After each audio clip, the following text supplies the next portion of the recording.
vertical. And then let me get TikTok rolling. Horizontal's live. Nice. Horizontal? Yeah, on YouTube. TikTok's live. We'll join up on TikTok here. Looks like vertical is about to be live. There, maybe? Yep, I see us on TikTok. Okay. Boom. Perfect. And I'm just putting gibberish in the chat. I just put gibberish. Oh, it auto-corrected to figure. What? Blocked. I just blocked him. Sorry. All right, hold on. Get wrecked. They don't. Interesting. They don't interesting? They changed the menu a little bit for I had adding to mod. add everybody. All right, I got you set up there, buddy. You're a mod Perfect. now on TikTok.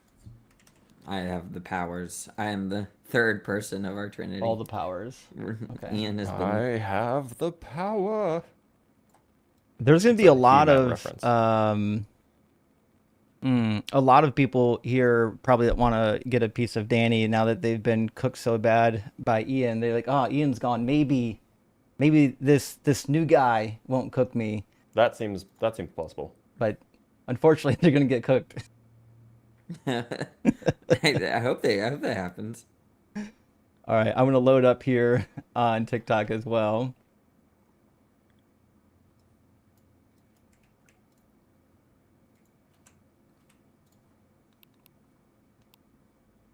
Oh, we should be good to go. All right, hey friends, welcome in. Before we get going, let's make sure everybody can hear everybody's audio. Y'all can hear my audio, right? Yep. Should be good to go. All right. Everyone said something. If y'all need to adjust the audio during the stream, if the audience can't hear the guests or the hosts, let me know in the comments and I'll try to adjust as needed. We're gonna have a lot of fun today. Ian's out. He's playing hooky, so we got Danny in here, and we're pretty excited. Danny, you might recognize from the fame from literally ending Jordan Peterson's career. True. How's Hopefully not his life. what you been up to since you've been Yeah. trampling on his proverbial grave? I mean, I've been doing some debates here and there, but not too active. So I think I was on Modern Day Debate a few times since then, but mostly just busy with other stuff. But thanks for having me on. Yeah, I'm glad to have you. Well, you teach philosophy, right? That's right. Yeah. That's what I thought. Okay. And Nerd. contrary to what people think, you're not 12. You're a full-grown adult. That's right. I'm okay. over 30. I said that to somebody recently because they're asking what your background was. I was like, he actually teaches philosophy, and like I thought he was in like high school. I was like, no.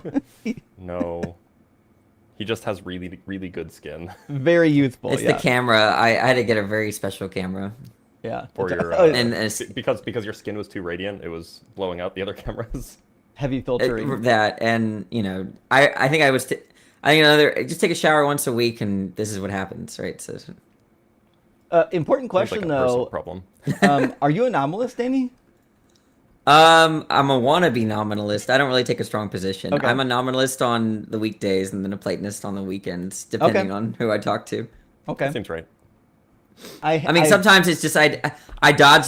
I just sometimes assume the position of my opponent because it's usually never important in these sort of discussions whether nominalism or Platonism is true. So, I lean towards nominalism.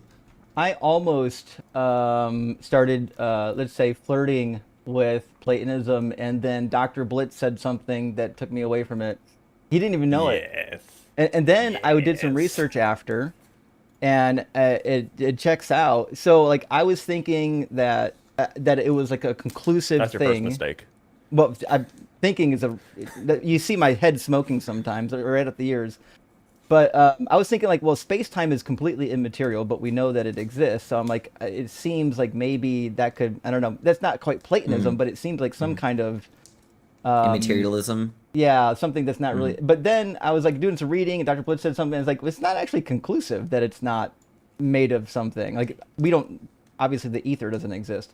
but it actually could still be made of something. I went back to an old college textbook, an electrical engineering textbook that talked about some of this nonsense that I haven't looked at in like 20 plus years, and they were saying the same thing. Like, it's not actually conclusive. I was like, oh fuck, maybe I'm still a nominalist.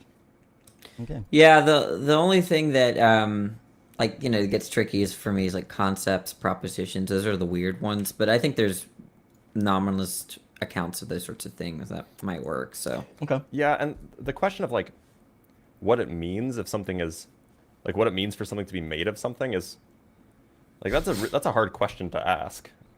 Even perhaps harder question to answer. Like it's iffy, right? Like, does something need to be made of something in order to be material? Maybe not. some people make a distinction between physical and material. Yeah, Yeah, sure. so Sure, some sure, some but people don't. It's not, the language is used in all does it sorts of need ways. to be made of something to be physical?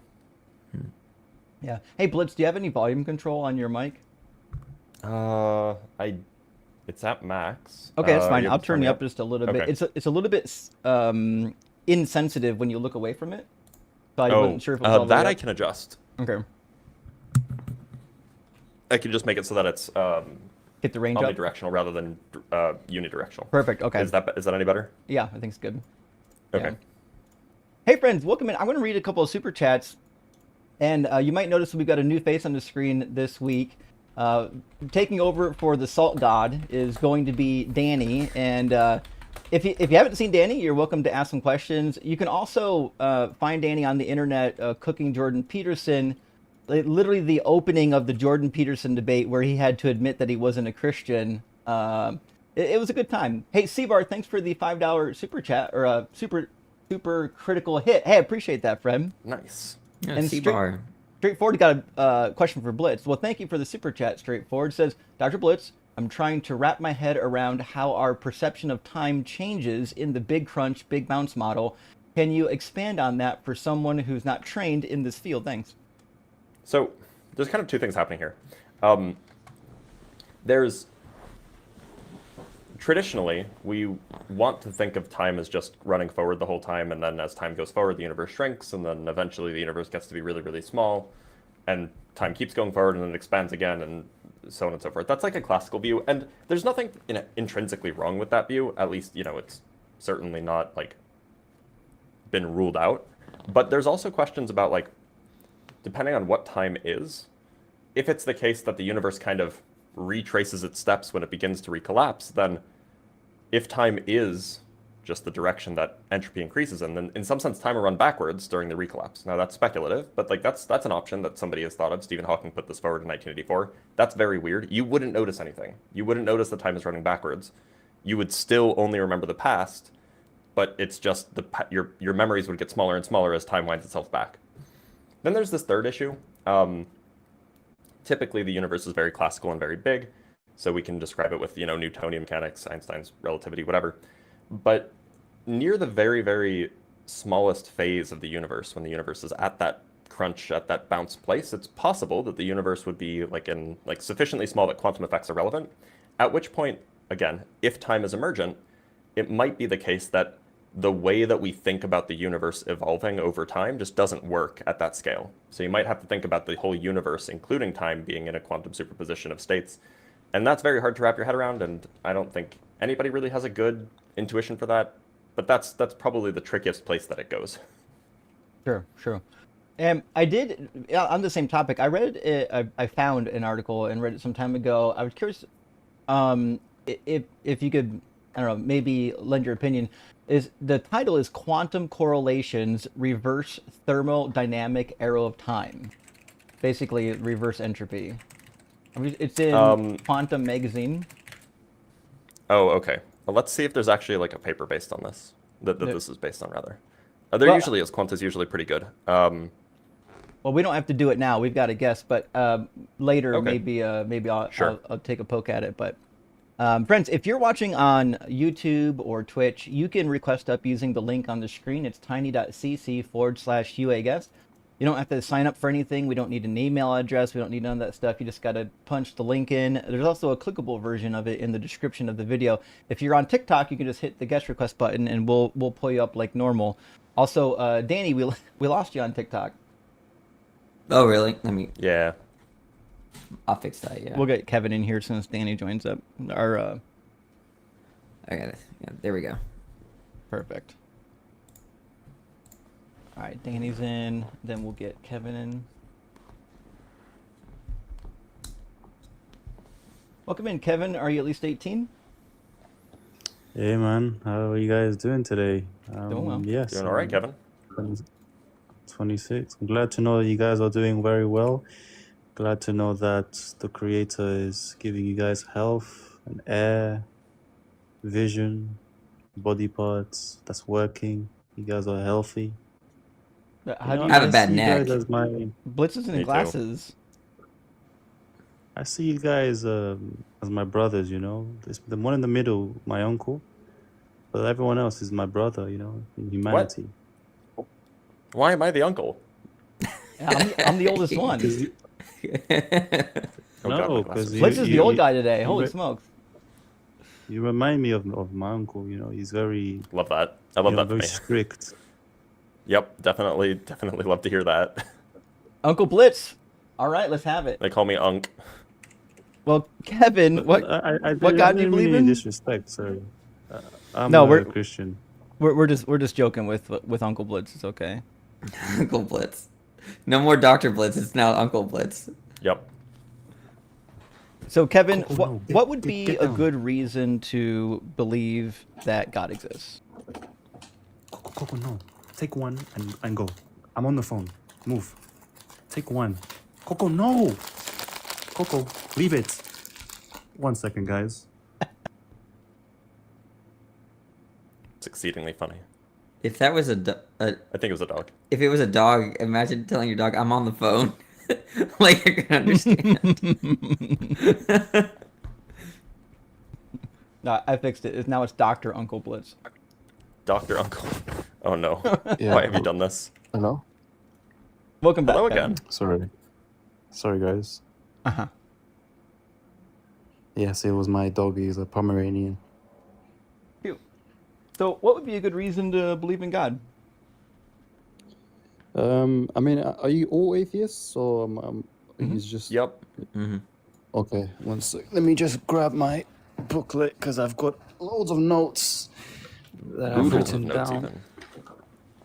Because, you know, I didn't know I was going to come across some atheists, but I love doing this.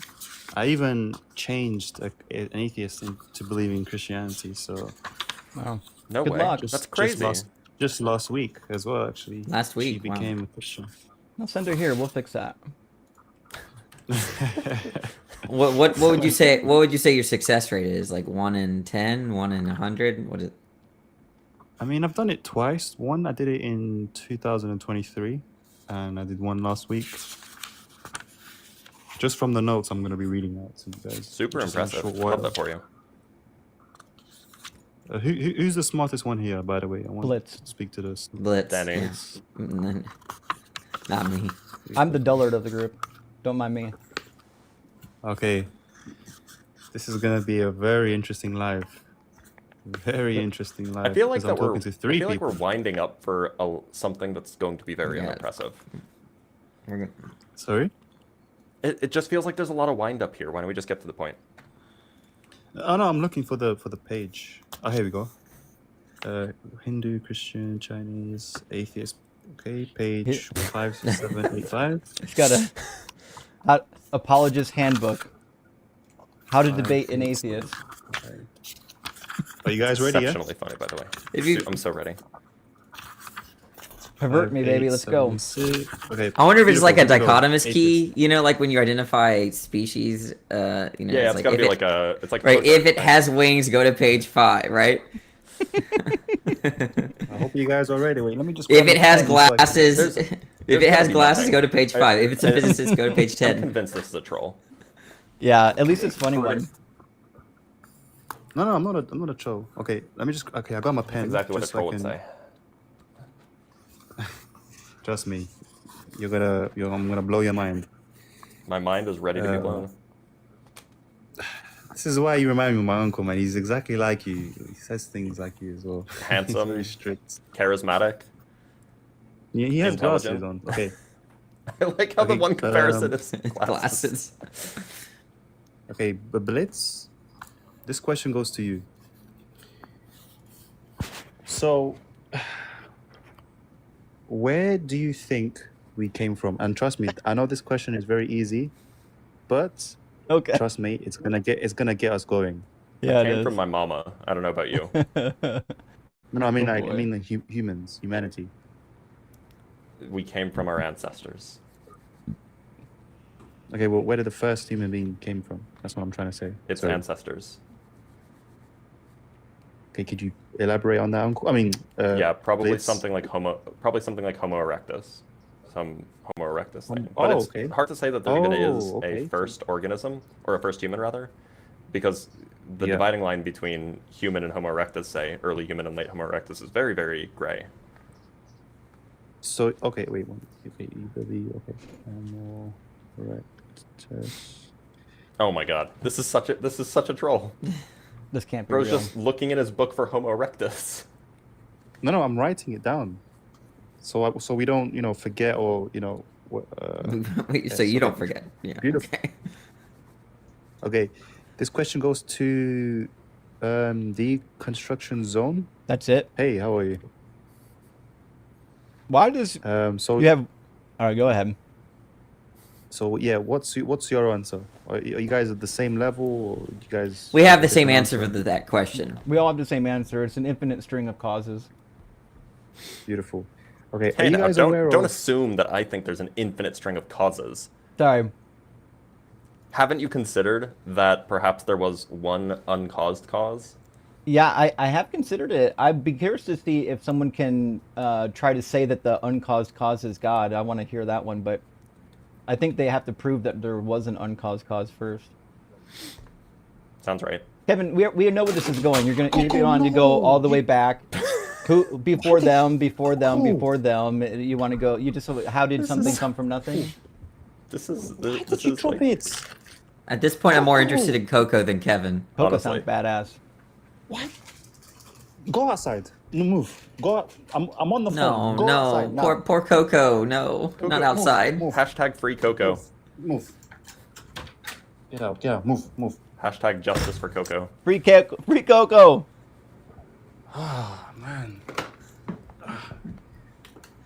We're going at a snail's pace, We gotta pick it up. Sorry, bones on my floor. Treats.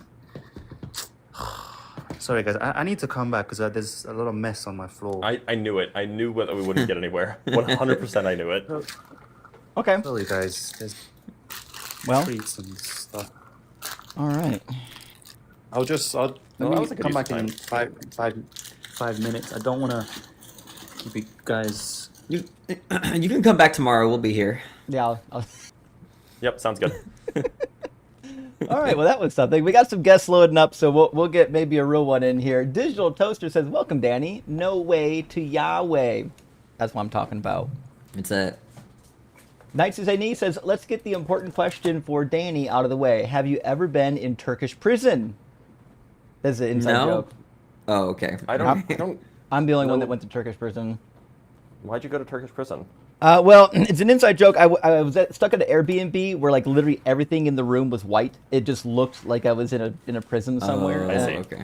And I was there for like a week. So the rumor started that I got locked up. You were in But- a Turkish prison. Right, that's right. Did That's you, right. Did you happen to go to Turkey to, No. I don't know, that one thing that men our age go to Turkey for? Absolutely not. I've never been to Turkey. The only thing I would go to I'm Turkey actually for going is to the Turkey in 2 Turkish weeks. ice cream. 2 weeks? But You're you going don't to need to Turkey go in to 2 Turkey weeks? for that. Yeah, I'll be in Turkey, not for that thing, but for, I'm just going to be on vacation. Mass Paranoia, thanks for the super chat, says, "Did Ian grow his hair out?" No, but Danny has locks. Yeah, this is a little out excessive. Actually, Ian shortened their hair recently. And That's true. I just was inspired by David and what is it? No, Samsung. but Samsung and this. I'm Samsung and Delilah, right? That's what. That's I guess I said David and Bathsheba. Sorry, wrong dysfunctional couple. Yeah. Mass Bruno says, their hair. Mike, I knew you were going to correct it. Their hair. My goodness, I'm so sorry. It happens, Mass Paranoia. Thanks for correction. And Not a Robot says, Coco wins this live. Coco already won. I mean, give him the treats. All the treats. And Elliptic 6 says, God knocked over the treats so he could retreat. Oh, fuck. Well done. Great joke. Great joke. Okay. Well, let's get in our first guest. I think we're going to bring in Thomas and then El Predictor. And then after that, I didn't see who came in next, so it'll kind of be at random. Welcome in, Thomas. Are you at least 18? I'm a neo-libertarian phalangist. That's what I am. What are you? Are you going to debate the topic? You got us. No. I want to debate on neo-libertarian phalangism. Oh, well, I guess you're in the wrong pronouncing it place wrong. then. It's phalangism. Yeah, not that's what I am. phalangism. I'm a neo-libertarian phalangist. It's phalangist. No. It's not phalangism. Phalangism is, I don't like phalangism. I'm a neo-libertarian one. Yeah, and you're pronouncing it wrong. It's neolibertarian phalangism, not neolibertarian phalangism. Get it right. No, I'm the founder. I created the ideology. If you were the Dr. founder, then Blitz, you'd bro, think that come you would on. know what it's called. Dude, I put you on my profile on my profile on my TikTok, bro. I tagged you. Did you see the video? Nope. I said I world's did. best physicist. It was embarrassing. I would never want to associate with the new libertarian phalangist movement. What? You're literally my idol. Like okay. All the great physicists. We have Albert Einstein. We have Max Planck. We have Isaac Newton. Albert Einstein Dr. Blitz, was a you are better. neo-phalangist libertarian. You are better Get it than right. all of them. You are better than all of them. You are the greatest. Why would I want to associate with physicist. neo-libertarian phalangism when I could instead associate with neo-phalangist libertarianism? No. Let me explain. So basically, like phalangism, it's like authoritarian national syndicalism. But I don't like the authoritarian part, but I like the syndicalist part. So what I did is I took phalangism, I took the ideas of Jose de Rivera, and I made it neo-libertarian, and I combined it with neoliberalism and like cultural Are we libertarian going to talk about thought. the topic? No, Okay, it's a sure. troll. Let's It's a talk about really, it. it's a really elaborate troll. I've had him on my. He came up and trolled in my live stream once. Gotcha. And, Okay. he came in and he honestly, I was actually really impressed. Like he did the lead-in so effectively that I was like convinced that he was a legitimate flat earther. And then he said, and then he brought up neolibertarian phalangism like 5 minutes into the conversation. I'm like, God, I've been gotten. Like he just like it was so expertly done. I couldn't even ask my mods to block him because I was like, you know what, that was impressive. Well, he had me fooled. He came in so angry. I was like, this must be an apologist. He's a regular troll. He and a few other people are a regular troll on Parker and Dean's live. Okay. And he wants to convince them of neolibertarian phalangism. Makes sense. El Predictor, welcome in. Are you at least 18? Yeah, I'm 26. Awesome. And what God do you believe in? God and Jesus Christ. Cool, so you're a Christian. What do you think is a good reason to believe in God? Catholic. I'm a Catholic. Helpful. Sure. Did you hear the second question? No, I was just saying that I'm a Catholic, not a Christian. What were you saying after? What's a good reason to believe in the Catholic God? I'll give you two. One of them quickly is the other guy who started. He started having a notebook and started saying, "Where does humanity come from?" And you guys started saying "homo" or erect or whatever. I'll come at it where Put do you some guys respect think? on your grandpappy's name. That's right. Rest in peace, Papito Adon. But where do you guys think mountains came from? Oceans and trees and butterflies instead of humans, right? Because I feel like that's another troll. Those all have different answers. Mountains, trees, and butterflies all come from different places. Well, let's just keep it simple. Where did oceans and mountains come from? Those Like, come how did from they get different places. created? Mountains come from How did they get tectonic created? plates. Mountains come from tectonic plate movements and volcanic eruptions. And oceans, I mean, oceans have been here for a very, very long time, but it's believed that some of the ocean's water formed with Earth, and some of the ocean's water came from comets. Oh, okay. I'm really bad at this, but I believe that God Granted. created everything and that we didn't have everything here. So you're saying before humans were here, just things were just here, just Platonic. So the Tectonic. ocean just started creating. So what was the first form of life? It's rough. Probably some sort of bacteria. Is this an argument for God, or is this just asking questions? No, I'm just It's science class. no. I mean, it comes down to a self-realization and self-awareness of maybe like there is a God. Because my second point is especially because you guys said you were atheists. There's a study that especially atheists, when they're about to be unalive, let's just say a deathbed. An unalive bed. What's the study? You can just Sorry? say death. Nobody cares. Okay, thank you. If you're in your deathbed, supposedly atheists start talking to God or What's start the, reaching to God out of nowhere. What's the name of the study? My source, I got Yeah. you. Also, just to be clear, so what if atheists start becoming theists as they're dying? That doesn't make it true. Nah. Yeah, it might be people are scared of death, right? So you could be desperate. Well, I think he's actually going to look for it. That's why he cut. But I'm gonna bet money it's not a real study. Wait, that did you sounds not about right. want me to look it up? I'm sorry. No, I asked No, you to. no, you should. You should I- look it up. Okay, because I'm still listening. I'm giving you the source. Yeah, go for it.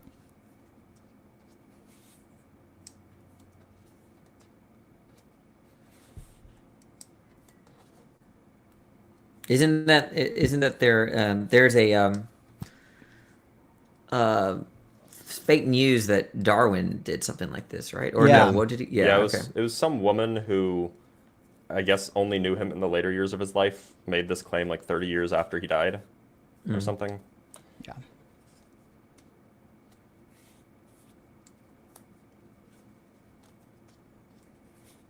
Fake news. I have two of them. Okay. My first one is hold on, I'm gonna be back and forth. Oh, jeez. My first one is Thomas Paine, and my Thomas second one is Paine? Thomas Paine, he was an author that lived 250 years ago. my second one is A.J. Ayer What's and his the- near-death Oh, experience. Wait, so Ayer- are we That's a talking single about studies person. or? You said a Hold study. on, don't start protecting. Let's start talking about it. Don't start protecting these people. A.J. Ayer, You're he had a protecting near-death them. experience. What does that mean? What does it mean to protect? Oh, these predictor, people? do you know what a study is? A study is I've looked into it. It's when He Googled it. it's a Did we do a? He's 26. I don't know why you're being sassy and mean. Did we do a age check? I forgot. Was it the Yeah. last person? Okay. I'm 26. Okay. Anyways, what do you think a study I might is? I might confuse study and survey sometimes. This is neither of those. What is it then? A study is when you actually report real live data and metrics that you. But the two sources I gave you, what is that? Those are I'll just concede. What is that? two different guys that said a thing. Okay, then that's my source. Two atheists that you guys probably look into, and they. And by the way, turned this is into- you, they- as they a side turned to note, Christ when Ayer. they were having a near-death experience. Yeah. Oh, first of all, Ayer, he's a very famous philosopher, right? And he did Shout not. out. He did not become a theist. He did report a weird experience, and all he said was, I still think there's no life after death, but my confidence levels have changed. But he still thinks that there is no life after death. So I don't know who told you that he became a theist. Okay, what about Ayer's a A.J. thing. Avery? What I don't about know who that is. I know Ayer, but I don't know Avery. This is not an argument for why God exists. I mean A.J. Ayer. At best, No, it is. this is just an argument for a guy hallucinated a thing. Do you have a better argument than this? Because this isn't going to do it. Yeah. What I was saying originally, where lots of atheists start saying like, "Oh God, forgive me, God, why did I'm sorry that I was atheist." You said right lots, before they're but about you to listed die. one. I listed two. I knew a Christian who converted to Islam when we were in seminary. Does that mean that Islam is true? That's crazy. Yeah. By the way. No, but It's because no, they but- helped him kick his but there's alcohol some- habit. No, but I got educated. I used to think Jews find and that Christians were doubtful. similar, but No, hear me out. Islam's and Christians they have lots of similarity. Islam people acknowledge Jesus, they respect him, while Jews, they don't like Jesus, they think bad things happening to him right now. So, if anything, when you start saying to me a Christian converted to Islam, I think there's just a miscommunication in our religion between us two. I don't think there's a miscommunication. I'm asking you why your religion is true. I can tell you why it's not true if you want. Wait, before you say that, do you guys acknowledge Jesus Christ existing? As a human being, most Or likely. no? Sure. That seems No, yeah. seems Even if you guys think he possible. was just a human being, right? And he was Yeah, I guess, sure. a salesman or He was whatever you just a- guys think, he was real. I think he's a He was a charlatan. carpenter. What is the guy in the bottom thing? Actually, I'm a I Jesus agree. carpenter I'm fine to say he mythicist. existed. You don't think he was a carpenter? You think that the carpentry was a myth? The only wood he ever touched, he got hung up on. Oh dear. No, I'm fine to say that he existed. If you're asking me to. Yeah, I just wanted to know if you think Jesus existed, even if you think he was just human. Yeah. What about it? Did he exist according to you guys? Yeah, he came, sure. he lied, and then he died. What about it? Okay. So then continue. Why is my religion? What were you gonna say? Why is your religion false? Yeah. And is it only my religion you're obsessed with, or are you obsessed with Jews, Middle Eastern, Muslims, and Hindu? They're all false. They're all wrong. Yeah. I know, but do you have a reason for all of them, or are you just obsessed with It's Christians? basically the same reason for all of them. Oh, okay. Yeah. Can I get the reason, please? For all of them or for Christianity? I'm sorry, Catholicism. For the true one, Christianity and Catholicism. Because Jesus was a liar and a fraud. The New Testament fundamentally contradicts the Old Testament, and the New Testament's full of lies. He didn't descend from King David. The New Testament can't even tell you when he was born. It says he was born in 4 BCE, and then again in 6 CE. That's 10 years apart. What's your It's source also- that he was a liar? I can show you. While he's Yeah, showing, can you pulling please that up. cite your source? You told me to bring the source up. Yeah, so he's can going. you He's going can you to. tell me He's why going are to. you, He's why are you going talking to. for him? He's. what is While this? he's getting it up, I'm being we're also respectful saying. here. Oh my gosh, I don't know. You're being dramatic, right? I think you are being sensible. Yeah, he's Yeah, bringing I'm up being a bit a dramatic. source, but also the theology is very confused, like the Trinity, hypostatic union, and Yeah. et cetera, et cetera. I'm glad you brought that Also, up. the That was going science to be in the the next book one. just explicitly wrong. So, on all features that Christianity has, like, it gets it all wrong. Yeah. John 3:13 is an interesting one. Jesus says, "No one has ascended into heaven except the one who descended from heaven, the Son of Man," referring to himself. You think that's a true statement?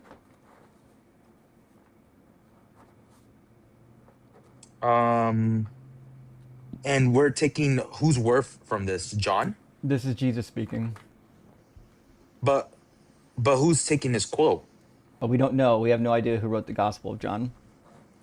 Well, I mean, that's where I think if you have faith, and also if you're just Faith in what? faith in the religion, and also in God. Why would we do that? Because where I'm coming at is I think especially people like John, it's bad, but I think some of them maybe have lied once or twice. That's what I'm trying to say. So Jesus didn't say this? So we shouldn't trust the Bible. Maybe. No.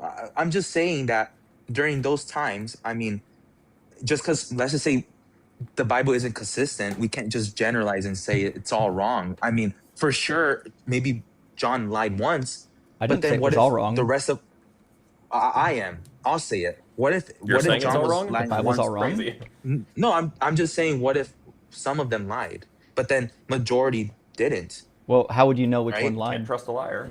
Ma'am. I think I trust Jesus, and But you don't know also what You don't Jesus- even know what Jesus said. Yeah, you don't know what he said. The authors lied. Yeah, I trust his closest people, and also So- lots of people don't bring up the fact that he drank wine, he hung out with prostitutes. Well, what are you talking The people about? who do, you can fact check me. I'm not fact checking you at all. It's not relevant to what we're talking about. Yes, it's relevant because the people who have said he drinks wine, hangs out with prostitutes, were his close circle. So I No. think we should. That Yes, literally like was Peter- the Pharisees. The Pharisees accused them of being a wine bibber. Who? The Pharisees. You haven't read the book, have you? No. No, they never do. I read the Spanish transcript or whatever the translation. I struggle Okay, with the so I'm English pretty sure term. that the Spanish word for Pharisees is the same as it is in Yeah. English. What's the name of the Spanish Bible? No, it's not. I don't know. It just says Biblia Católica. I don't know. It is. It's Okay. Phariseos. Why laugh? That's so mean. It's not mean. Yeah, it is. It's involuntary reflex. So you want to see another No, Jesus it's a lie? fake power trip. It's not a power trip at all. I'm just laughing because he's saying silly things. Right. So, want to see another one? Give me one where you just, because I'm not gonna lie, no way that John 1 just made you an atheist. Like, give it to me. I don't know why you thought Pause. John 1 was going to make me an atheist. What makes you an atheist? What makes you not have hope or be open? You know what he What meant. makes you just what makes you narrow-minded? I'm not narrow-minded. I deconverted from Christianity to atheism because I'm not. Well, okay, don't be narrow-minded. defensive about it. What makes you an atheist? I just told give you. me Don't be defensive about my answer. Just what gives? This like, guy's a troll. Why are you an atheist? He's not for real. He's giggling in the background now. You guys do this all the time. If All I right. start like, Get outta here. Just drop me. Yeah, I know. Yeah, you're a troll. Yeah. Okay. Nothing but trolls Good- here today good so decision, far. I think. Yeah. Okay. All right. I'm sorry. I'm making a note not to take them. Oh, we have a list. Yeah, I'm keeping a list. Checking it twice, Yeah. even. Yeah. Yeah, that way if I get somebody up here and they sound fishy, I look back at my list of who I would talk to. I'm like, oh, this guy's not for real. Hey, ARs, good to see you. It says, I love Danny, guest appearances on the show. We all do. It's fantastic. Appreciate it. And Garba Gaming, good to see your friend, says my grandma chose end-of-life care at 93. Well, at least she made it to 93. That's impressive. I held her hand as she passed. She died a badass atheist. Fuck yeah. You mean she didn't Let's reach go. out for Jesus in the last minute? Sorry that you had to lose your grandma, but thank you for letting us know that she did not convert to Jesus at the end. Hope you're doing all right, Garba Gaming. Straightforward. Good to have you again in the super chat. Says Justin, the word rakia is used to describe a expanse or stretched out thinness as well as the firmament. How to know when it means what, since it's a hard surface? Good vibes from Norway. Good question. So rakia literally means hammered out, the base verb, rakah. So what you have here is this idea of a thing that has been hammered out because it's been concretized. And so typically this is referring to just a solid surface. If you look at how it's used, it's referred to like bowls, plates, things like that, even shields. And the rabbis debated quite a bit about what it was made of. In fact, if you go to, I'm going to give you a couple references from the Talmud. They talked about how thick it was. They talked about what it was made of. And it shows up in Ezekiel. It's just a dome. And when Ezekiel chapter 1, chapter 10 goes up to visit Yahweh, it has Yahweh at the top of the dome. The firmament is the dome. Firmament is Latin. Well, it's an English version of firmamentum, which just means something firm. It's the same thing as rakia. And they did that because the Latin translated from Greek, and the Greek had steroma, which means the same thing. It's something like a firm surface. And so firmament agrees with the Greek agrees with the Hebrew. The Hebrew means something that is solid and surfaced. And that's why Job 37 says the sky is hard like a cast metal mirror. They actually all refer to the same thing. Rakia will never mean stretched out. It will never mean thin. That's just something that like apologists will say. But I would go to the NRSV Bible and just look up the word dome and see how it gets used, because every time it's the top of the sky, the birds fly across it, and God lives just above it. And then there's an air pocket where the water on the other side of it is suspended. You can read Justin about over here being a flat earther. So, I knew it. the Bible is a flat Earth book, that's for sure. Go and read Bereshit Rabbah. Bereshit, it means Genesis in Hebrew. So just read Genesis Rabbah chapter 4, and I think you'll like what it has to say. There's some discussion there about the firmament. After that, just go to the commentary from Ramban on Genesis 1:6. So I think that will get you some information that you'll like. Also, on the same topic, look up Paul Seeley's paper. He's a professor at Gordon Conwell. I think he's retired. It's called "The Waters Above and the Waters Below." It's all about the firmament. Dr. Joe, thank you for the super chat. Good to see you, friend. I know our audience knows this, but NDEs are explainable by death chemicals, DMT, in brain process. There's a book about this. Chet introduced me to it. It's called shoot, I'll think of it later. But yeah, they've actually studied this. The content emerges from the individual's history and culture, the same mechanism as psychosis. Oh, it's the spirit chemical, I think is what it was called. Let me make sure I'm saying this right. The spirit chemical? No, it's the spirit I've molecule. Sorry. Yeah, I'm sure. That's the name of the book. I know. I'm just messing with you. Oh, sorry. But yeah, it's on the topic. I haven't got to read it yet, but Chet had good things to say, and I trust Chet. Last super chat for now. DD Main says, thank you for your donation. Thank you for your donation, friend. And with that, we're going to get our next guest in here. We got a couple in queue, and I think the one that came in next in line is going to be What's the Word? So let's find out. Could it be that the bird is the word? That's what I was thinking. How you doing, Word? Good. How are you? Not too Okay, I bad. don't know if this is the right stream, but I meant the last dude mentioned just other religions, and I grew up in a Hindu household. Sure. And I don't know if I've ever really Are you still religious? That's what I don't know. I can't tell. Well, And that's why I didn't know if this was a space to kind of figure it out. This particular show is a debate space, but Okay. there is a Discord server. It's called Deconstruction Junction. It's in my profile. Okay. And in it, it's full of people that are deconstructing and people that are just trying to figure shit out. That'd be a good place to ask some questions. We got a lot of really smart people in there. And I don't know much about the Hindu faith, but there are people there that will. Okay, perfect. Because for me, it's more just like when so my sister passed away 2 years ago. Sorry to hear that. No, that's okay. And for me, it was more of like you know what, there's no one, it was the thought of God's not real. They took my sister away. She did nothing wrong. Sure.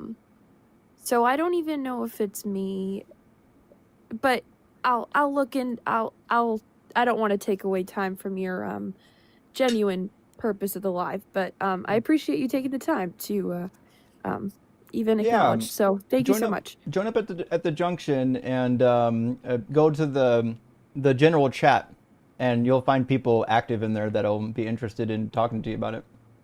Okay, lovely. Thank you so much. Yeah, good luck, friend. Good luck. Thank you. That's rough to lose a close family member that's young. Yeah, it's really it messes with the brain a lot. So I think next in line is going to be maybe Brian 76. I hope I pronounced that correctly.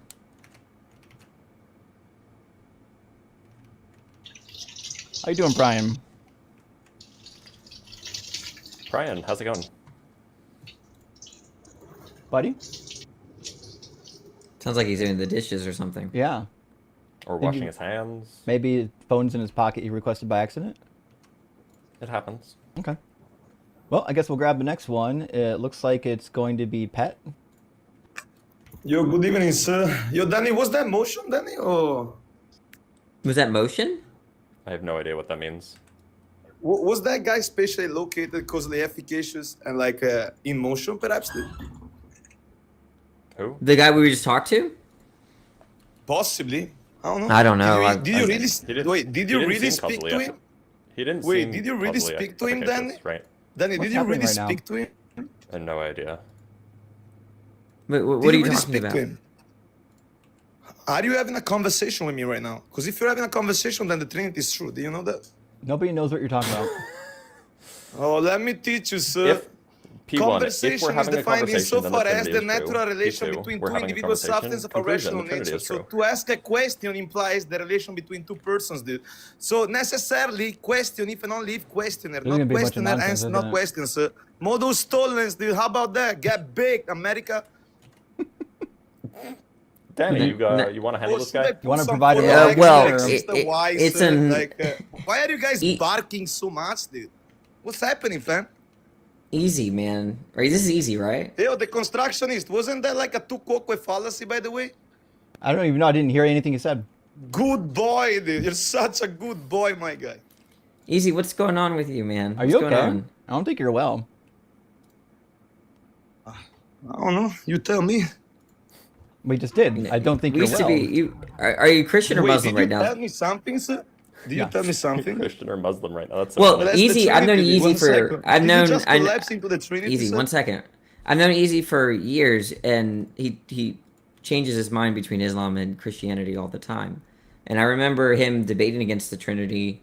Now, Easy, when you gave arguments against the Trinity, do you now look at those arguments as no longer good?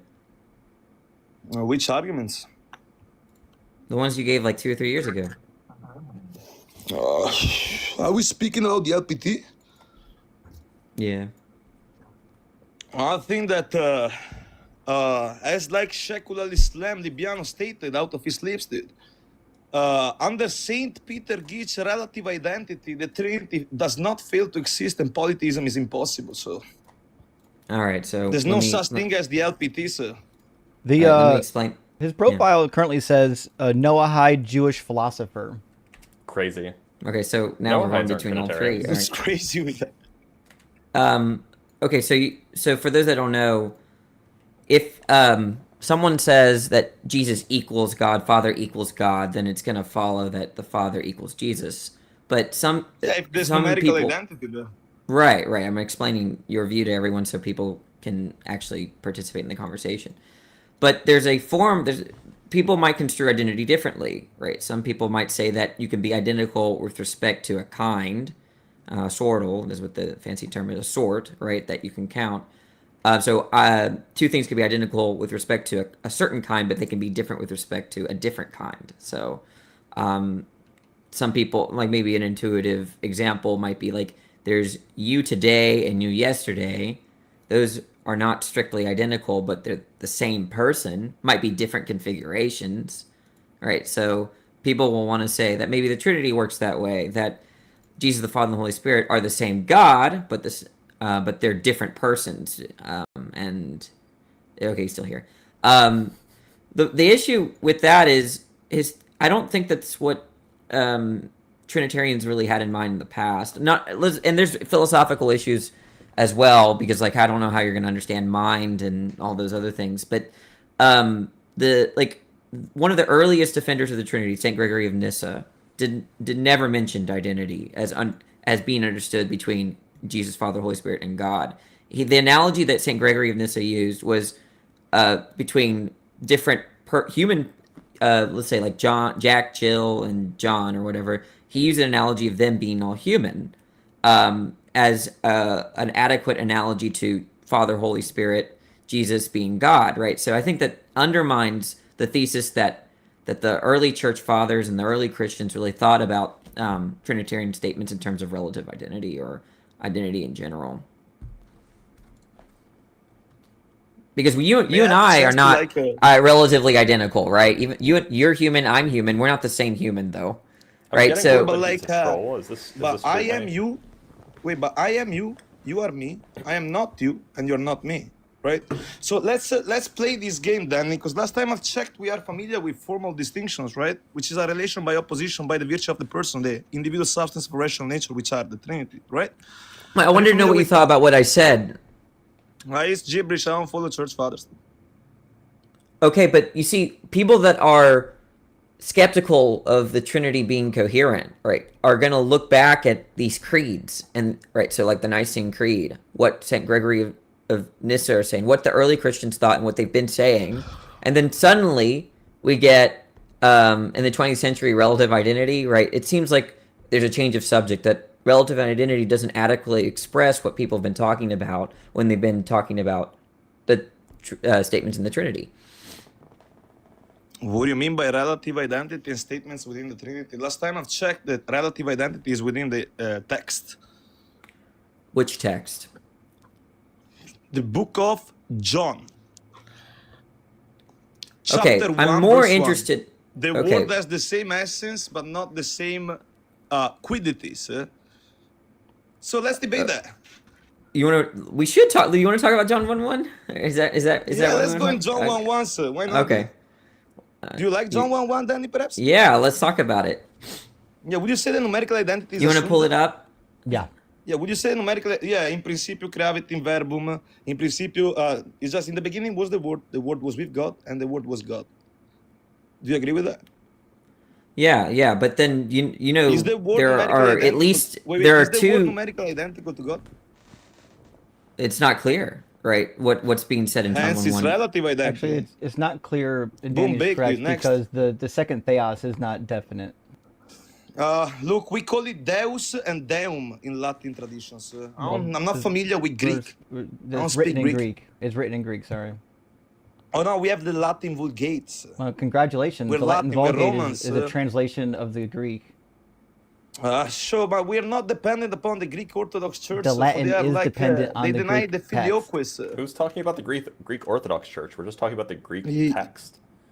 Yeah, which is derived from who? Not the It's Greek the Orthodox. original.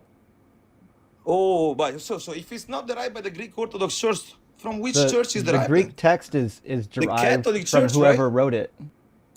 Good boys. Look, let me teach you philosophy real quick. In this This empirical isn't world, right? philosophy. This is Look, philology. when it comes to the filioquis, which is It's something which we paleontology highly even. respect in Catholicism, dude. We say that's the necessary precondition for rationality. Does this guy So always we're talking about if John 1. rationality- talk off Oh, topic or no? he's switching to tag now. Yeah. Wait, isn't tag present in John? No. No. What? In the beginning was the Word, and the Word was with God. Necessarily Word, if and only if God. Necessarily, Not God, not Word. where are you getting this? Bro, how How about can- that? You got big. How can my God guy, have words again. outside of time? So necessarily don't word, words- if and only don't if words God, need not space-time? God, not word. The tolerance. This guy can't be. Is this guy a joke? Is You he a I troll? don't- big, my guy. How about that? Yeah, I don't think he's being serious. He's I've not talked to for him real. before. He's not in a serious mode. Yeah, he's not serious. Wow. Okay. Nothing but trolls today. Damn. Yeah. Oh well. At least they're the Christians are showing that they're too afraid to come up here and be real. If you're watching on YouTube or Twitch, y'all, you can join up using the link on the screen. And I don't know if you can't defend your faith, it's just going to be a bunch of trolls doing it for you. So I probably want to do that. If you're on TikTok, just hit the guest request button. We'll get you pulled up in here. Let's get speaking into the guest box next. Hey, good Welcome to morning. Speaking. Speaking, are you How at least goes it? 18? Yes, 40, Oh, it's in fact. speaking. Hey, speaking. What's up, man? Hey, Danny, how are you today? I'm doing fine. Great. Big fan out here. Anyways, could I get a formal argument why God isn't real? I mean, Well, it depends on what okay. kind of argument you want, but Danny. sure. You can probably get one from all of us. Sure. Well, it depends on. I have a very loose conception of God, right? I think the broadest conception of God or concept of God that can cover all these various theologies or other takes on what God is something like a kind of superhuman, super abled being that has like control over our over nature and has at least a lot of control over our fortunes and our everyday lives. So that would count Zeus as a god. That would count Yahweh as a god, and so on and so forth. Why I don't believe in any gods. So it's just I have very low priors for it. So low priors argument goes something like this. So there's all the data that we want to. What was that? Sorry, I got a Yeah. phone call, so I might have missed like 15 seconds. Okay, so I'm basically I think that there are no gods because of something that's called a low priors argument, and so the idea is when we look at all the data that we want to explain, it's just going to be a kind of trivial truth that a particular explanation is going to be less probable than some broader set of explanations. So, for instance, there's God could explain the data that we want to explain, or a not God, naturalistic, or non-divine cause can explain that. And the space of the possibility space when it comes to a non-divine cause is way larger and thus more probable, when we're talking about prior probability, than a particular divine explanation. And then when you update on that prior, for me, minds are, I'm somewhat of a source physicalist, that at the very least, mind comes from nature. It's not the other way around. It's not like mind produced nature. We have central nervous systems. Our minds are very delicate. We're at the mercy of our environment. It's, to me, it decreases the probability even further to think that there's a mind that has control over nature and all our fortunes or anything like that. And that's why I think there are no gods, right? And when you put in also all the historical facts about humans making up stuff, making up religions, even you as a Muslim and I as an atheist agree that humans make up a lot of stuff, right? So when you add that data in, I just think it's very improbable that there are any gods. Fair. So, like, I would agree with you. Humans make stuff up all the time. No problem. Okay, but I think, like, the definition you gave of what a god is a bit loose, right? Because I think if I went and asked, like, every single person on the face of the planet, they might give, like, some different set of essential properties, right? So, do you have an accounting for primary causation? Well, I want to respond to, it's true that people will give different theologies or different concept, so we can distinguish between concept and conception. So for me, I want to say that the Greek polytheist, the Norse polytheist, the Egyptian polytheist were theists, right? They believed in gods, right? They weren't atheists. And so what is the sort of common denominator between these pantheons and the monotheistic traditions that we see much later? Because y'all have something in common. Y'all are not atheist. And so I think my account of what a god is accounts for that a god is a superhuman, super abled being where there's no other being that's above that sort of level, that's more powerful than it and has control over our fortunes and nature. That's what you have in common with the polytheist.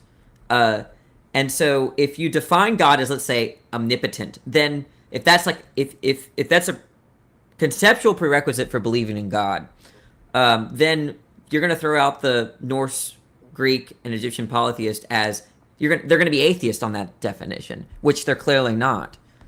So that's why we should understand the concept of God is very broad, is to encompass those groups of people as not atheists. All right. But I wouldn't necessarily. Oh, sorry, I thought you were finished. Go ahead. No, I was finished. But you made a second point, but we could talk about it in just, about the causation thing. But you can go respond to that. Yeah. I was going to follow up on that second point, but I wanted to kind of state that I don't think God is a quote unquote superhuman necessarily, right? So I would rather say that he's the source of primary causation. Could you go into that? Why God couldn't be identified as the source of primary causation, or in the case of the universe, its beginning or origin? Okay.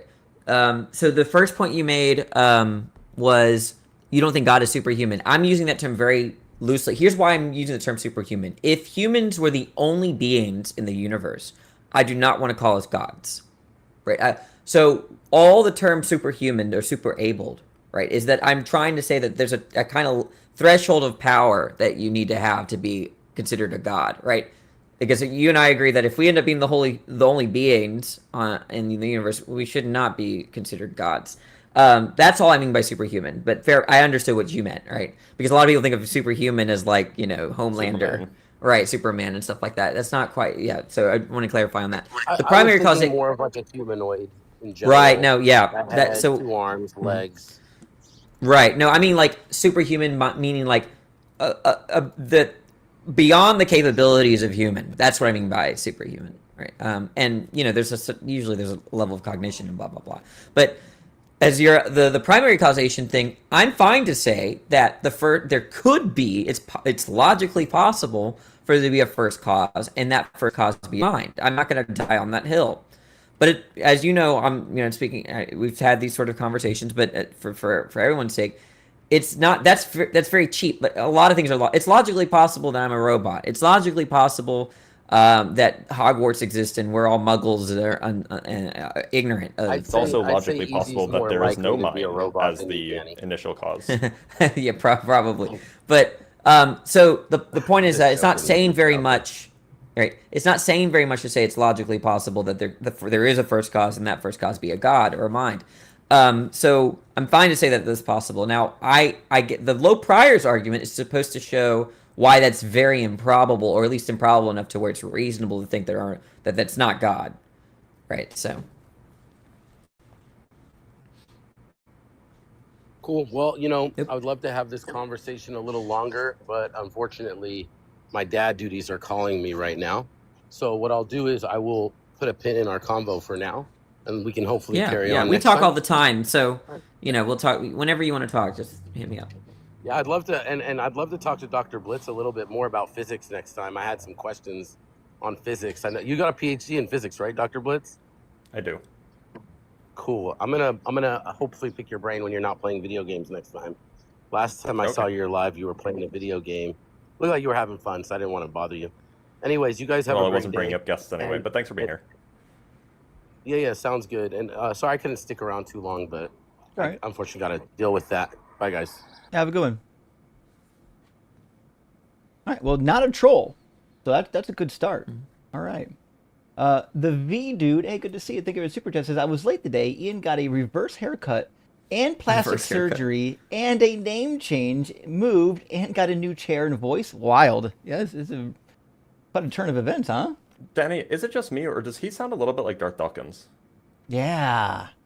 The one Speaking.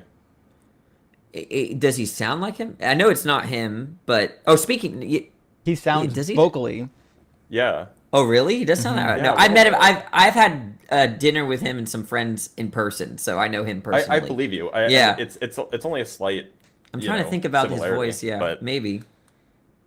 Yeah, maybe. Yeah, I could yeah, see. somebody said in the comments not smug enough. So if he turned up his smugness by like a factor of 4 or 5, then maybe they would be like identical. Yeah.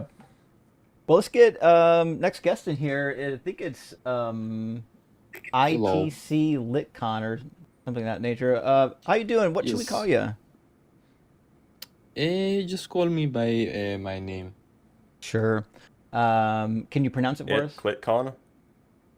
Yeah. Can we just call you Clit? Yeah, I'll call you you can just Khan. call me that. Yes. Sure. How you doing, Clit? Are you at least 18? Yes. Sure. And what God do you believe in?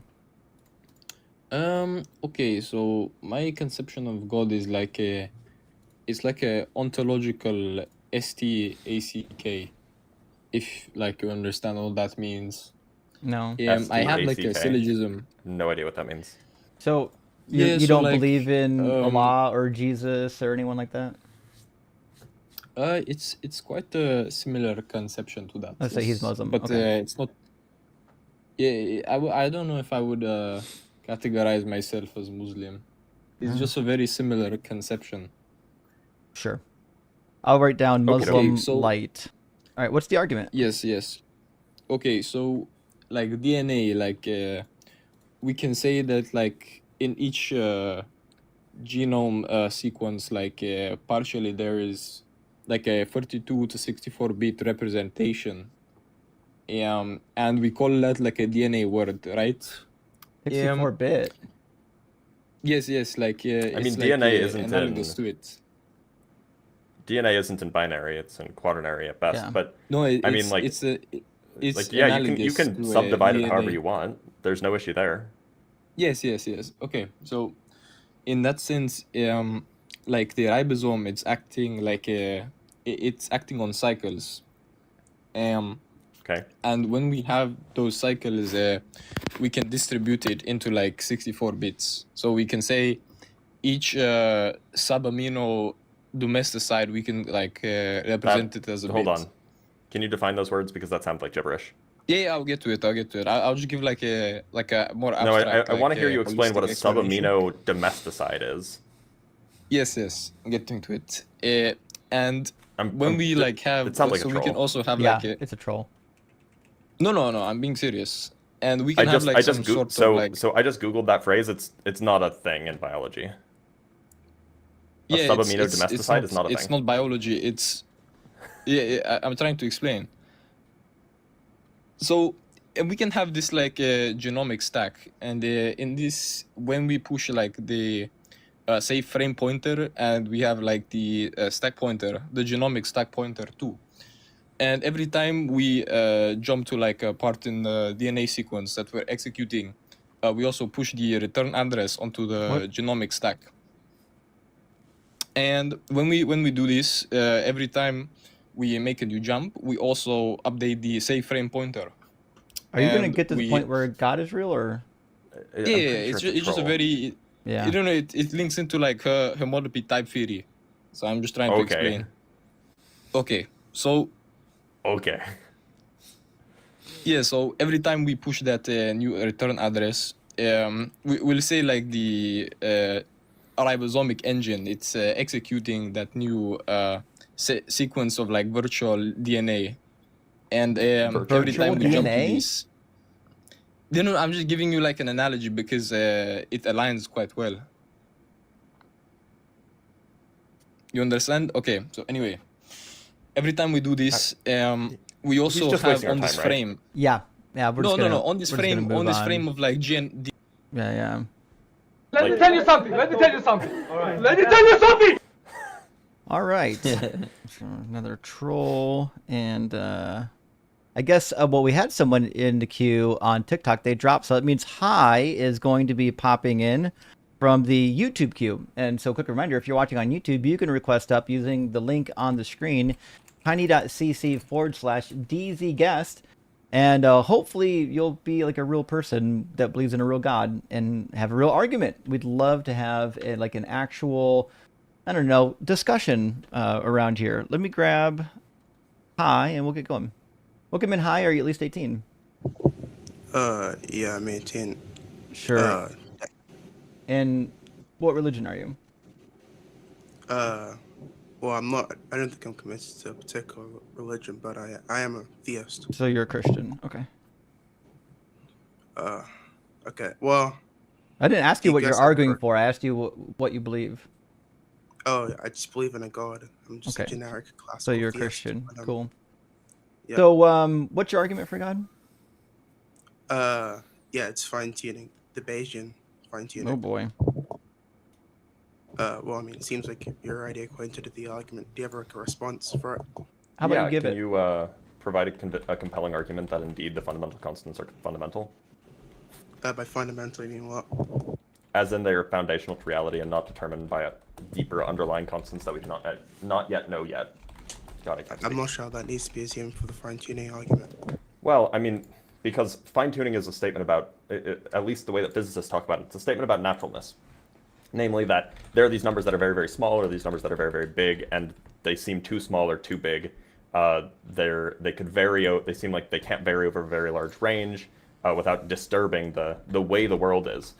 But if it's indeed the case that these constants are in fact functions of deeper underlying deeper underlying constants, then the range over which the true fundamental constants can be is completely unknown.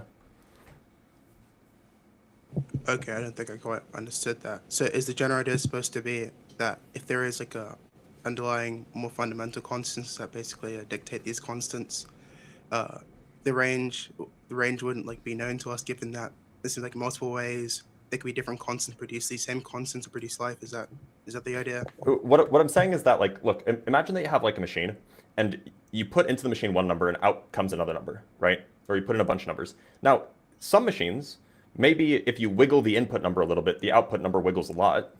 Or maybe you wiggle the output number a lot and you wiggle the input number a lot and the output number wiggles a little bit. So, for example, take the ratio of the up quark mass to the down quark mass. This is something that's often described as fine-tuned. If that ratio is controlled by some deeper underlying structure that allows for a wide range of variability, while only changing the resulting up quark mass to down quark mass ratio a small amount, then it would be the case that it's no longer fine-tuned, because the range of possibilities of the underlying controlling constant is actually quite large. Okay, well, I just understand fine-tuned constants to be the types of things that allow for life to exist. So you'd say, like, you know, if life exists, then fine-tuned constants exist, and you may like say. But that's also, so. How are you defining fine-tuning, or fine-tuned constants rather? Yeah, fine-tuned constants are just the types of laws that allow for life to exist. So why would you say that they're fine-tuned rather than coarse-grained? What are you referring to? The constants themselves? Or the Yeah. So osmolality? so when you say a constant is fine-tuned, what exactly do you mean? I just mean that the constant lasts for life. There's nothing. Okay, so I guess you probably haven't actually engaged with the physics literature on this, or perhaps the philosophy of physics literature, because fine-tuned is something very specific. It means that so you have a constant, and those constants perhaps allow for life. What makes them fine-tuned is that if you fiddle with them a little bit, perhaps in some range, then the resulting dynamics that are possible in the universe change dramatically. That's what it means for something to be fine-tuned. Oh, so like the subset of the sample space that has life in it, and these constants is narrow, is that the generator? Right. And so what I'm suggesting is that without knowing what the true fundamental constants are, maybe the ones we have are fundamental, maybe they're deeper ones. Without knowing what the true fundamental constants are, we have no idea what the sample space is. Okay. I think like an idea I've heard before is just that if we can assign like real numbers to, or like reals to the constants, and we agree that the variance in the amount of the reals we can assign would produce like differences in life, but still produce life. But then there's like an uppermost bound in which there'll be no life, and like a lowermost bound in which there'll be no life. That's supposed to imply that subset will be finite. But then it seems like the sample space would also be like maybe cancelably or uncancelably infinite, which is good reason to believe that the subset would have a lower cardinality than the cardinality of the set constant don't produce for life, which still implies it's narrow in some sense. Or the Right, is but smaller. you're making certain underlying assumptions about A, the probability distribution over the sample space, and B, the size of the sample space, but neither of those are known. Well, do you think I'm assuming that it's like uniform or something? No, you're assuming some feature, namely that the probability of being in some non-life permitting region is large. Okay, well, presumably if the subset is finite, it would be large. You would agree with this, right? Only if the set itself is infinite, which we have no guarantee of. Okay, do we have it seems like you have good reason to believe it's infinite, because what's the good reason? If you can assign reals to it, bro, well, it's like an uncountable. Why do you think that you can physically assign any real number to these constants? Well, that's just like supposed to like model the strength of the constants, presumably. Okay. First of all, if you're going to try to assign any real number to these constants, then you can't even assign a probability distribution, right? Well, you can. Not to the entire real line, you can't. Well, yeah, I know like the probability. So, but putting that aside, the point is that the assumption that these constants could be any real number or even some large range of real numbers, that is an inbuilt assumption that we have no reason to believe.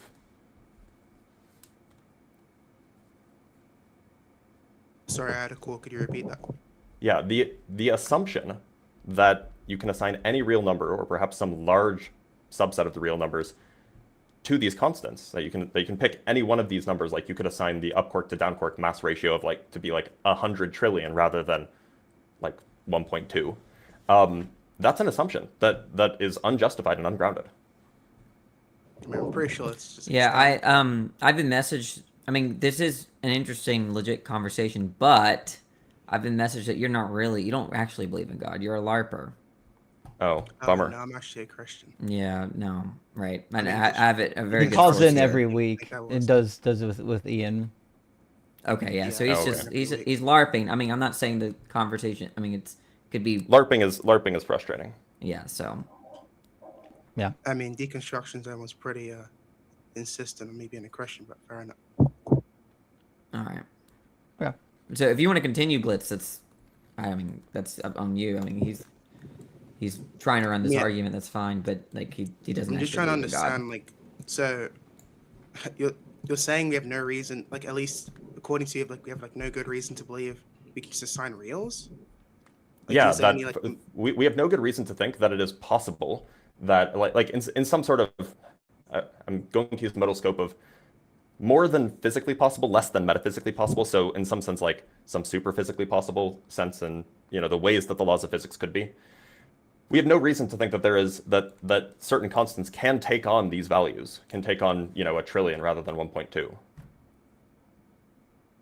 Okay, and one of the reasons to believe you can't have it wouldn't be reals, just you can't have like a probability measure as uniform over the reals. Is that like the first consideration? I mean, so that's one reason, but like you don't even need to make that assumption. Like you can assign whatever probability distribution you want. But all I'm getting at is that the underlying probability distribution could restrict your range, right? It could restrict it to be a very small finite range. It could restrict it to be a single value. It could restrict it to be a very large range, and then it is genuinely fine-tuned. It could change the probability distribution so that even though the range is very large, most of the probability weight is near the value that it's currently at, in which case it wouldn't be fine-tuned. So there's a lot of underlying assumptions here that I don't think we can justify. Okay. Yeah, I don't exactly know the hard random reasons to believe that Euclidean aren't real, so I'll probably look into that. But yeah, I appreciate the conversation. Yeah, have a good one. Okay. Please don't lurk next time. You do think you. All right. That is a good Move on exit. to another guest, hopefully a real one. Skeetser says the Bible says fire and brimstone will end society, and there are volcanoes and meteorites all over the earth. Well, I think you're trying to say this like prophecy fulfilled, but if you actually read the Bible, No. like it's going to happen at a particular time. No. What they're saying is that if fire and brimstone will indeed end society, then why hasn't it already? Because True, there's volcanoes and meteors everywhere. True. Yeah, I kind of get that. I mean, to be fair, you know, volcanoes and meteors have destroyed some ancient cities. That's probably why, and they probably thought it was from God, and so that's probably why they think that's what's going to happen when Honestly, God really. I probably would too if I was living 5,000 years ago and then a fireball rained down from the skies and blew up my neighbor. Yeah. Like you would write a story about that, and you'd be, God was pissed. Well, why was he pissed? Well, let me tell you why he was pissed. You know, Because they were having sex. that's what. Yep, they were putting the dingling in the wrong place. And Skeetstar with a follow-up says, just look at what it takes to try to make AI viable. The death of the personal PC industry and killing the environment. This is against God. I mean, against a non-existent entity, perhaps. But yeah, it's difficult. It's difficult. I don't think it's. We're gonna need some help. I don't think the personal PC market is dead though. Not dead. They're just destroying the price of RAM right now. Well, that's true. Yeah. Vintage Atheist says, any good debunks on the flood myths? Yeah, I mean, all of geology. 100. Well, and you don't even need geology. I used to run like the geology arguments, and I used to run like all these physics arguments, but it's so much easier just to be like, look, the Egyptians existed for like the entire period continuously, and they wrote down everything for the entire period during which the flood was supposed to happen.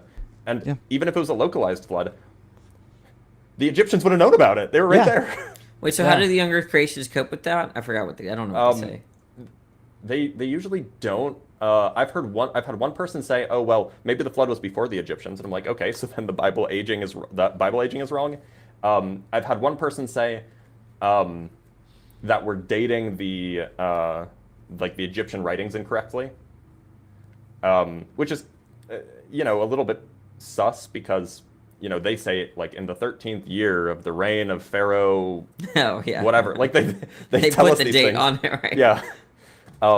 And so that and the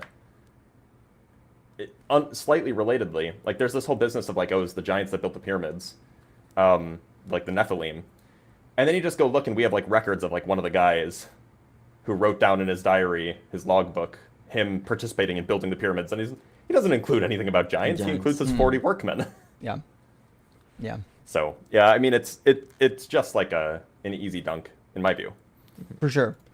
And Skeetstar with a follow-up says a lot of people need to read the book of Enoch. Well, I mean, agree. Enoch is one of the best ways to know that these ancient people were talking gibberish, and the Bible supports it. So Jude chapter 1 verse 14 directly quotes Enoch chapter 1 verse 9 as a prophecy, and the book of Enoch's absolutely madness. Let's get Sass in here and get some conversation going. Welcome in, Sass. Are you at least 18?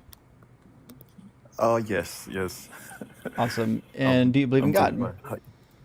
Yeah, I do believe in God. Yeah. Sure. Which one? I'm actually Muslim. Okay. And why do you think God exists? I mean, if I look at the concept of reason, and I look at where we should be getting our objective morality from, I think we cannot base it based on subjective reasoning and what we feel. It has to be something objective where we on what God feels, right? On what God feels. That's still subjective. when you look at it through objective reasoning, at least you could say it's not from you. For example, if Well, you and I are living, can you all right? demonstrate that we do have objective morals first? Because Yes, we yes, don't agree yes, that, yes. that's the case, Yes, unless Danny I does. okay, I can demonstrate that. For example, all of us are here, right? We believe in a certain. I mean, I have Speak my for own yourself. belief. Okay, that's fine. I have my own belief. You have yours. At least, if we disagree between us, how do we come to an objective conclusion? How do we come There to are an no objective objective premise? conclusions about morals. How do we come to an objective premise that You don't. okay, both? So then we'll be living in chaos then. No, we already do live in chaos. That's why laws are changing all the time. I mean, are we really living in chaos? I mean, Have you seen governments? Look, the point is that you're presupposing that you need objective morality to disagree, but no, you can have a shared goal with someone and disagree about how to No, I'm actualize saying that. you need objective morality to come to a reliable conclusion No, you where don't. both of you or all of you agree to one thing, and that is why No, we we have. don't. Okay, something so like let's just use a simple constitutions. let's just use a simple example. All right, presumably you've dated and did you ever disagree with your partner about where to go to eat? Yes. And were you able at any point to convince her or him that Yeah, we have to refer back to an objective. What's the no, name? you're Idea. basing. No, the point is that there's no. Do you think there are objective facts about where you should go to eat for lunch? I mean, I think it's a part of, or is a way of life. I take my life as a way. It's of a matter life of preference whether you where want to I'm go to subjected Olive to- Garden or some Mexican restaurant. That's a matter of preference, right? Denny's is objectively the correct answer, by it's- the way. Bottomless it's- soup it's and about- salad. I mean, come on, make the right choice. Yes, it's a matter of preference. But then again, But you see, I you mean, could still disagree with someone about where to go to eat and actually resolve the dispute without any objectivity about where you should go to eat. So would you say where to go to eat is actually something huge that you actually disagree with your partner? The only as to where to comparison go I'm to making eat? between I mean, where we have actually complex situations. you're missing the where we point. could You're missing the point. It's not to say that discussions about where we should go to eat and discussions about what we should do with people that steal from one another. I'm not the only thing I brought up the eating out thing, right? Is to show you that you can deny their objective facts about what you should do and still come to disagreements and resolve the disagreements, right? And that's just a case where you can do that. So if you can do that with morality, right? I'm sorry, if you can do that with going out to eat, then in principle, I don't see why you couldn't do that with things like what should we do about criminals, or how should we treat each other with respect to money? I don't know, right? These you could agree on a set of preferences or have a shared values and then try to resolve them what to do from there, right? And you could So have would you substantive say that- disagreements. Okay, would you say that comes from our values and duties as people, or it's just an observable fact that we have to go by? Why not both, right? Like the point is that people have we value living in a society where we don't steal from each other, right? And they're going to be descriptive facts about, what the kinds of things that are normally stolen, what happens if you inflict this punishment or that punishment, right? Those will, inform us as to how we actualize our values. Okay. Those facts will inform us about how to actualize our values. So if we know, for example, that throwing someone in jail prevents people, lowers the rate of stealing or crime, then that might factor into how we actualize the value of preventing crime or preventing stealing. Okay, so my next question is, right, do you think empiricism is the only way of actually Hold come on, to... are we just pivoting? He might agree. I'm You might not- agree. with- I mean, You saw my point. That's why it's you all moved within the on, same right? circle. No, Did I freeze? I actually No, we can hear understand you. where you actually understand where you're coming from, right? But again, Okay. we observing the truth through empiricism, right? And No, I'm not an empiricism empiricist. is not the only way. I'm not and and you're not making this mistake just yet, but I want to just clarify for everyone that's listening, right? There's this lie out there that like atheists are all empiricists, or that empiricism implies atheists. One of the most famous empiricists, some of the most famous empiricists in history, right? Like, so take George Berkeley, Locke. These were Christians, right? They were very devout Christians, and they were empiricists, right? So there's like this association between atheism and empiricism today. Maybe there is some kind of correlation, but empiricism and rationalism and all those views are just completely separate from questions about whether gods exist or not, you know? But would you agree to me? Would you agree to that idea that is not the only way to come to what's an objective truth? I'm fine I'm not an empiricist right now. If it turns out to be correct or all knowledge comes from our experience, right? Fine. It doesn't matter to me either way, right? Some people think we have built-in knowledge, built-in instincts, whatever you want to call it. If that turns out to be the case, so be it, right? I mean, it doesn't really have an impact on why I don't believe in God. So you don't shun the idea of you not seeing something but then believing in it? Look, there are things that that we make conclusions off things that are not from experience, right? Like, I think that you can make mathematical conclusions, right? Some people want to say we get our mathematical concepts from everyday experience. Some people don't say that, right? But what turns on that question? I mean, Mike. Okay, I'm drawing that idea from the reasoning that you actually believe in something you haven't seen before. Okay, suppose there are things that I suppose there are things that I know about. For example, I'm going to grant the point. No, you don't have to. I'm going to grant you the point. Suppose there are things that I know that that I know that I didn't get from my everyday experience. Let's suppose that. Now, where does that lead us to? It leads us to the fact that God exists. The fact that we don't see God, it does not mean God does not exist. Okay, no one has made that argument here, right? That although I think it is relevant to say that we haven't seen God's interventions, that it makes it less likely that God exists. I think I would say that. I think everybody else here would say that too. But we don't argue necessarily that if we haven't seen these sort of miracles or anomalies, that therefore God necessarily doesn't exist. No one's made that argument. Okay, so you do believe that there's a supreme entity out there. Where did you get that from? Where did you get that from? No, I'm just asking. You said you haven't. No, we're atheists. Of that. Okay. So, but do you argue that there's something that you believe as an atheist? Currently, it's something like, if I believe it, then it's possible that I haven't experienced it. I haven't experienced God, therefore, I believe in God. Like, you're assuming the consequence. No, you haven't. All sorts of crazy things happening here. You just made a huge jump. You made a huge jump, right? So we're saying, at least what I want to say, and I think they would say too, is that we haven't seen any divine interventions. We've not seen any miracles, and testimonies of miracles are very, very unreliable. Okay, so we think that is evidence against, the existence of miracles. Okay, so and then lowers the probability of God existing. Okay, so.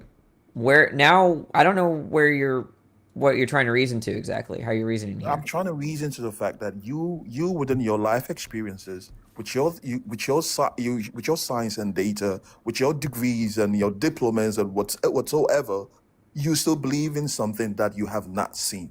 Okay, let's just take a very uncontroversial, the least controversial thing of something that I think exists that I have not seen, okay, is me. I've never seen me. I see my skin, I see my face, but this thing that is me, right, the eye, right, okay, I've never seen that, okay? I can swear to you, you haven't witnessed the Tasmanian island. Have you ever been to? Okay, yeah. So there are things that fine. So now, how are you making the jump therefore? Thank you. So if you haven't been to the Tasmanian island, why do you sit here and say Tasmanian island does not exist? Or because there are reliable testimonies. So remember that I'm glad I mentioned when I mentioned miracles. We have not seen miracles, and then what did I say after? I said that testimonies of miracles are unreliable, but testimonies that islands exist are pretty reliable. You haven't seen an island, but you're saying that it's reliable based on it's still based on the testimony, right? Yeah, I'm saying reliable testimony. Right, there are unreliable so when people look here, just listen. Okay. There have been testimonies of vampires. Do you think they're vampires? People have said in history, have written it down and written, I saw vampires. Here's where they were. They very specific locations. This grave site. Do you think that's a reliable testimony? Do you believe in vampires no now? problem. No problem. I'll give you a credible testimony that Of what? that Of you a will say- miracle? that no, it's not a miracle. That you will say is very reliable, but you can't draw to. I mean, you just shoot yourself to the foot. Have you ever seen? Okay? How do you know your parents are your parents? Okay, you're not getting the point. The vampire point was to show that you're not. Wait, let me make my point. Okay, fine. Maybe you get it, but for the sake of everybody else, for the sake of me, right? Maybe you get it, but for the sake of everyone else.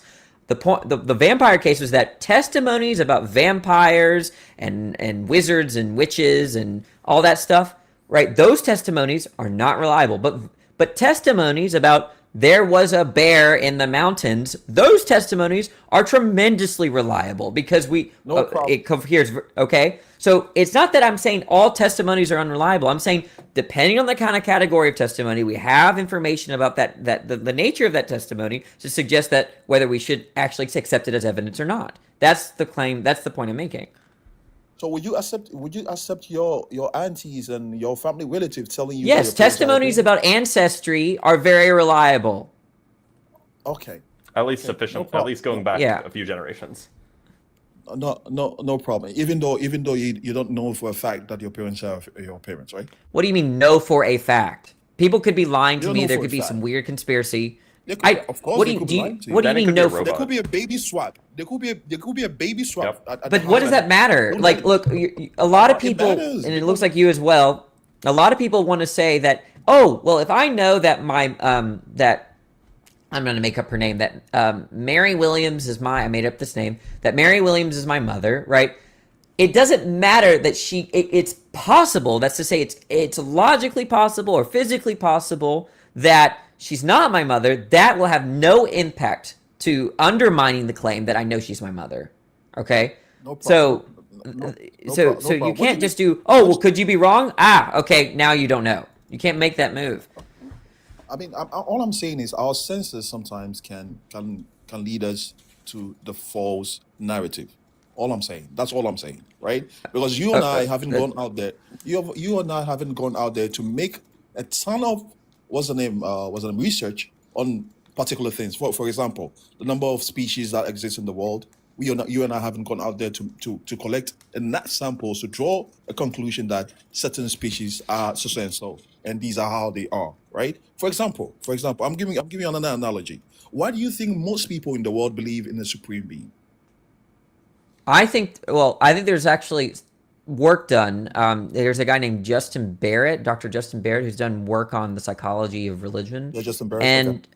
And he has a paper, or he has a book, and it's actually pretty good until the end. The end, he butchers everything. But the end is not really anything. He has his degrees in psychology, but he starts making claims about religion in the end. But what he shows, and I know this might sound very unintuitive to my fellow atheists, but I think it's actually quite natural for the human psyche to believe in things like spirits, afterlives, gods, wizards, and magic, right? We are naturally disposed to believing those things. It's very natural to us. Now, he presents all this data for that, right? Is it true, though? Is it true? No, that's the thing, is that we have a kind of predisposition to believe in something supernatural natural things. is not true? Hold on. So something natural is not what true? What is going on? Is that what you're saying? No. you just What said I'm saying, we you asked me. Wait. Let's There's a start tracking over. error You in asked here. me, why do people believe in this kind of stuff, supernatural beings Okay. and superhuman? Okay, and I'm saying that psychologists have showed, I think, pretty well, that human beings have a natural tendency to believe in magical, supernatural entities like spirits, ghosts, gods, mythical creatures. We have a natural disposition to believing those things, and they have this whole argument and data to show that, and it convinced me, right? So now there are cases, like for instance, people that live in the city are actually less predisposed to believing in supernatural things, because when they look at buildings, right, they have background information that humans built that. But actually, people that live in around a lot of nature, wilderness, right, are more disposed to believing in supernatural things, right? So you can the environment has a big impact on in terms of how that predisposition manifests, right? So there's a psychology of religious belief here that is very interesting, but it has no impact, right, on whether actually gods exist. Because if it turns out that we're naturally predisposed to believing in gods, it does not mean that there are any. It just means we're naturally predisposed to it. Okay, why not go into the realms of empiricism? The reason why majority of the people in the world believe a certain kind of way or believe in a supernatural being means that that supernatural being does exist. Why wouldn't you come to that conclusion? That because the fact that then majority you'd be a of polytheist. these species, the Are you a majority of polytheist? each sample is acting in a certain way, that Are you a means polytheist, that Sas? way is true. Just like you Are you draw paying a attention conclusion at all, or on you a just gonna yap in No, his sleep? he's not. Are you a polytheist? not. Because the most of the people in the world were polytheists. These are the most people in the world I'm saying most people in the world believe in a supernatural being. That's what I'm saying. But they believe in a polytheistic world system, not I'm God saying system. a supernatural being. If it's a polytheist, yeah, but I know, but I'm saying it's thousands of gods. Yeah, I mean, still they believe in a God. Yeah, but is there one or is there many? No, that has nothing to do with it. They believe It does. in a So supernatural what I'm being. demonstrating is that arguments from a lot of people believe is meaningless. It doesn't do anything. You don't believe Sas, the can argument, and neither do we. Sas, can you summarize what Danny said? No, he can't. No, of course I can. Because he's saying that some people are polytheists amongst others that believe in. That's Justin, not Danny. God. Danny's Sorry, I'm Danny. Danny's the one that's down here. Can you summarize what Danny said? Oh, Danny. No. I mean, I understand where Danny's from. I cannot go back to summarize whatever that he's talking about. You get me? Can you, but he understands in where I'm one or coming two from. sentences, can you explain what he was saying? No, we don't have to do that, Doctor. Okay, you weren't paying attention. I'll summarize it briefly for you. I will summarize it briefly for you. There are good reasons to expect that people, regardless of whether or not supernatural beings exist, there are good reasons to expect that some people, perhaps even the majority of people, would believe in supernatural things. The belief in the supernatural and the existence of the supernatural are two distinct concepts. Right. So you remember you asked me the question, why do people believe in gods or supernatural super beings or whatever? And I think that is an empirical question, because it's true. Atheists are a minority, and that is very interesting as to why we're why we are a minority. And right? according to peer review, you continue to be a minority. According to peer review. Yeah. Most people are not atheists. Most people are not atheists. Most humans are amenable. Why is it that with the advent of science, technology, with the advent of science, technology, still people do not want to go or tilt your way and still going to go with the idea of the belief of supernatural being? Why? Actually, what is your point? Most people in the sciences do tilt our way. That's true. Especially the most elite scientists. Okay. No problem. Nice having a conversation. All I'm saying is, if we are observing a species, if you are observing a group of species and they act a certain way, we draw a reliable conclusion that this is how they act, right? And therefore, majority of human species act in a certain way, act in a way of believing in a supernatural being, and therefore that supernatural being should exist. Based on the jump is crazy. Jump is crazy. Why should method? Look, if there are psychological, if you can explain, well, you don't even have to, I don't even need to explain that, right? But it certainly doesn't follow that if the majority believes something, that therefore it's true, right? We don't want to make that kind of inference. We don't want to reason that way, right? But I think it is psychologically, sociologically interesting as to why many people believe in things like spirits, ghosts, and gods, right? That and other mythical creatures. That is an interesting question about why people believe that, right? But to me, the psychology of religion... What? Do you know why? Well, I gave you the city example, right? So when we look at human beings in the city, where all they see around them is skyscrapers and things we've built, right? They're less disposed to believing in gods, all right? But when you take people that live around nature, let's say out in the country, right? They're more disposed to believing in gods. That's interesting. Why? Well, when you're in the city and you look everything around you, you know what created everything, right? You don't have to say, oh, why is that skyscraper there? Oh, might be the spirit, the skyscraper spirit, right? No one does that, okay? But why are these berries poisonous, right? Or why are there's this many trees? Oh, it's the nature's, it's Mother Nature, right? Danny, Like, I mean, Danny, at least they get to see the skyscrapers, right? This is an entity that He's they not don't tracking. get to see. No, I was a doctor. Doctor, don't do that. Don't do that. At least they get to see a skyscraper. Look, I'm a scientist. This we make is an observations about the world around us. I was just making an observation. Okay, don't you believe in science anymore?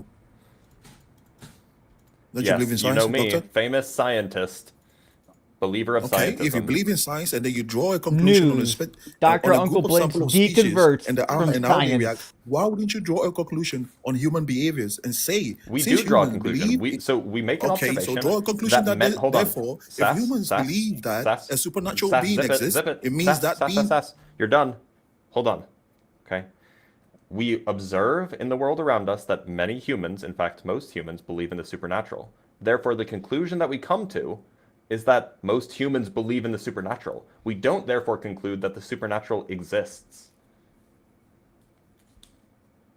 And why so? Why wouldn't you say Because that supernatural the exists? belief in a thing and the thing existing itself are distinct concepts. yeah, look, most They're people not at some intrinsically tied point, to and each I could be other. corrected on this, at some point most people believe the Earth was flat, right? I think that prior to around 2,500 years ago. Now, Sass, if you were around that time, you'd be the one to say, look, most people believe the Earth is flat, so the Earth is flat. That would be you. I wouldn't draw that conclusion. I'll wait for, another years and the years before, and let's What take you it talking about? a time think he's a frame flat of earther. maybe 1,000 years. Wait, Sass, are you a flat people earther? still continue to believe in that same thing, it Wait, means Sass, that are thing you a is true. flat earther? No, I'm not. Okay. Okay. No, I'm not. Look, so I for think- basically the majority of human history, humans have thought that the Earth is flat. Now, Sass, if you were a human during that period of time, that relevant period of time, you'd be Yeah. the human I that mean, says, it's okay to look, believe that. everyone believes it's flat, That's so it's fine. flat. That's fine. Yeah, it's not That's far-fetched. And you'd be fine. wrong. You'd be, Yeah, that's you'd fine. be wrong. Yeah, that's fine. That's fine. Until the And so scriptures came about.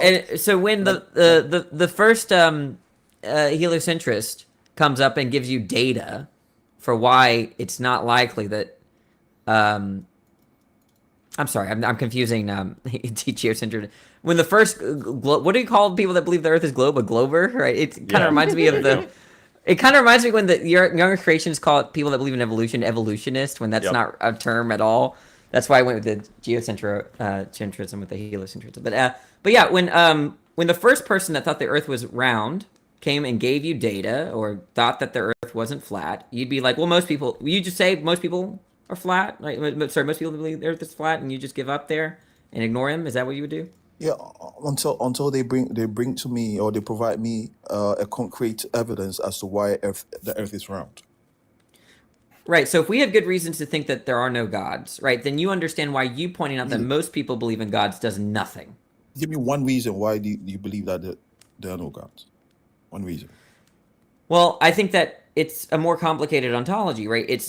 Look, so there's a bad track record with supernatural causes. Is it a complicated ontology to you, or to most people? Complicated as in not complicated as in like, quantum physics is complicated. I didn't mean it that way. I meant it like you're adding more to reality than you need to.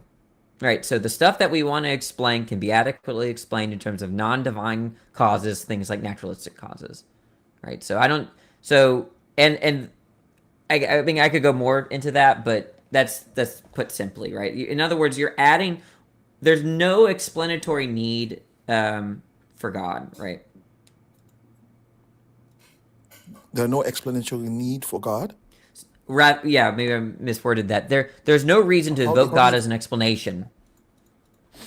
So, okay, are you saying that based on empirical evidence?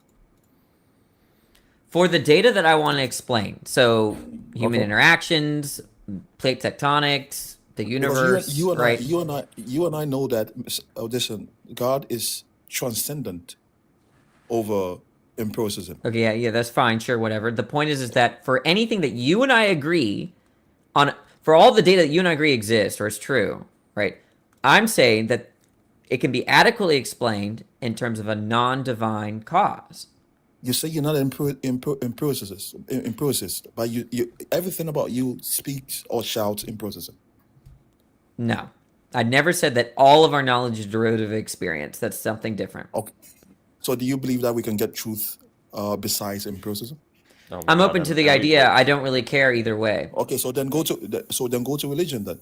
Read the Quran. You The find Quran's truth over not true. Why would we read that piece of trash?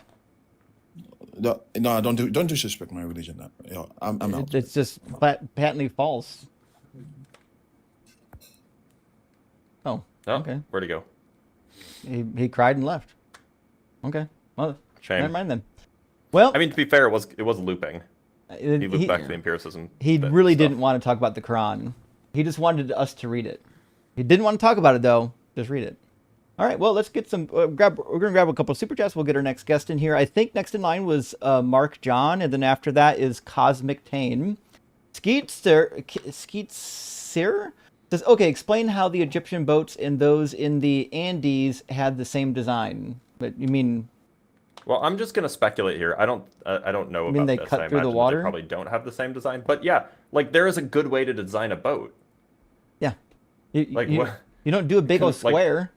It's like saying explain how the Aerodynamics. wheels. It's like asking me to explain how the wheels in Mesopotamia and the wheels in China are the same shape. Like, there's a good way to build a wheel. Yeah, they don't work Cut a otherwise. hole through the middle of a round thing. Yeah. Boats all over the world are roughly the same. That's nonsense. Also, this might be a follow-up from Empiricist. Says, were they Egyptian before and after the flood too? Well, yeah, we've got Yeah. the records. I mean, like we have Egyptian records going back more than 5,000 years. Yeah. Kane, good to see you. If my neighbor randomly got struck by a fireball, it's either God or America. Good times. Yeah, I mean, Oof. the space lasers too. So keep in mind, there's some options. And Skeets are coming in again. I guess Skeets just going to comment debate today. Madness, Fine when with it me. proves that the earth is round and explains why we worship God, weapons, and jewels. No idea what he's talking about. I don't understand it either. But it See, doesn't you- say gold, not God. Oh, wait. Oh, yeah, worship gold. Skeet, no one has any idea what you're talking about. You might as well just request up at this point. With a follow-up, though, it says the Bible is not the only source. Of course, the tablets of Sumer, which I guarantee you haven't read, are also great to read. I've read them, and the works of the Indus Valley Euro hubris tries to make this foolish. No one knows what you're talking about, Skeet.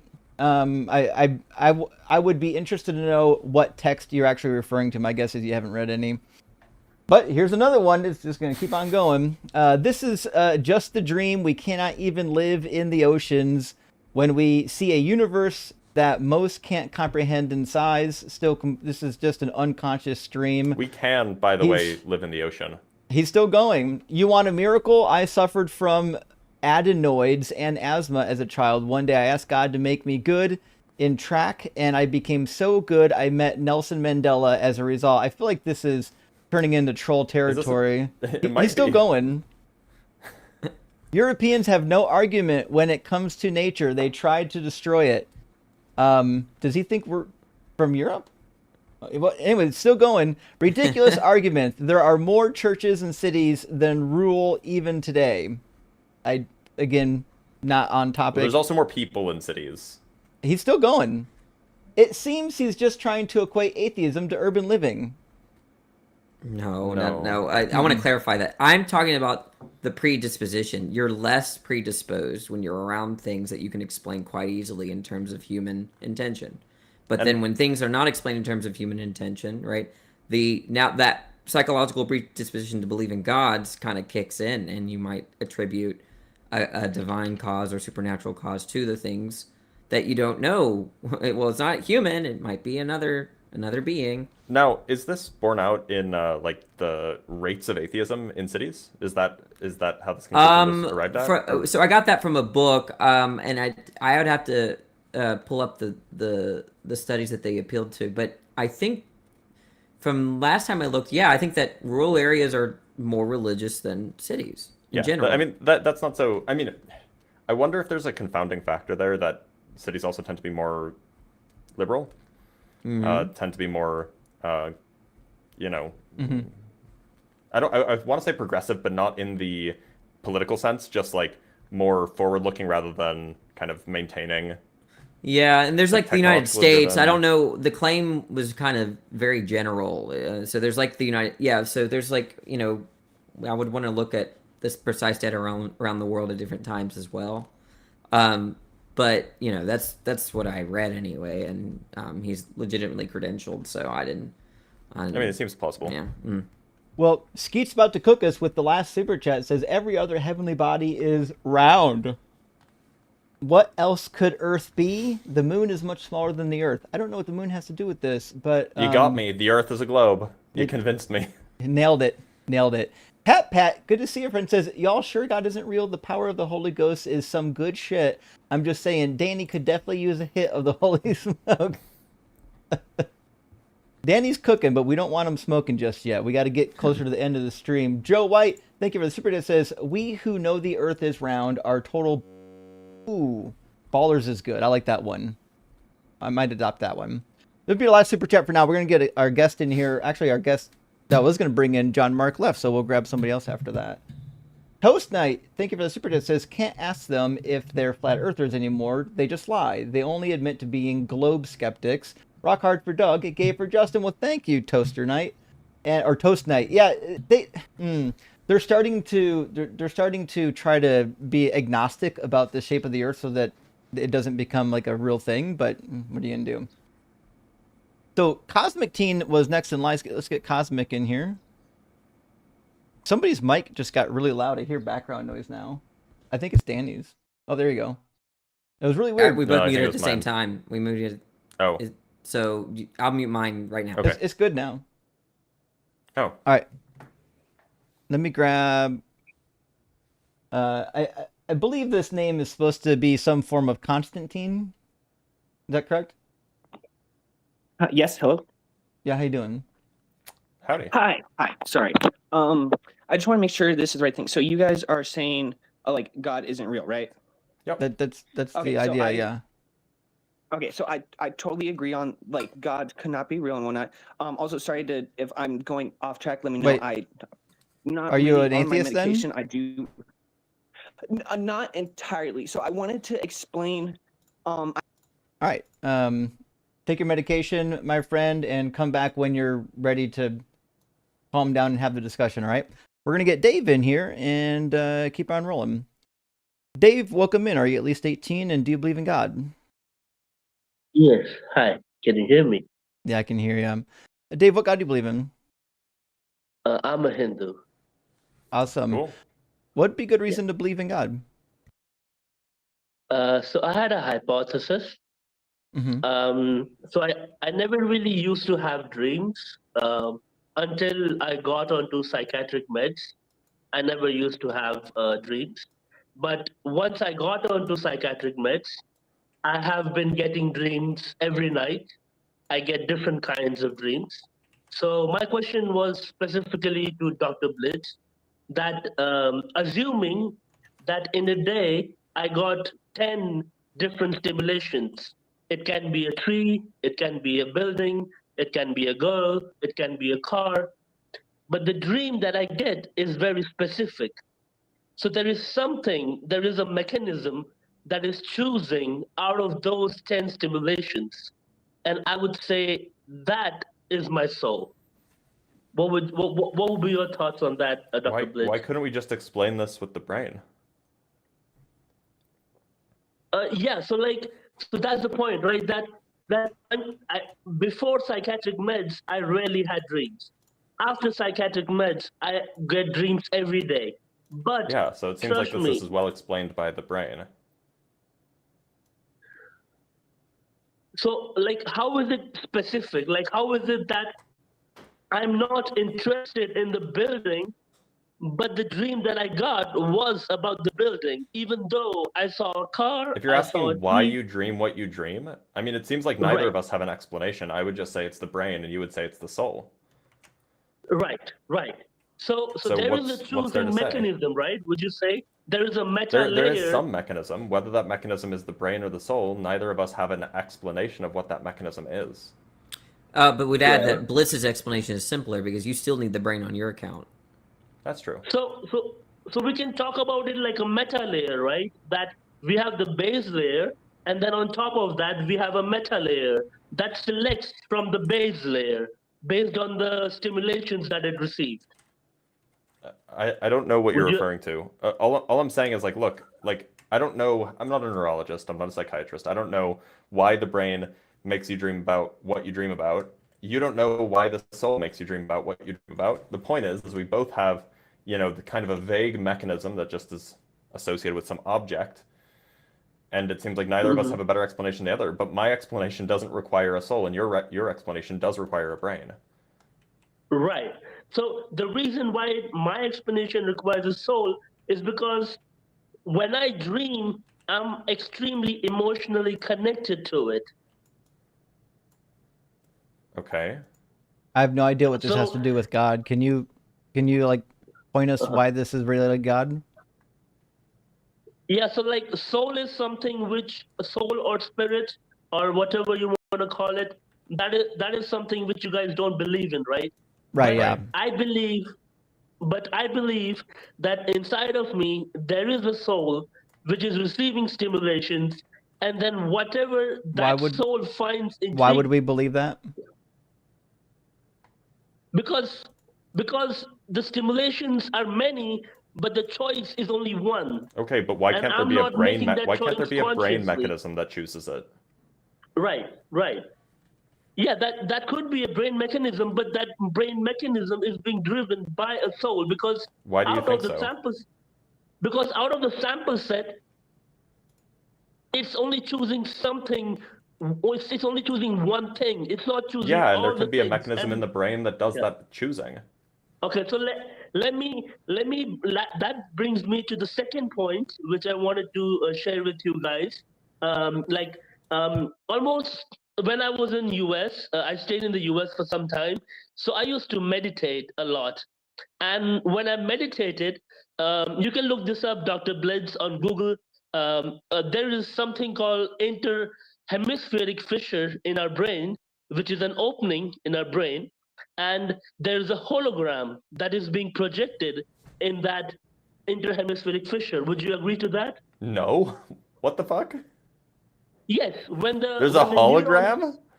Yes. When the All right, neurons you gotta cite your sources there, bud. So I'm sorry. I'm just like, this is my personal experience. I just used to meditate. How do you like personally 10 hours experience a- a hologram in your Let brain? me explain. Please. I used to meditate like 6-7 hours a day. So, and it's like explaining the hard drive of a computer, right? That when the neurons fire, they form a hologram in between, and the place that they form the hologram, is the technical term, the biological term for it is interhemispheric fissure. You Okay, can look it what's up the in Google. source? What's the source for the claim that there's a hologram in the what was it? Interhemispheric fissure. Interhemispheric fissure. What's the source for this claim? That there's a hologram there? So yeah, so when I meditated, my brain and my mind were able to give me a perception of what is actually going on in the hard drive. But what does that have to do with the hologram? So hologram is the picture. Hologram so once the Why do you neurons think that there's fire- actually a hologram? Because I literally saw it when I was meditating, and when I Okay, was like so 45. I'm just gonna chalk this up to, you said that you were taking medications? No. So the hologram was before the medications. Okay, so that makes sense. Right. So hologram was way before the meditation. It was like in 2019. I discovered that in 2019. That I used to meditate like 6-7 hours a day. And once my brain used to be silent and I used to meditate for like, let's say 45-50 minutes at a stretch, initially I didn't see it, but then eventually when I kept on practicing it, I could literally see that there is a picture forming, which is like a hologram, and there are blood nerves which are being carried on top of the head, and there's a split on top of the head. So the hologram is in that split, which gives you the picture, and then the blood gives you Okay, the but emotion. this seems like it was a hallucination. Like if we're being real, No, it's- this seems like it's not real. But But how can it be not real when it was my perception of People like, and I perceive was things that are not high. real all the time. That's I was your not on any imagination, drugs. I was Dave. completely Dave, sober. I suspect that this is the reason why they put you on the meds. Is that, and I'm not convinced that you're taking them today either, and I'm not trying to insult you, but this is Yeah. really weird. All of this is really weird, and none of this gets you to a god. So all my claim is that if you go out and if you Sorry, guys, I dropped him. I actually don't. I don't think he's. I'm not convinced he's well. I'm not sure we should continue That's that fair. one.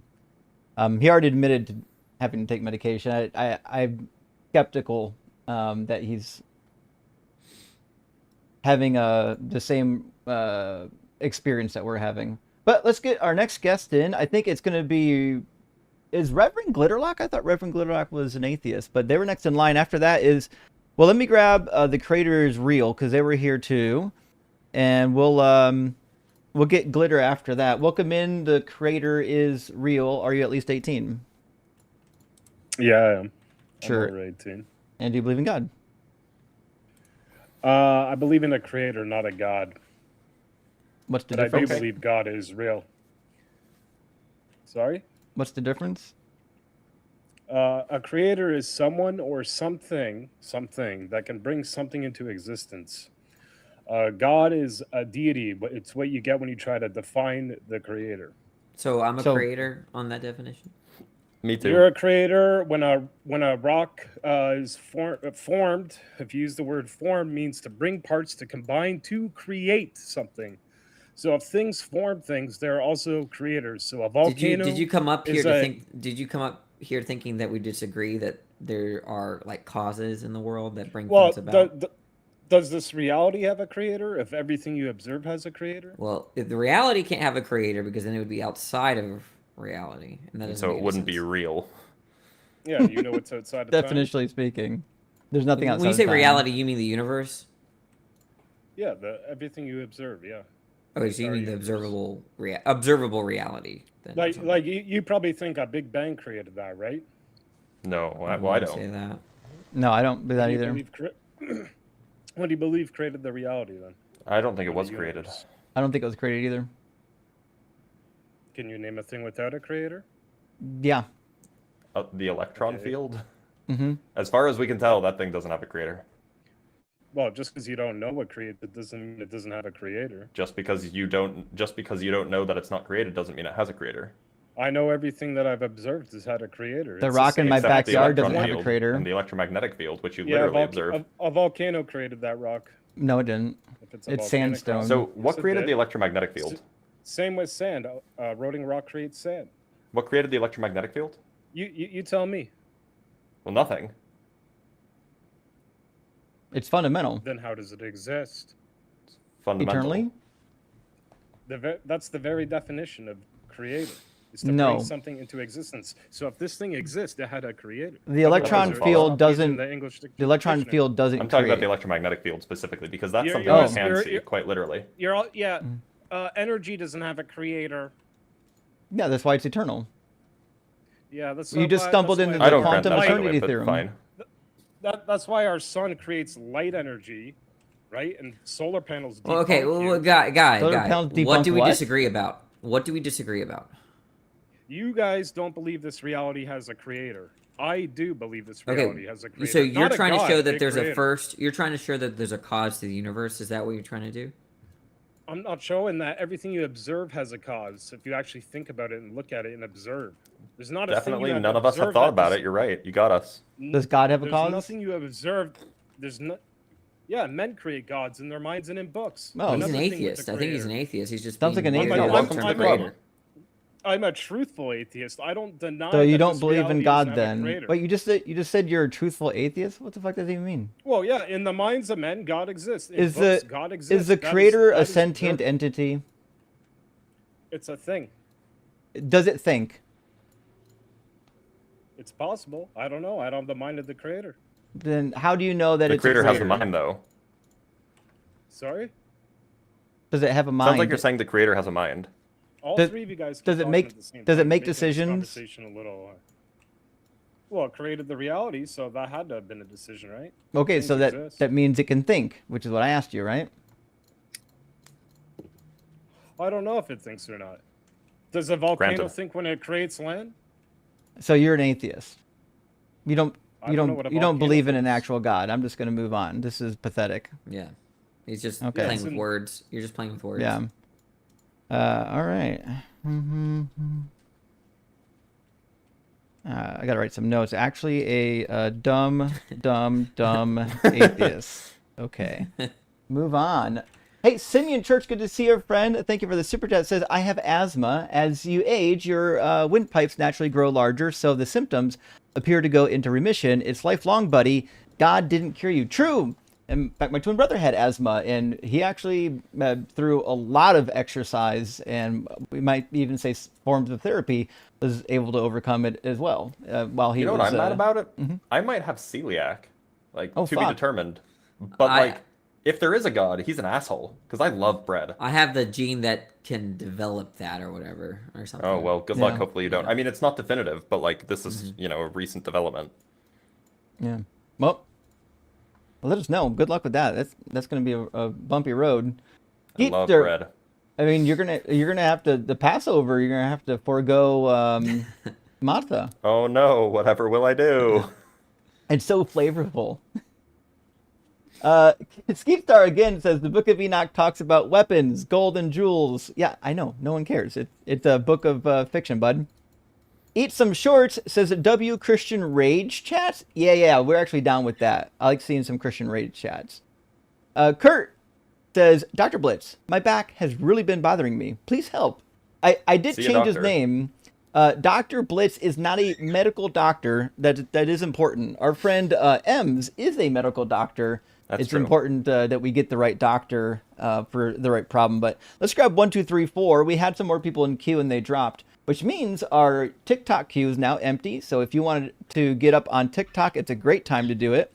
And we've got one more guest in the YouTube queue, so we're going to grab them real quick. And after this guest, it'd be a great time to get into the YouTube queue. Welcome in 1, 2, 3, 4. Hey guys, how you doing? Good, how you doing? Going all right. Pretty cold morning. Sure. Are you at least 18 and do you believe in God? Yes, I'm a little too much over 18, and I do believe in God. Sure. Which God? Well, I suppose if we're gonna ask why I believe in God or what are my arguments for belief in No, I said which God. Oh, excuse me. The Christian God. I am Christian. Gotcha. Okay. Yeah. Now I would ask you, what would be a good reason to believe in the God? Good reason for me personally. Anecdotes aside, because that wouldn't be too reliable just yet. Maybe the first one would be the teleological argument or the design argument. Okay. Which kind do you have in mind? Excuse me. Basically, the idea of a designer, that if we look at the universe, there are signs of design everywhere. And if there's signs of design everywhere, there must be a designer. What's the sign of design? Well, the most obvious one, maybe I would say, is life. And then we can go further into existence itself. Well, life is Life. Why would we think that life itself is a sign of design? Well, what's the alternative? That it's not designed, it's just naturally produced. Right. So that's deterministic materialism, right? It could be. It doesn't have to be. It's compatible with determinism. I'm fine to say there's some indeterminacy there. It doesn't matter to me. The alternative to me seems like it has to be random, and there just doesn't seem to be anything random about life. I don't, and it's not just you that makes this sort of points. It's like everyone thinks that randomness is like a thing that could only exist on an atheistic view. Could God have created things randomly? Oh, is that an actual question? He could have used randomness potentially. Okay, well that's great. So the randomness, you could have God and there be randomness. You could have not God and there be randomness. So the randomness could be that. I don't know what specific data you have in mind to say that atheists are committed to randomness, but it can exist on either view. Well, I'm not saying that randomness really explains anything. What my point is, the design argument, which is there has to be a designer if things look like they're designed. Like you wouldn't go out. But why does that follow? Well, lots of things look designed. Like you can go. There's a mineral called pyrite, and you can go find it in caves, and it looks like it's like perfect cubes.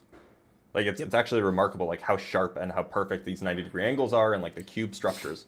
But like, and so if I saw such a thing, like just like taken out of a cave and used as a desk weight, I would assume it was like made in a factory as like a fancy desk weight. But no, it formed naturally, and we know the exact mechanism by which it formed naturally. So yeah, but that's one just because it cube looks out of designed many doesn't things. mean that it is designed. Yeah, but if you found an iPhone out in the nature or whatever, you're not going to assume that nature formed it. Well, I agree, but I want to know why you think that.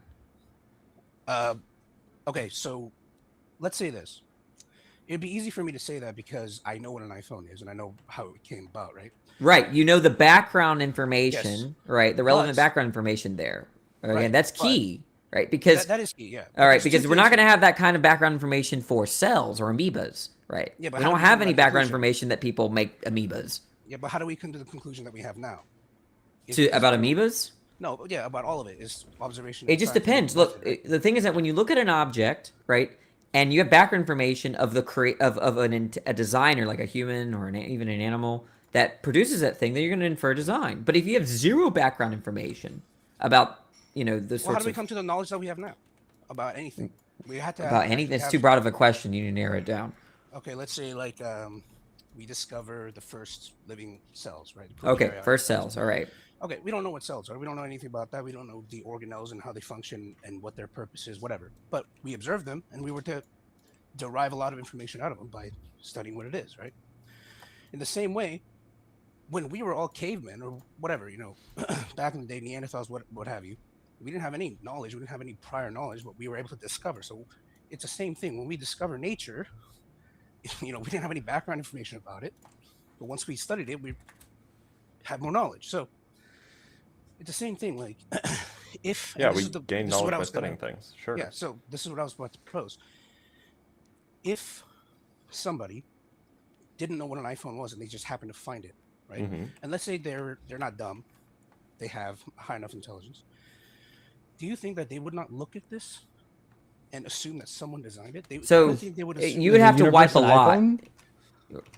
There's that. Let's say a but car look, or whatever. Right? if someone had zero background information about what a sticky note is or an iPhone is, right? Yeah. Then the best they could do, right, is either remain agnostic, or if there are still features of iPhones, right, that cavemen can look at and be like, oh, well, this is, this particular feature, I don't know what the technology of cavemen, but suppose they're arrowheads and they're pointy things that they make, right? This is pointing, right? So this is exactly how I would make it, right? Like if it conformed, if they saw a particular function or part of the iPhone that they produced, then they might think that raises the probability that it was designed. But yeah, if they didn't have that, then they really have no right to look at an iPhone and say it's designed if they have zero information about it's inference, right? So but why would they infer? Why not? It's not like they That's haven't. not an answer. It's just an object, right? You can look at any object which is artificial and deduce that it is created. So like this seems like you're just assuming the thing that you want to be true. In what way? Like, look, suppose that like you were wandering around the forest and you found like a phlebas. Would you assume the phlebas was designed? Sorry, a what? A phlebas. What is that? What is a phlebas? Oh, you don't know what a phlebas is? Oh, so No. can you tell me if it's designed or not? I'd have to look at the thing. Tell me what. Yeah. Okay. So it's made out of metal, but also there's some non-metal bits. What kind of non-metal? You can't identify it. Does it look like it has a purpose? So, like, let's say You if it can't was tell. Made, I can't. You don't know. tell. Why You've not? never seen one. Well, Okay, does it- because it's completely foreign to you. Oh, it's completely foreign, sure, but is there like a handle? What can I do with? How does it interact Nope. with me? How do I? You interact don't. with it? You don't even. You couldn't even put a name to the shape that it's in. I couldn't put a name to the shape that it's in, Mhm. but we're able to identify it as something called a phlebas. Well, yeah, I'm What telling is you the that it's a exact definition phlebas. of yeah, but what's the exact definition of a phlebas? It's the thing that you're looking at. But that doesn't make any sense. This is a proposition. What do you mean? It's just a phlebas. Now tell me, is it designed? but I don't have interaction with the object. You're point is right. that- That's exactly the point. You can't come to a conclusion because you don't know anything about it. Yeah, but I can't interact with it in order to derive information out of it. Wait until he learns about the flambus. It's about the size of a loaf of bread. Okay. And it's just metal and non-metal? There's some metal bits, some non-metal bits, in a shape that you can't put a name to. Okay, so it's an irregular shape. Yeah. Okay. Can I test it? Can I see if it conducts electricity? Can I see if I can shape Yeah, it? it conducts electricity on the metal bits and it doesn't on the non-metal bits. Sure. Okay. So then I would just call it just metal and non-metal. What is Okay. What's the yeah, so is definition it of designed? exactly? Then we would go straight into the cosmological. definition. So, like, We're pivoting. We're pivoting. Okay. Let me take a So step is the back. Phlebas designed? I don't know. I don't have enough information yet. I haven't. That's actually exactly had the point that we're making. If you don't have enough information, then you can't conclude whether a That's thing is not designed true. or not, That's not just true. based off of looking at it. No, What do you mean it's I'm not true? I'm You not just saying said you looking at just it. I you can just do more than admitted just that. look at it. No, hold on. What I'm saying is, if I found an object, because that's the argument that I propose, right? I'm able to do more than just look at it. There's many other ways to derive information from the object, which I'm testing, and yet you're only giving me information in which I cannot test. You said I can only look at it. So You that's can not pick it enough up and move information. it. It's kind of heavy. It's the size of a loaf of bread. Okay, and then you're saying is it designed? But the problem with this, what you're Yeah. proposing, is you can apply this to any matter. Because to me, what the information that you provided is just that's metal, it's non-metal, it's got a regular shape. You can say that about most matter in the universe. So what's the difference? Yeah, between so sleep it and sounds matter? like you need more information about something in order to figure out if it's designed. Yes, exactly. I agree. And so if you don't have that information, like You for can derive example that about the universe, how can you say it's designed? Yeah, and there is a, like with the caveman example and the iPhone example, so the way I see design inferences working is that we already have knowledge about the kind of designers that we know to exist, that we have independent verification for, and their goals and desires and their limitations, right? So, for example, let's say there was an alien species, right, on another planet that had no legs, no feet. All right, You ain't got no legs, Lieutenant Dan. Right. They're just like little blobs. Like kind of think of what's it, Star Wars, the Hutts. You know, my Star Wars fans, right? You wouldn't expect there to be shoes, right? Because when we look at shoes, we have a preconceived notion about what they're for, how people use them, why they need to use them, because we're protecting our feet and all this stuff, right? Okay. So when a caveman sees a device, right, they might infer design insofar as that they already know that they're humans. Oh, I see. Maybe this could be used because it has a mirror or whatever, and they could. It doesn't have to necessarily be an iPhone, but the point is that they're going to use their background information of the designers that already exist, their limitations, and all that. Now, when it comes to God, right, what's in question is whether that being exists. What's in question is where we have independent verification for the kinds of goals and desires and limitation that God has, right? And if that's what's in question, then the hypothesis doesn't even get to look at a cell or a flagellum or whatever DNA and to think that is exactly what God wants or needs or accommodates its limitations, right? That none of that gets off the ground, right? Because that's what. How do you explain the RNA that comes with? Okay,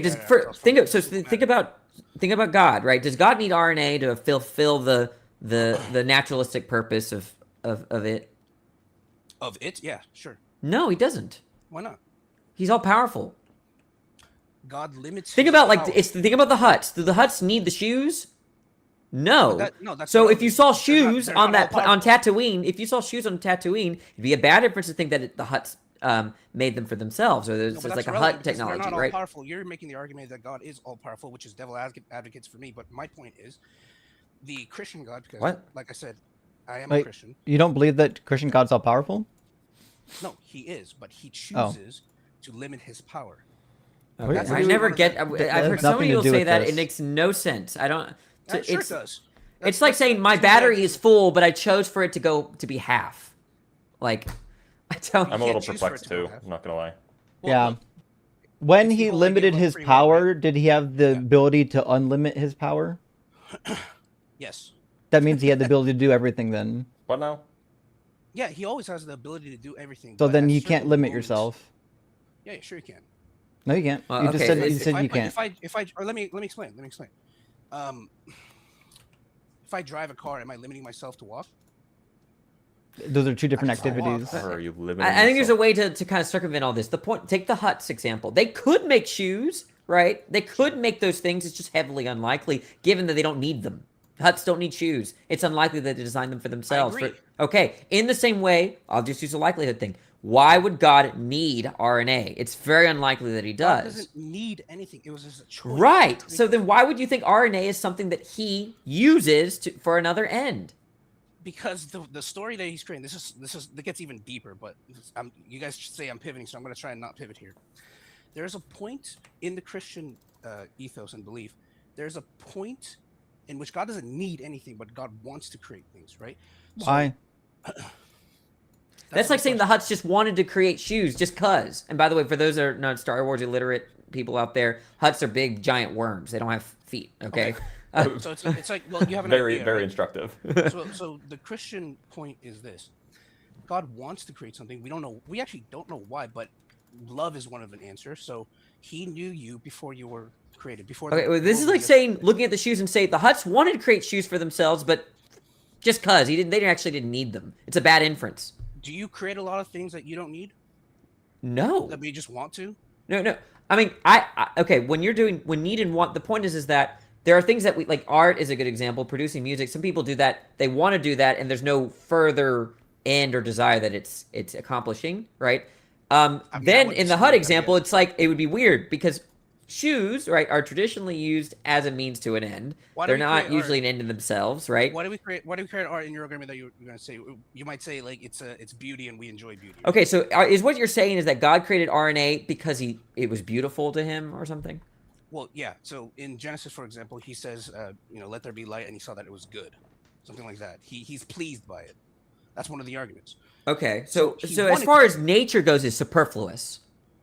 What do you mean it's superfluous? Nature. God could have had cells and reproduction and all of that without RNA. Mhm. It doesn't it's not naturalistically required. No, but he designed it. It is required if he created the rules of the Why is universe. Because that's what I'm assuming that you're what I think you're trying to do. I thought is that look at DNA, look at RNA, right? This has a naturalistic utility, and you would expect a designer to come in and you create such a thing that has that. But now you're giving up on that. You're saying, well, it's not that God created RNA so that cells can reproduce or carry genetic information. It's that he just likes the way RNA looks. No, That's that's a little no, bizarre. That doesn't make any sense. Look, let's say I have an end goal in mind, right? Whatever the end goal is, and he's got an end goal in mind. In order to reach that end goal within the world that I've created, with the laws and rules that I've created, because I'm limiting myself here, because I want to create a thing. Same thing like how. Wait, why are you limiting yourself to create? Because if you don't have rules, things don't make sense. But what does that? But what does that? What does that have to do with limiting yourself? Like, if you want to create something, you just create it. Okay. Does an artist limit themselves when they choose a specific color? No. No. Sure, they are. No, they not. don't use other colors and they use, let's say, one shade of color. You mean if they only use one color? Yeah, like one color and its shade of colors. Just That's like not let's say, limiting. blue, light blue, dark blue. That's it. It's not They don't use red, they limiting. don't use yellow. They have the ability to use the others. They just chose not to. It's not Yeah, limiting. but they chose not to. That's my point. Yeah, That's well, exactly what choosing God to do does. something is not the same as limiting yourself. Right. Limiting yourself means that you can't do the other things. That's not what I said. I said God. You said chooses to do limiting. something. Exactly what I said. Well, I God said can't choose to chooses do that. Yes, he can. No, he can't. Then Just it the same wouldn't way be as all you powerful. and I can limit ourselves for all these things. You're using the word limited wrong. Why? Why am I using it wrong? Limited Well, I means don't you know don't why have you're the using it wrong. ability. Limiting your power means you lack the power to do a thing. Okay, so you're using the word limit in very absolute terms, yes? I'm using using like it more loosely as how well. it actually I'll works give in you the that. English language. Sure. But let's say I'm using it loosely. So then the more appropriate answer would be what? But I think you understand what I'm saying. So what's the word besides limit that would please you here? I have no idea what you're saying. That's why I'm pointing out how silly it is. So, I mean, so but I let's gave you just examples. reset, Okay, right? so hold on. So what happens when an artist only chooses to use blue and shades of blue for their art? The point is that they could have chosen a different color if they wanted. That's his point. Yeah, but It's not called limiting. For this project. It's called You're selection. limiting yourself for this project. You're not limiting yourself. You're selecting something. Okay, what if the colors were not available to you? Okay, You had blue. Well, then that's you're not limited, true. but not because of your choices. You're limited because of some external What condition. if you put yourself in that situation? It's the same thing like smoking. Like if I'm addicted to smoking, I can't stop. And this actually happened, by the way. A woman punched the cops, so she'd be put in jail so that she would stop smoking. Yeah, you can. It's coherent for beings like us to, maim ourselves, hurt ourselves, or do things to where we can't. We now have less abilities. We do that. Okay, This doesn't make sense for God to do that if He's omnipotent, right? But Why not? while The idea of hell is that He is not omnipresent because He chooses to limit Himself. He does not exist there. okay, we could this. I mean, it is the omnipotence paradox is interesting. We could talk about that, but I want to go back to the design stuff, right? Does an infinite being need finite things? No. Okay, so the idea here is that an infinite being creates finite things. Yeah, and by the way, that's alternative a puzzle in itself. I don't know why God chose to create. It doesn't make any sense for why He needed to create or wanted to create. Yeah, I agree. Wanted I was to trying create. Why did he? Actually, I was trying to figure that out earlier. I'm glad Danny brought this up. Can you tell us why God created? What was the desire for? What did He want? The only idea that I can give you is from because I'm an artist, so not like visual artist, but I'm a musician. It's the same thing when you have an idea. So if you have a creative idea, an idea is intangible, but you want to make it tangible, you want to make it real, and it's want, not a need. It's a want. Yeah, but why? Why did He want it? I'm asking why. Maybe because the thing was beautiful. It was the idea that was so pleasing. Okay, so He wants That's how to I see. see So He wants to see something pleasing. So is God not perfect? Is he? doesn't Is he? need the Is pleasing He thing not for himself, already but what if fully he creates- pleased? He creates other beings that could revel in that, which is why we have a sense Yeah, of beauty. Which is why I don't think you revel in understand what I'm saying. If God needs to do something so that He feels pleasure, that means He lacks something, which means He's not You perfect. keep using the word need, but I keep telling you he doesn't Wants. need anything. It's the same thing like I don't need children. right? Wants. Okay, Wants. I don't need children, but I said the word. want two kids. Just pay so that they attention. can I said enjoy want. life. If God wants something, that means He's lacking something Why is he lacking something? because you don't have it. If you have it, what does it make sense to say that Would you you choose desire? to want something? Is it wrong? Or are you just, This seems what is it? confused. Are you He doesn't know how any of these words work. This is almost useless. So what he's asking you is, so God formed the desire to create because of beauty or whatever. Now, why was that desire to create for beauty? Why did that appear? Why did that form? I mean, can a thing not be beautiful in itself to be deserving of being wanted or to come into fruition? The same thing. You're gonna have to repeat your question. So you have an idea. Why is it so wrong to want to create that tangible thing? I'm not saying it's wrong. The point is that if here's what I'm thinking, Or right? why does it And I not think make this is what he was saying too. Is that if God's perfect and good and you have everything's great, why would you want change? Why would you change anything? It seems like there's no reason to change. It's not about change. It's about creating something. That's a That change. produces a change in the world. Okay, sure, but is it change when something doesn't exist and then something exists? Yeah. also? Absolutely. Yep. When there was There's- absolutely nothing. There's two states. Yeah, Yep. Good to go from I'll God grant to you a that. God plus creation. That's a change. I'll grant you that. That's fine. Okay, so the point is that if God is so perfect, good, and self-satisfied, I don't understand why He would want to change anything. It's like saying, "Oh, my I mean, your family life could be good, but you could like want to create something. well, yeah, but if life is perfect, why would you want it to change?" I don't know, ask people whose lives are definitely perfect, right? And then, but they're like, I have good relationships. My life is good. I got everything taken care of, but I want to create something. Then Okay, it's not now perfect. when someone says that their life is perfect and they want to change it, do they think they're making it better? They're improving on it? Well, I mean, a perfect life and another perfect life is just different, but they can both be perfect. Okay, so then what it looks like is that there's no good reason for the change because it doesn't improve upon anything. Sure, there's a reason. What is desire not enough? Okay, but if there's that's what's in question. If there's no reason, if there's no initial desire to change say there anything was because a it's reason. perfect, why would you form the desire to change it?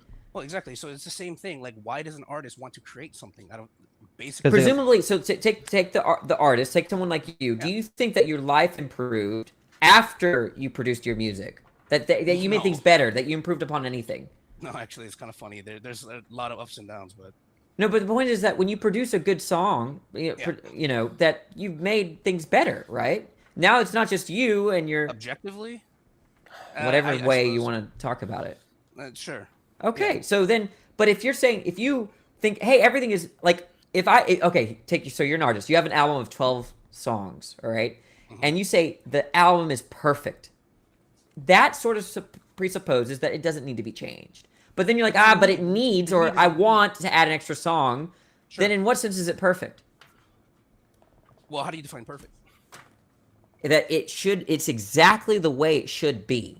It shouldn't be different. Who defines it? What Let's say God's intent, in the analogy you, and God is his desires. Sure. Okay, so if indeed that's what perfect means, and he is a perfect being, then he created imperfect beings.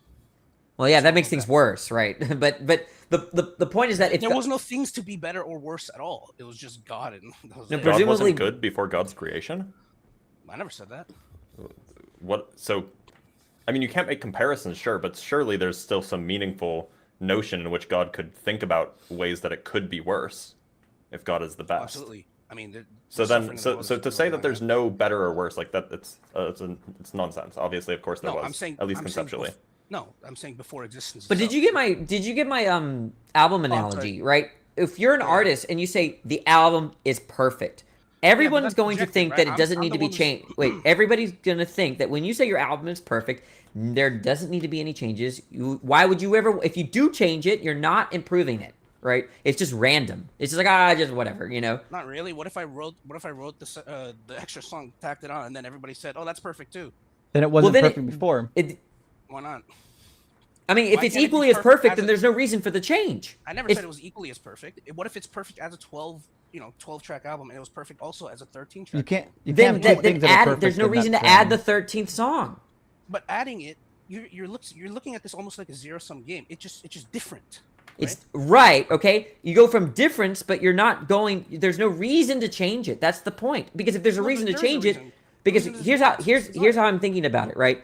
If you think there's a reason to change it, that means it can be. I'm taking that to be as there's a way to improve it.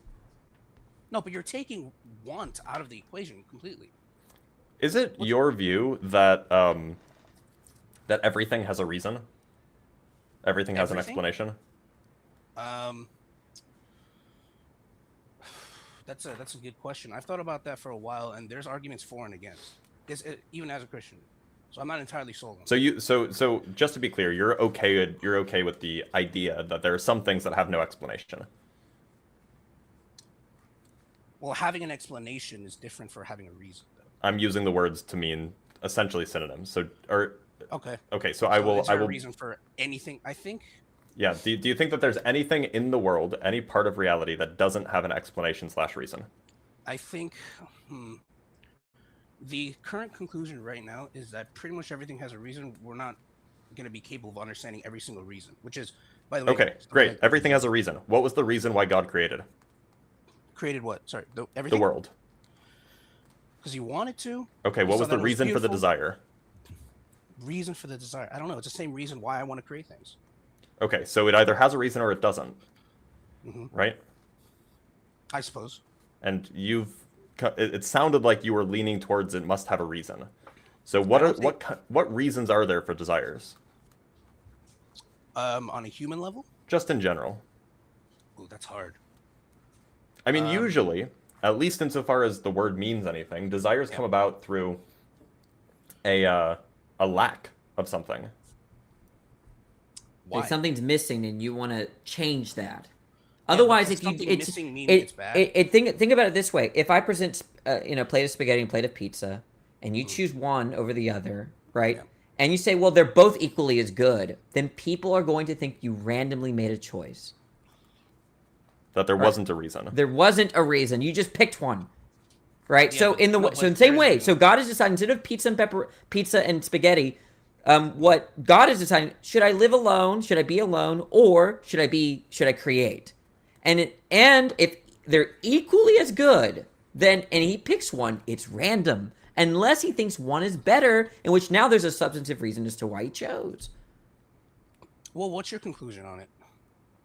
Well, talking about God is like talking about Harry Potter. I don't think any of this stuff happened. Yeah, but we're doing the concept of reason. Well, if I believed in God, I would think that at some point God just chose to do something randomly or randomly formed a desire. Yeah, but what is random about anything that's conscious? Well, look, it's just as simple as this, right? There was God just kind of meditating or whatever, and then suddenly, for no explanation, he just wanted to create. Okay, so what's wrong with that? Well, the thing is that that's what atheists are accused of all the time, right? I don't know if it was you, but someone on this live was like, well, atheists are, we're here randomly. You just came out of like randomness, right? Right, Yeah, I'd be delighted to hear that a Christian or an atheist says that we randomly came about from a God. I would love to hear that for a change. Well, if you say it's random, then you have to take desire out of it, which I don't think. The desire would be random. What desire is random? The desire to create. That's not random. Well, if it's not random, then there's an explanation. Okay, so if it and the is explanation accounts for a random, difference. Yeah, but your conclusion is that it is random. So what? How do you come to that conclusion? Look. There's two options. It's either random or there's something lacking. One is better than the other. Those are roughly your two options as far as the origins of desire. Think about the spaghetti and the pizza. So I offer you two options. Now, if you say, "Oh well, the spaghetti is missing cheese, so I want the pizza," then one option is better than the other, and you have a better state of affairs if you eat the pizza than if you did with the spaghetti. Right. Okay. So there's the random one, right? So if you just say they're equally as good, I'll just take.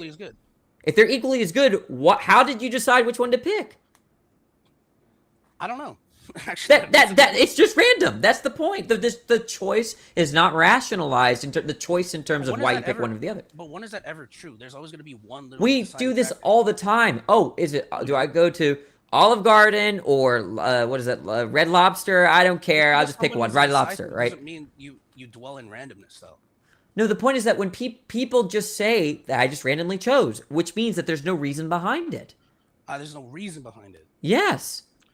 What if they don't know the reason? Well, then they're just indecisive. Look, so either there's a reason or there's not, whether or not they know the reason. Sure. And so if we're talking about God's decision to create, either there's a reason for why God has this desire or there's not. If there's not a reason, then it's random. If there is a reason, then that reason is a difference. It's a lack. Well, see, here's the thing. I do believe there's a reason. I just don't think it's a lack. Okay, so then if we want to go through, hold on, but if we want to go through lack, right? So let's just do it with God. Okay, wait, let's do it with God. Okay, so God is choosing between just him alone and him in creation. Now, on your view, are those equally as good? I'm sorry, could you repeat that, please? Yeah, so God is choosing between him alone or him plus creation. Does God think those are equally as good?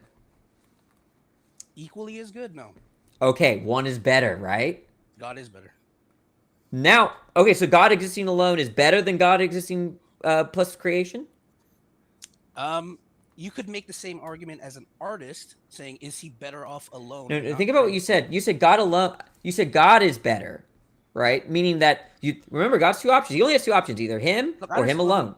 I understand. Sorry, him or him with something else. So I can deduce the argument here. So if I say, right, that if God is better, then that means, okay, so he doesn't need anyone, so that means there's no reason for anything to exist. There's no reason for, and then yet we exist. And then, but if he no, it's worse than that. Wait, one second. It's worse than that. If you say God is better, and yet we exist along with God, then God made a poor choice. He chose the worst a not as good outcome, which actually cuts against his omnibenevolence. Wait, why? Because if right, it's better, it's like this. Think about the pizza and the spaghetti. If the pizza is better than the spaghetti, and you choose the spaghetti, that's called a mistake. Wait, hold on. It's called a bad decision. They're both good. Yes, but they're both good. No. But if one said, if you say all things considered, the pizza is better than the spaghetti, and you pick the spaghetti, that is called a mistake. Because you're picking the worst option. Wait, but let's bring it back to God and his creations, right? Okay, so there's God and God plus creation. Which one? If you say God is better than God plus creation, then God choosing to create is a mistake. let me propose an argument made by the Calvinists, which they You, say you that could it's just engage with actually what better. my example there. Yes, I'm addressing it right now. Their argument, which by the way, with all of this, right, if all of our discussion right now, I'm not fully set on everything 100% because I can. Okay, never fair know. enough. Fair enough. Okay, so an argument that I heard from Calvinism is that God needed. It's like suffering. Like why create suffering when clearly it makes things worse? The end goal for suffering is to raise what is good, right? So then their argument is that yes, it's better with God and creation. Okay, so is that your view?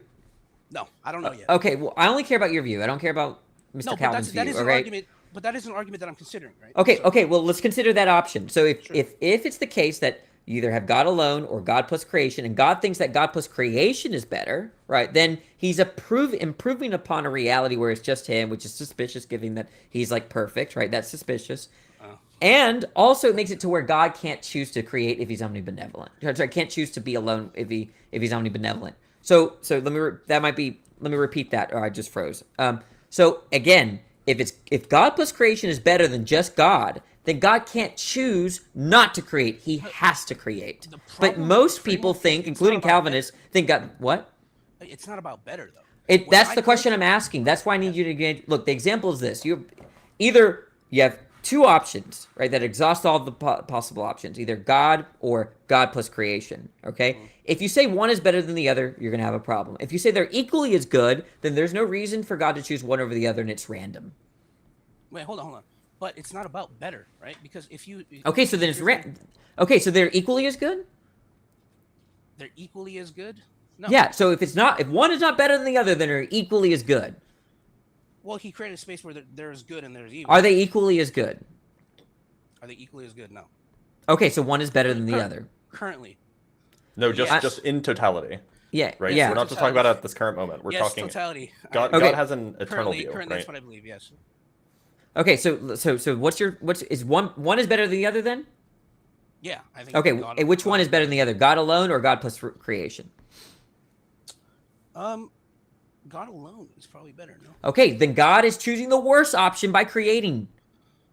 What do you mean worst option? Okay, so again, of the two of being alone. If one is better than the other, that means one is worse than the other. Yes, but you're creating a framework of what's better or worse. It's not Yes. about that though. I'm making it about that. Yeah, but I'm not. It's my question, right? I'm asking you if if relevant though. Okay, so no, it is relevant. Okay, no, it's not because we're asking the question of what does even make sense? What does it? Why would God want to create in the first place? It's about decision making, and decision making is about weighing options and deciding which options are better, good, equally as good. So it is very relevant. I don't know why you're saying it's irrelevant. It's irrelevant because again, we bring it back to the artist. The artist has a desire. No, you're not listening to what I'm saying. I'm saying that it's worse. relevant insofar as that we're weighing God's decisions. Do you agree that decision making is based on what we judge to be better or good or bad? For us, yeah. For God is omnibenevolent. He's motivated by the good. His decision making is based off the good. So what are you talking about? Wait, so he created a world where there's both good and evil. Okay, right? I'm not going in that direction. I'm fine to say there's no evil in the world. That doesn't matter. Okay, right now. Yeah, but it matters to me. So if It doesn't matter for the It's a question. separate It doesn't matter to the argument. question. Yeah, it does because It does not. If there's evil in the world compared to a world, I don't know if you call God a world where evil does not exist, then clearly God is just better. Okay, well, that's not what I'm asking Look, about. there are three options, right? Either if you take the sum total of all of reality plus God, so the entire history of the entirety of the universe plus God, that scenario is either better, the same, or worse than just God alone. Those are your three options. Better, the same, or worse. Yeah, Goodness right. is in some sense. So to answer your question, God alone is better. God plus creation Is there's worse. Two ways. Is worse, yes, but there's So then God chose the worst option, and then it No. cuts against his omnibenevolence. No, because there's two reasons. So Is God motivated by choosing the best option? Yes or no? Yes. Okay. Is the best option him alone or him plus this creation? This is why I brought up the Calvinist argument because they said creating. I don't care about what you think. The I care about what you Calvinist think. argument is Why that not? God plus the creation is better than God alone. Yes. And so, And but so you this is what I'm say saying. that God alone is better than God plus creation. Guys, In either quick. case, you have, in the case of the former, you have God choosing or making the bad decision, choosing the worst outcome, if it's the case that God alone is better. If it's the case of the latter, where God plus the world is better, then that means that God absent the world is lacking something, is worse, is not perfect. Well, hold on.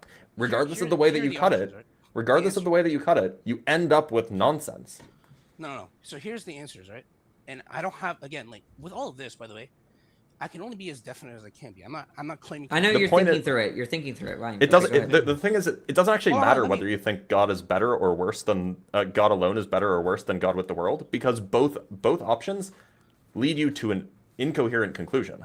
No, hold on. So let me explain this. I'm fine with the idea that God just randomly decided to create. There's no reason or rhyme. I'm fine with that. Alone, right, but he's not, because he thinks that there's an explanation for everything. Yes, I do believe it. So either God alone.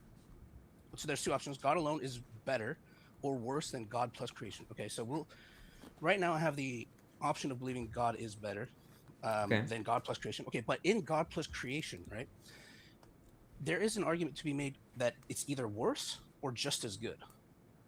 Well, okay, so if it's worse, then God made the bad decision.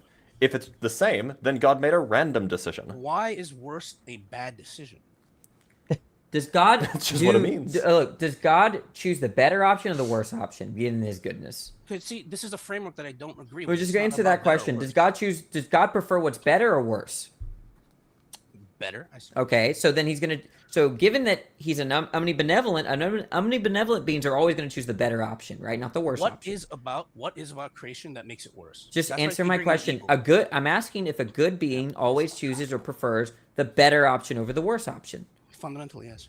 Okay, so then for the good. if you accept that, there's nothing you can say other than to commit you're committed to God choosing not to create if you think that just God alone is better than God plus creation. If you look at the story in Genesis, He created with the intention of everything being good. I can't do it. Okay, but it was corrupt. He's not tracking.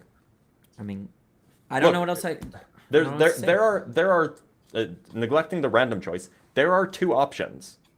It's either the case that the world plus God is better than just God, or it's worse than just God. Now, God must always choose the best option because God is omnibenevolent. So if God plus the world is worse, then God wouldn't have chosen that option. There's a thing called free will, though. He did not create evil. Evil is a corruption. He didn't say. So No, we're not talking Isaiah about 45:7. it's just says he whatever you created think evil. about the world. If the world plus God is if there worse, was no evil, then it's good. if the world plus God is worse, then God shouldn't have created the world. Yeah, 1, 2, 3, 4. Just to be God clear, God does knows create evil. whether it'll be worse or better, right? Hold on. So there's God and then there's creation, right? God plus creation. His intention for creation was good. So this is the whole 12 songs or 13 songs in an album. Both are perfect or one is perfect, whatever. They're both meant to be perfect. They're just separate things. Okay, but now you're losing out on the omnipotence / omniscience if you think that if God was mistaken about it being better if He created the world and then it turned out worse. Mistaken. No, He wasn't mistaken. He gave you a choice. That's the story of Adam. So wait, let me just get this. Are you saying that you're fine to say that God chose the worst outcome? No, He didn't choose the worst outcome. Okay, is God plus creation worse than God existing alone?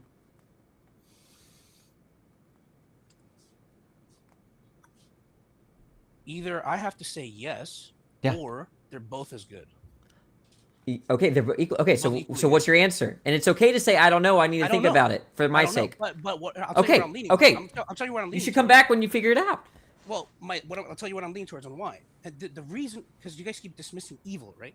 But what makes a thing worse is evil. Look, if you're gonna add evil to it, it makes things way worse for you. Yeah, because it's like choosing between a cheesecake and a cheesecake with dirt on it. Okay, like if God's choosing the cheesecake with dirt on it, then because if you add evil into this, it makes things worse for you. Trust me, you don't want to add that in. That's under the presupposition that God created evil, which the Christian claim is that He didn't. Okay, look, fine. Read the verse on the screen right now. The world that God created. Let's imagine that creation was actually perfect. Can we just nip this in the bud? Isaiah 45 says God created the evil. I form the light and create the darkness. I make peace and create evil. What is this? Isaiah 45:7. Hold on 1 second. It's really blurry. Can you say that again? Isaiah what? 45:7. Let me look this up real quick. Your translation might say calamity, but it's the same underlying Hebrew word. Well, it's Isaiah. We have to also look at the original Hebrew if it comes. Do you know Hebrew? No, but I do. Almost like Justin read He your laughed. mind. He laughed. I laughed. I wish I knew Hebrew. He's like, maybe the Hebrew will save me. It won't save you here, buddy. Maybe, but I want to, because I've never seen this verse. I'd love to see it. Have you read the Bible?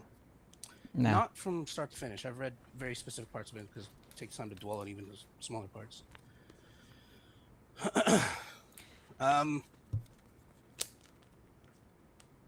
The Hebrew word translated evil as ra. It's the same word used hundreds of times. Sure Does is. it use the word ra here? Sure does. Okay, God is not saying I create sin and wickedness because that's the He is. definition of sin and wickedness. No, why? Yeah, it's literally the point of this passage. Is he's saying he creates everything. This is a merism in Hebrew. Everything in between, peace and evil, light and dark, I create all things. So if you read the next verse, he just says the same thing. I create all of it. Okay. Yeah, maybe you got me there. Maybe I have to look into more of that because I don't know. I have not read Isaiah fully yet. That's surprising considering that Christians love Isaiah. They do. I'm non-denominational. So look, Yeah. if it's the case, suppose for a minute that God got exactly what he wanted, and the world was like Adam and Eve didn't sin, and the world was, they freely chose to do the good, and it was all hunky-dory. Would that world have been better or worse than God alone? Well, like I said, I'm not fully decided on one answer. There's too much to weigh here because So this question makes it easier because now there's no evil. Okay, say again. So there's no evil. Adam and Eve just happened to choose the good. They didn't listen to the snake. It was They're all equally hunky dory. Nobody ever chose to sin. Is that world better or worse than the world with just God alone? You could say it's equally good, but there's something in the Christian view that you can make an argument that it's worse because the Adam and Eve, the reason why they were given free will is because God relinquishes control. No, Again, well, with their free will, they only chose the good. Wait, what? In this example, they only chose the good with their free will. Yeah, they but chose the free right thing will. rather than the wrong thing. Okay. Then both are good. Okay. Well, so which one's better? What do you, neither. he's saying they're equally as good, right? The world with basically creation behaves itself. Just good with an extra step, I suppose. Why not? Okay, so you're saying creation where it's behaved, right? There's no sin or whatever, there's no evil. Plus God is equally as good as just God and by himself. Equally? That's what. Yeah, I'm making sure I interpreted you I think correctly. they're both perfectly good. I don't know if they're both equally. If they're both perfectly good, they're equal in their goodness, right?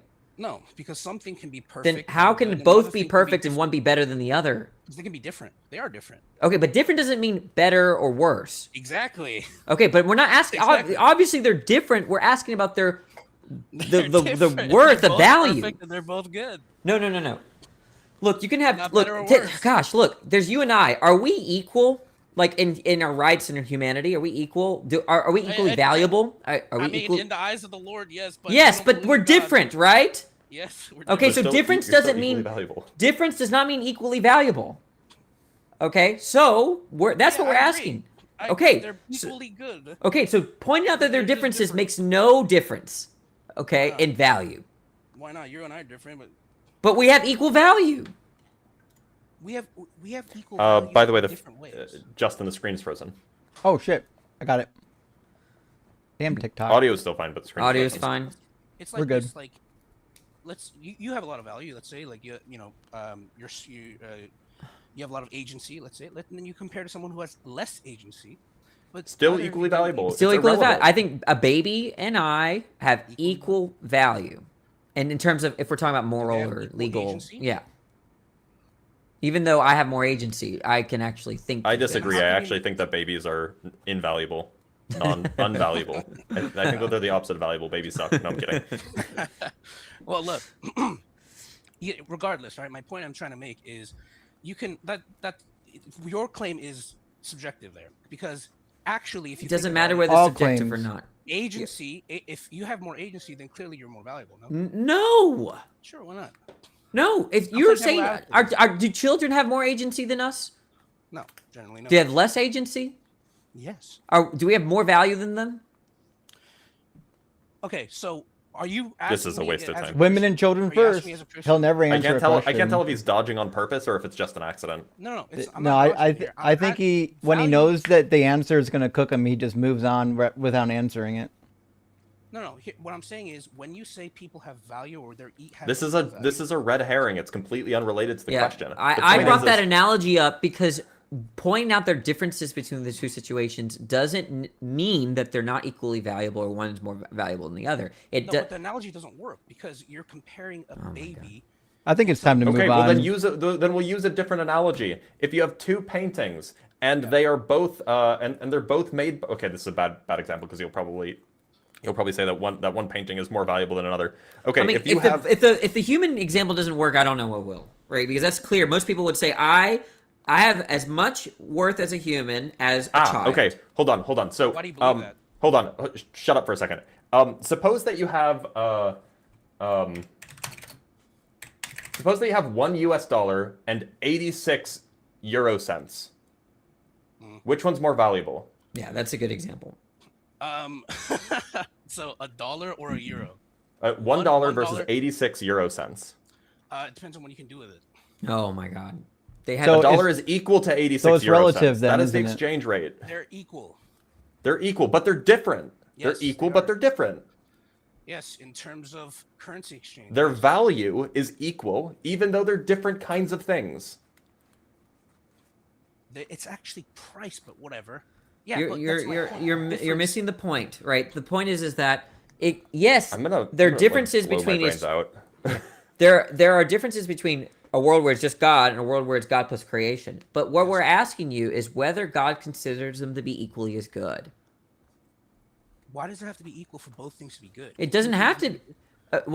They could be. One could be good. The other one could be better, right? In which case, now you have. But see, you're seeing it as two, like a ladder, like better or worse, like two dimensions. Yeah. So look, okay. If you take my pizza and spaghetti analogy. I like pizza and spaghetti, they're both good. But in some cases, one is better than the other. And even though I like both of them, if I think the pizza is better than the spaghetti, I nonetheless make a mistake by choosing the spaghetti.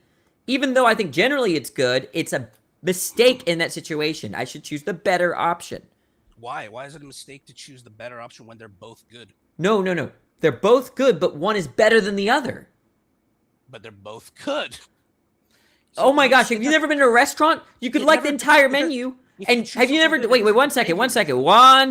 You've never been in a restaurant where you like the entire menu and you chose one and then you realize, I think I wanted this other one instead. I made a mistake. Can I, waiter, waitress, hey, could you change my order? That, you can think that you made a mistake in ordering the menu, even though you think the entire thing is good because there's still going to be options that are better than others.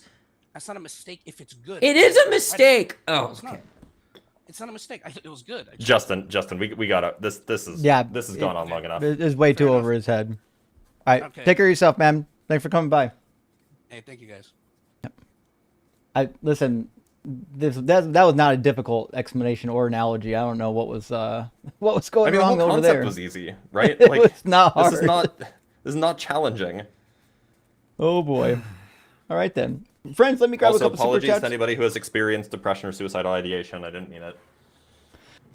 Friends, we're going to grab some super chats and we're going to get Moro in here from the TikTok queue. Straightforward, it says if caller 1234 drilled down like this into his religion, he would be an atheist. It's just such a weird way to approach life. It really is. But I guess the problem is, he read about the watchmaker's argument or some other William Lane Craig nonsense, and he thought it was a good argument, and then, it started to fall apart, and then he looked for just anything random, he can find to justify the worldview, and then he just turned purposely obtuse. He's not interested I don't even know if it was on purpose. You think? It felt to me on idea. purpose, because he wouldn't answer Danny's questions. The conversation would have went faster if he would just say yes or no to the questions, right? Yeah. Kurt, thank you for the super chat. Says, I'm surprised DL has been on this long and maintained himself. Why the burner account? Wouldn't you guys normally let him on? Who's DL? I don't know. Kurt, I don't know who DL is, friend. You might have to send some clarification.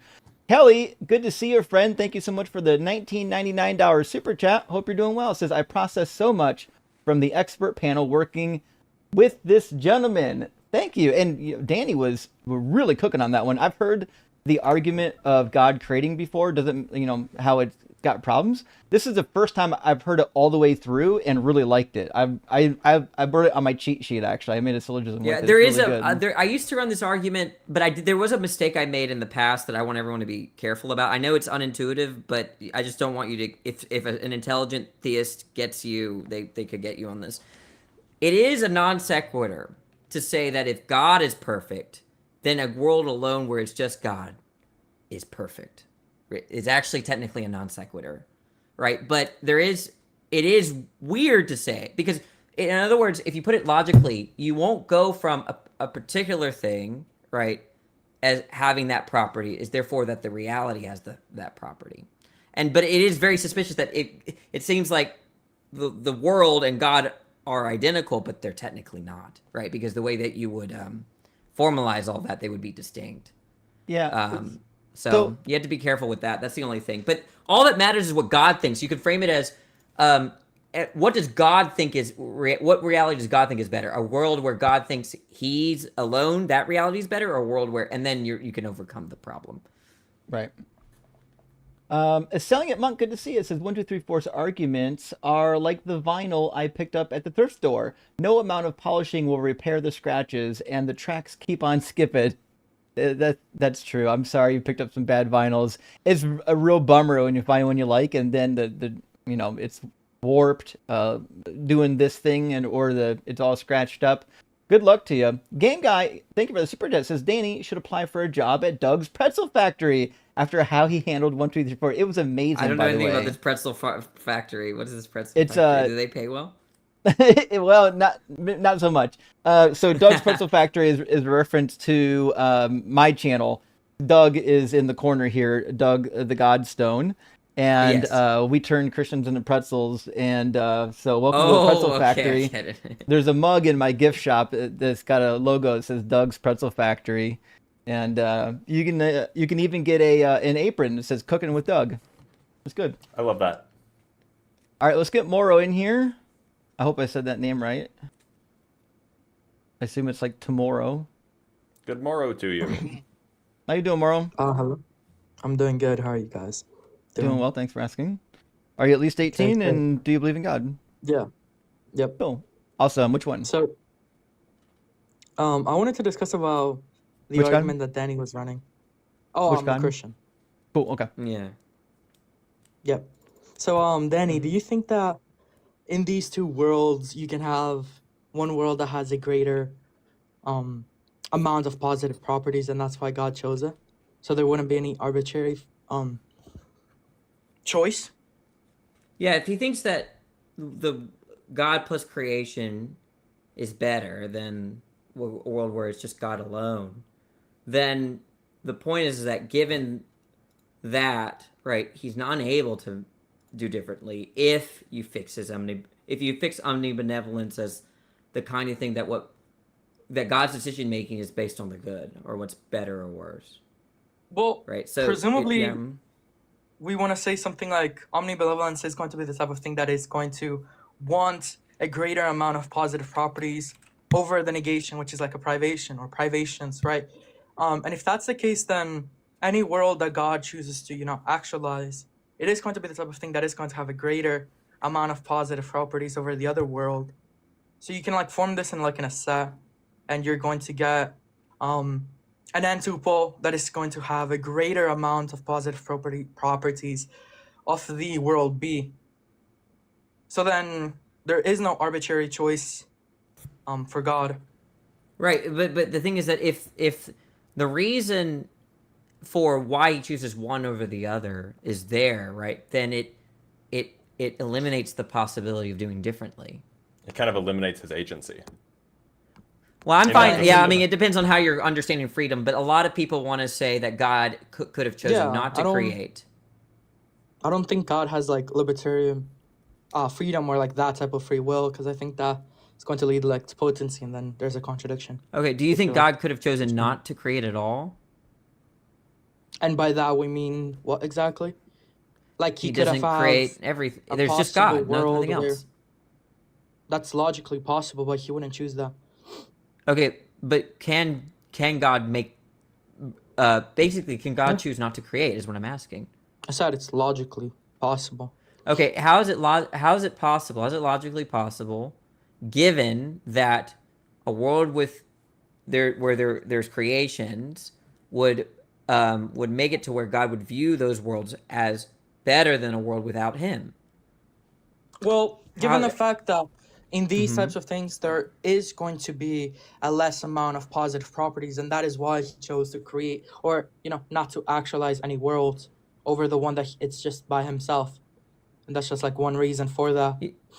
Yeah, but then you do, the thing is that if God always does or only actualizes what's best, and if a world where it's just him is not as good as a world where it's him plus creation, then given that understanding of omnibenevolence, right, then it's not possible for God to refrain from creating.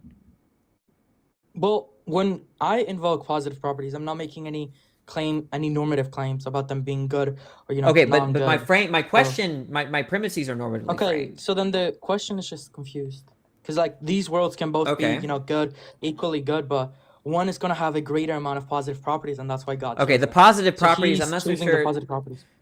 Okay, well then now it sounds like what you're saying is that the world where God chose to create, and a world where he doesn't create are equally as good, right? Insofar as that. Okay, and so now. But the world that he doesn't create, like the world that he's alone, is going to have a greater amount of positive properties over the world. Okay, I don't know the positive him plus properties. creation. The point is that the only sense of positive that matters is the sense of positive that's parasitic on the good, right? If the sense of positive is not, and in other words, in terms of God's decision making, I don't think so. I would no, disagree with that's that, the 'cause- only sense of positive that's relevant to my argument, right? Because okay, if so you all you mean, but all you just asking is if they're equally good, then yeah, but that's not They're why equally God good, then- chooses to create over Right, so world 1 over world B. Sorry, repeat that. I said that is not the only reason as to why God chooses to create world A over world B. Okay, so God has other things that motivate him other than the good. Yeah, I said those are going to be the amount of positive properties that a world is going to possess. Okay, so does he not think that in virtue of those positive properties that he's going to consider that world to be better to actualize over another? Yeah. Okay, so then But I don't better see. doesn't mean good. But better doesn't mean good. Better is better means more good. Yeah, it means more good, exactly. No, we can define it in such a way that it just means that it has a greater amount of positive properties. And that's all. No, that's not how I'm defining it. I'm defining it in terms of good, not in terms of positive properties. So then both worlds are going to be equally good. So there wouldn't be a world that's better than the other. Well, here's what I'm asking. So whatever these positive properties are, whatever you mean by positive, that's fine. I can define them if you like. But I don't think it'll matter, because I think the crux of the issue is that does God think that that if that factors into God's decision making, right, then he's got to consider that to be explanatory in terms of why he does one thing over another, and it does it, and thus if God is when you're making a decision, right? I just take decision making to be about goals, ends, and that's a normative notion. Right, so when you make a decision for one thing over another, so you don't make right? any. When you make a decision, you don't introduce axiological values, or axiological. No, they have to. No, claims. Their values are. When you make a decision, you have to have a value, in my view, right? Yeah. Okay, you think values are normative? Yes. Wait, so okay. That seems kind of like So quick definitionally question. true. Some people think that I you would can have disagree, 'cause- values and duties, and you can separate duties from values. I don't think that. Right. I take a think that's just gonna teleological go into view. a whole different thing. I think that's just gonna Right. go to a different tangent. I'm not. The really point is that convinced, but even if I'm wrong, even if there is a distinction between values and duties, right? The point is that God is primarily motivated by the good. His, for lack of a better word, duties are going to be a function of that good. And what do you define as a function? So if I am, let's say, a utilitarian, which is that what I should do is a function of some end, namely happiness, right? So, but Okay, so you're taking like deontology. utility calculus. Okay. Well, That's no, what well, you that's mean? an example of a teleological view, right? You don't have to be a utilitarian is a type of teleological view. Yeah, I understand that, but I'm trying to understand Okay. what you mean by function. That's why I asked Function for and, clarity. and That you brought up that duties utilitarianism. are aimed at an end, right? So Kant and others, deontologists, right, want to say that duties are not aimed at anything, right? You just have a duty. Okay? So like you should take care of your family. It's not to make them happy. It's not because you care about human life. It's not because you love them. It's you just have that duty, right?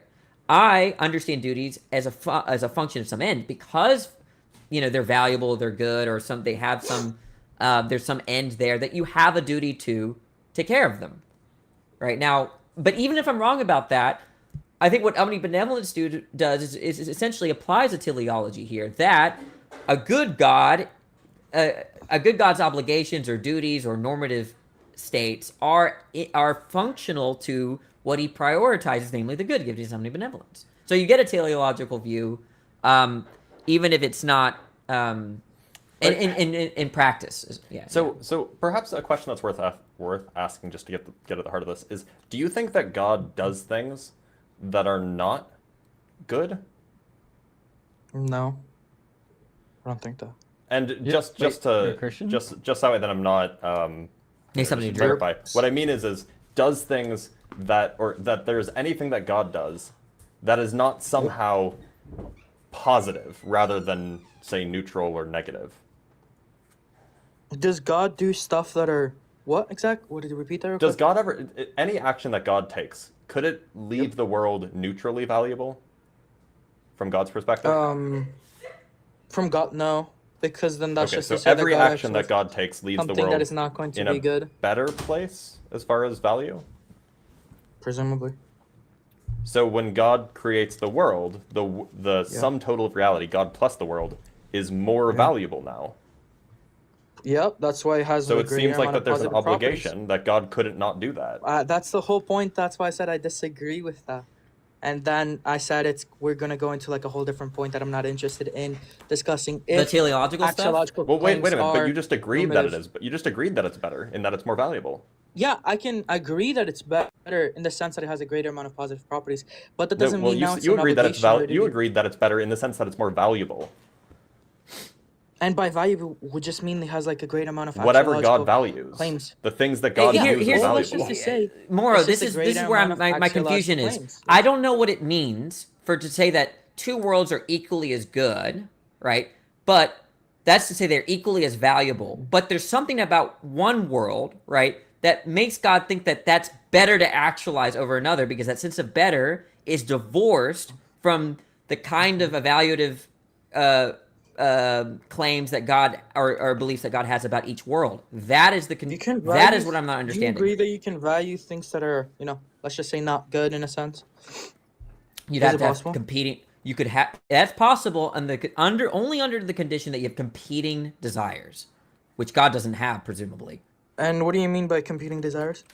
So a smoker values to stop smoking, yet they also value to smoke, and they have a kind of second order belief that one of their values is better than the other, right? That they value more to stop smoking, but they have a weakness of will, right? So it's so addicting. Then I don't really understand. But look, I think we can get clarity on the whole point that. No, so let's just get. You understand that? Wait, I want to just. How do you not understand that? But you're capable of having you're making a fairly sophisticated case here. Not to say it's a good case, but perhaps a sophisticated or deep one. But you don't understand the analogy. You have the smokers have competing values, right? They know smoke. They want to stop smoking, right? Yet they also want to smoke. They're conflicted. They want to stop smoking and they do not. Is that what you said? They want to stop smoking, but they also want to stop. They also want to smoke. Yeah, that I have they're no idea addicted. what you're saying. Then I don't understand because like you're Okay, gonna okay, get, like, maybe diet. all You've been you're on a s- 'cause diet maybe before? because like all you're saying, like what I'm understanding is you're saying that they want to stop smoking and they do not Yeah. want to stop smoking. That's all you're saying there, and that's like a contradiction. So I don't know what that means. No, it's not. It's not contradictory. It's Wait, so P- opposing. They're two different desires. Wait, P and not P is not a contradiction?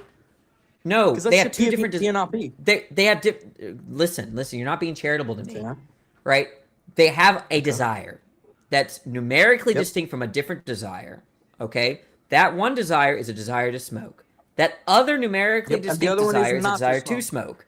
Right. That's not contradictory. It's not referring to the Okay, same so desire. one is saying one says I want to smoke, and the other one says I don't want to smoke, right? Yeah, you have two different desires. They're opposing. Okay, great. So we can see this, right? Let's say X wants to smoke and Wait, there's a X biblical does not example want of this: to the smoke. spirit and the flesh, That's not a right? The spirit and the contradiction? flesh compete. Sorry, what? Wait, so Look, let's Moro, just get clarity. Moro, the You point were saying is that this is very dumb, and I can't believe that you're dying on this hill. But the point is that the smoker wants to reap the benefits of not smoking. They want to be healthy, or they want social acceptance, whatever it might be. And so they desire to fulfill, in order to meet that end, they desire to take certain actions, and that certain action involves not smoking. On the other hand, they also desire to not be miserable right now, which they would be if they stopped smoking.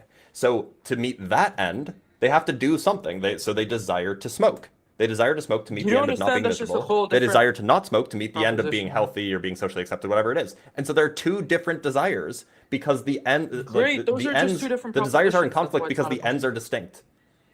Sorry, what was that, Moro? Okay, great. Okay, I don't get the whole point with the ends, but these two things that you just gave are two different propositions, and granted, they're not going to be a They're not contradiction. But what Danny gave, propositions. the statements that you just made, hello? These are descriptions of desires These are for a smoker. statements, These are right? not These are two propositions. functional See, look, statements. think of it this way: the What are you charitable way. saying? If you look more, the charitable way of understanding this is that it's not contradictory to say that they have a desire to smoke and they also have another desire to not smoke. That's not contradictory. Oh wait, okay. I don't know why you didn't interpret me that way in the first place. Because he's Let's just being be clear. intentionally Do you think that- disingenuous. Okay, we can This express is it weird like because this. the Apostle Paul already admits this in Romans 7. Right. This is actually one of the most central themes between flesh and spirit is that they're in opposition. You have a desire to follow Christ and you have your desire to sin. They're opposed. In fact, he says I don't it's get not the even whole I point who there. do That's it. just two different propositions, but those are two different propositions. But let's just get clarity, Danny. Do you think that P can be defined as? Do you desire X to? No, I'm wants not. to No, I want to show. Do you No? desire Okay, to Moro- sin? okay, you Moro, wanna do get you? clarity? We will get. I will overspoken. promise you we'll get to what you're saying, but I'm insulted by this. Do you have a desire to sin? You interrupted me, so. I did. Do you have a There's desire no to sin? reason. Do you have a desire to sin? Yeah. Okay. Do you also have a desire not to sin? Do I have a desire? And do I have a desire not to sin? Yeah. Presumably. Is that contradictory? No, because they're different senses. Okay, and why do different senses of the terms? No, the terms are being used univocally. Sense doesn't. That's just a blunder. Wait, Hey Moro, sense is just Moro, gonna I just say have that's I have a just really the way important you question. present How the- many the years mode did of you being, spend and the way debating we power present the scaling on being. Discord? No. The This meanings one. of desire are the same, right? The point is that you could have interpreted me. Wait, the and- confusion there is that it is going to be applicable to like a different, respect to my being. Like you can express this with reduplicative predication, and you're respect? not going to get a contradiction. Why Yeah, didn't you can get interpret? So the point is that you understand what it means to have conflicting desires. that. Well, those two are not going to be the type of things that are going to be in the same. I dropped him. Oh. He was Alright then. being like wildly disingenuous. It did seem that way. Yeah, it did seem that way. That's right. I don't think we're going to miss too He much. seems like a Discord debater too, which is why I accused him of Yeah. power scaling, because that's where they all get started. And he had an anime profile picture. That's a dead As giveaway, soon as right? I hear the word blunder, I'm like, oh, this is going to be fun. Hey friends, I'm going to grab 2 super chats, and then we're going to get Matthew in here. Relax with Russell. Good to see you, friends. As if God exists alone, would there even be Danny, a it world? looked like you're mad at me for dropping him. No, because I'm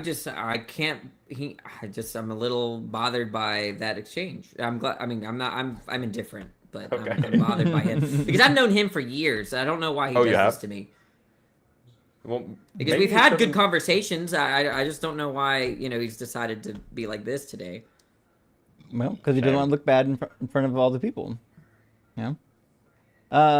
Seems like Anyways, go God ahead. would be all that exists, so maybe you would want to say that all exists would be perfection. Yeah, I mean, if God was the only thing that exists, we would assume that everything that exists is perfect. And it's kind of the core of the argument. Evan, thank you Is that for a the bird on super your chat. shoulder? Yeah, it's Occam. What's a pirate's favorite letter? R. Clipped. Fuck. Evan says a priapistic for Doug. I don't even know what that means, but hell yeah, that's what I'm talking about. Priapism is what you get when the Viagra lasts too long. Oh shit, that's what's up. That priapistic for Doug. That's what I'm talking about. Carissa, hey, good to see you. Thank you for sending out 20, but actually not 20, 40 Hell unapologetic yeah. gifted memberships. Thank you so much. That's humongous. Super appreciate that, friend. Gigantic. Stupendous, even. We do have Matthew. We've talked to Matthew before on this stream, I'm pretty sure. I could be wrong. Oh, and they're gone. Didn't connect. Okay, well, that's a shame.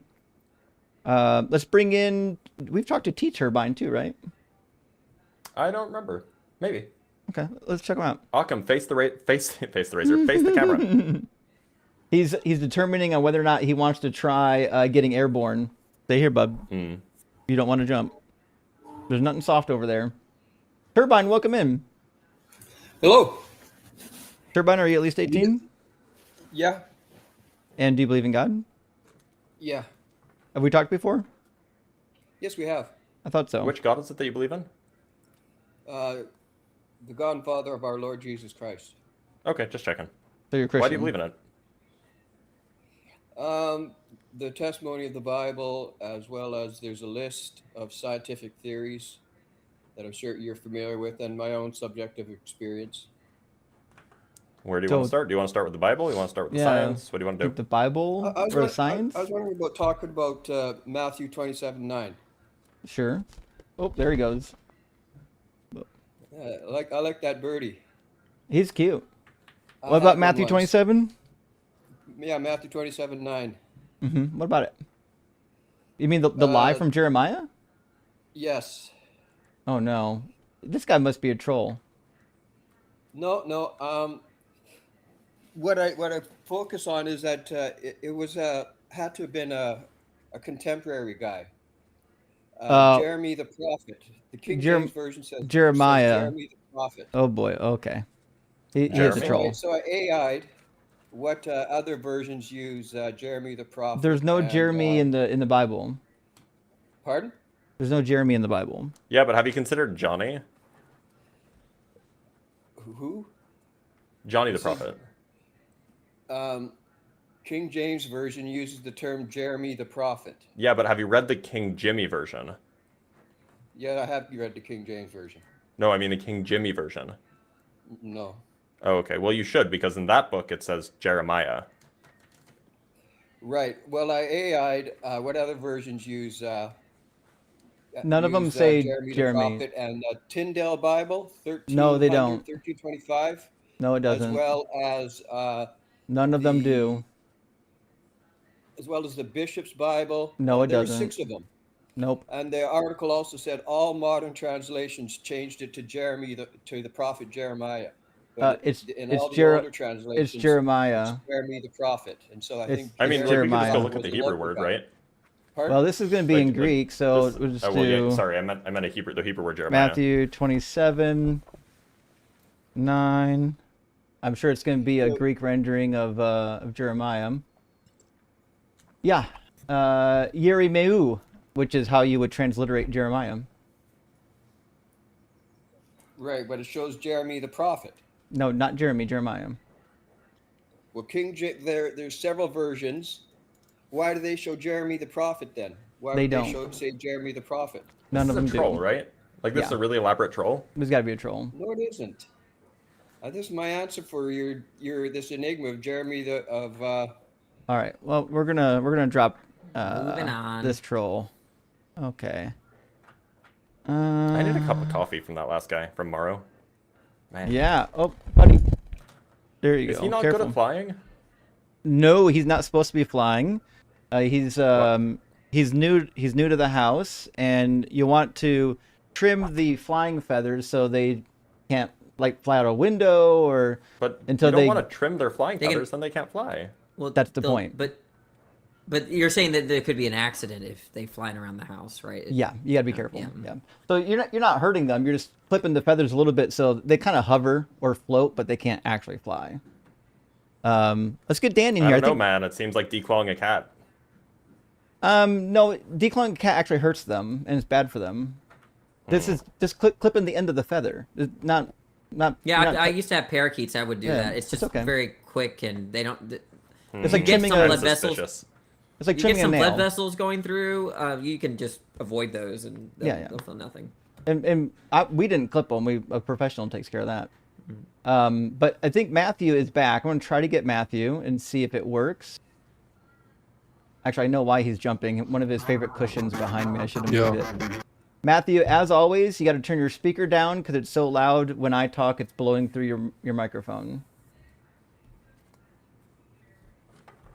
Okay. So we know you're Christian and you're over 18. What's your new argument? Well, I just wanted to talk about the argument that the universe began. Again? Yeah. All right. Well, you got the good doctor with Wait a you minute, today. Matthew, didn't we speak like Yeah, that's last the week? point. We talked yesterday. And was it yesterday? Well, I wasn't live yesterday, so we didn't talk yesterday. It must have been the day before yesterday. Oh, yeah. You were the guy, and I kid you not, in my notes, because I have the notes up from Friday, it's that my notes under your name are knows nothing about physics. Yep. Okay. Well, that's just the ad hominem. This isn't an argument. I was just writing down a note that described our conversation. Yeah, you wrote nothing down that actually refutes my argument, really. I wasn't trying to refute your argument in my personal note so that I can remember what the conversation was about. Okay, what's my argument? Your argument, you actually didn't even make an argument because you couldn't make it past the second law and your failure to understand it. No, I already actually did the second law of thermodynamics with Matt. I don't know why he's still on it. Oh yeah, we know you did. We know. Trust us. That's the problem here. The problem is Who that do you you don't think's understand stronger, the law. Goku or JoJo? Goku or Gojo? Well, I said JoJo, but sure, Gojo. Jojo? Yeah. I'd say Goku. Okay. Just checking. Just checking if you have an opinion about this. Okay, yeah, just Goku. You want the argument for that? No, I really don't care about the argument for that. I find it hilarious that you have an argument for that. Can you formalize it? Oh my god, the laughing. Can I formalize it? I'm joking. No, I'm just don't. joking. I don't really have an argument for them. I'm not gonna lie. So, Matt, what argument did you want to run today? I mean, you can't surely run the second law 3 times. I mean, so you what can. I'm doing But right it's not now going to is go running well. the Kalam. Oh I'm no. running the Kalam. P1, everything that begins 6 has a cause. We already know. Everybody here agrees with that. Probably not the third guy. I don't really know who that is. Danny, do you want to talk to Matt? About the About anything. Both Justin and I have cooked him plenty, so. Oh dear. Matt, what kind of Christian are you? No, you have not. No, you He's the kind of Christian that doesn't like to talk about the Bible. Let's put it that way. Okay. Crazy so he's a crispy. non-denominational. I do. Do you like talking about the super Bible? crispy. Why haven't you talked Yeah. about the Bible with Justin? Well, when I talk have. to him, we touch on the Bible. Yeah. Okay. So what kind of are you, like Catholic? What are you? Yeah, more Orthodox Trinitarian. Eastern Orthodox? Like Orthodox is a very broad term. Well, I mean, I'm Abraham. Did you go to church, Abraham Matthew? and Did you go God. to church today, Matthew? Did you go to church today? I don't go to American churches. That's Okay. fine. Did you go to church today? No, not today. Oh, do you usually not go? I don't really know what this has to do with God's existence. Well, it has to. I'm interested in your background. That way we can talk about something that you probably. He's an anime debater turned theism debater. He doesn't actually care about this, I'm not right? an animated baiter. Like, what are you talking about, bro? So wait, I am curious. Why don't you go to church? I never said I don't. Okay, so you do go to church. I never said I don't. Like, what? Okay, Why are I'm they trying so to figure evasive? what is going on. Do you go to church or not? Yeah, I never said that I Okay, don't. and what kind of church is that? Is it a Catholic church, an Eastern Orthodox church, a non-dom, Baptist, Methodist? What kind of church is it? Yeah, it's just a Baptist church. Oh, okay. All right. You do you think that are you a Calvinist? I guess. I don't really know. What is that? Let's just put it this way. Do you think that God is sovereign over everything that happens? Did he bring about everything? Or do you think that he's not in control of literally everything? Like, control. Like, what do you mean by he's in control of everything? So, for like what happens, what humans end up doing, what happens in human history, what happens in nature, is God in control of over all of it? Yeah. Okay, so did God want the Holocaust to happen?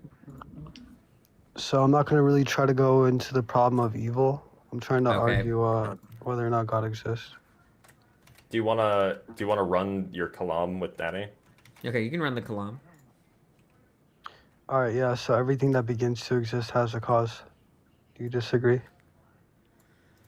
Well, it depends on what you mean by cause. I'm fine to accept that premise. Okay. Are you gonna say like material cause? Why not just move that on to only your next applies- premise? Oh, okay. Oh, you're just gonna grant that. Okay. I thought he was gonna try to say like that only applies to like a material cause or something like that, but whatever. Yeah, like you Alright, yeah, see, if you define cause in a way that is problematic for me, I'm not gonna accept it, right? But I'm fine to say that generally. I mean, if it's a strict principle, I'm also gonna be skeptical. But yeah, generally, when things begin to exist, they have a cause, right? Sure. Yeah, we've never observed something beginning to exist that doesn't like, have a cause, or never seen something come from nothing, right? Well, we don't believe there's nothing.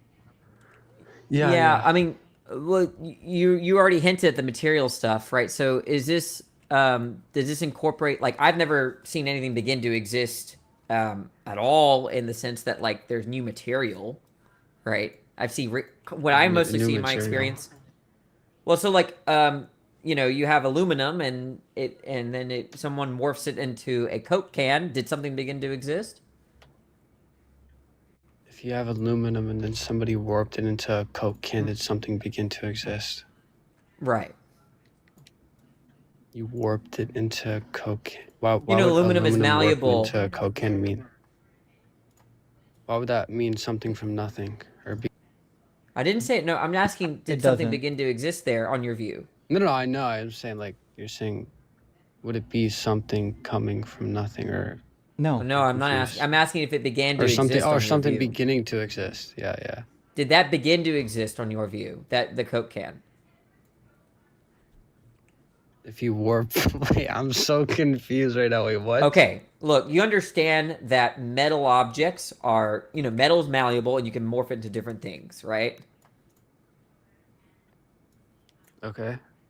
Okay, so people use metal. They make swords. They make spoons. They make cans, right? So if someone were to take aluminum and make a Coke can out of it, a can, on your view, does that count as something beginning to exist?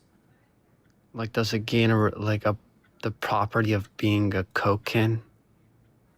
The Coke can is not a property. The Coke can is an entity, an object. Yeah, it's an object. Yes. Okay, so did that object begin to exist on your view? Did the object begin? Like the... What? Particles, or like... What is it the usually problem? Like this? Do you mean like that form of it? The form I'm talking about the object, the Coke can. Do you think that Coke cans begin to exist? Right. Do you think that basketballs begin to exist? Matthew, are you okay today? You're not your normal self. I'm okay. You sound like maybe you've been Yes, I'm okay. near the burning bush. Yes. Okay. I don't even know what we're talking. Yeah. Do Coke cans begin to exist? I'm sorry. No. I don't know. Okay. Okay. Do basketballs begin now, to exist? yeah. What on your view begins to exist? Just something that you and I agree exists. What's something that begins to exist on your view? I would say like I'm something that began to exist. The universe is something that began to exist. Well, that's the claim. I would define something that begins to exist as contingent, I guess. No. I'm asking for an example that you and I. So, like, do you think this chair? Do you think everything I'm looking in my room, right? Do you think this stuff began to exist? Yeah, like the chair, you, me. All right. Okay. Table. So here we go. So this chair began to exist, but it came from pre-existing material, right? Yeah. Okay. So what we observe is rearrangements of material that's already been there, that's been morphed into different objects, a different object. Okay. I have never seen anything that begins to exist in the way that you want to say, ex nihilo, from ex materia. So if no only material. material things can cause material effects, then the universe must have a material cause. No, it's not what I'm saying exactly. Are you saying that I'm committed to that? I'm saying that you're trying to say that everything that begins to exist has a material cause. I'm trying to say the things that we observe, the things that I'm trying. All I'm saying, I'm making a softer claim. I'm making a softer claim that the things that we see that begin to exist all have come from pre-existing material, right? So that our everyday experience supports a premise that, generally speaking, when something begins to exist, it has a material cause, as you said earlier, like it came from a rearrangement of prior material. We've seen quantum mechanics allow non-material causality. What? That's outside my pay grade, so maybe Blitz will. Wanna elaborate on that? Because so we haven't seen. What we have seen is we've seen in quantum mechanics, arguably depends on your interpretation, that we've seen that virtual particles events pop occur into with existence no from the quantum cause. vacuum. But that doesn't mean that there's non-material causality. I'm saying that's what I'm saying. Virtual particles pop into existence from the quantum vacuum, and the false, vacuum isn't also, nothing, but it's not a material cause. Even if that's true, it's still not. It's not non-material causation. Did he say pop into existence? By the way, it's not a material causing. So doesn't that undermine the first premise? Yeah, it does.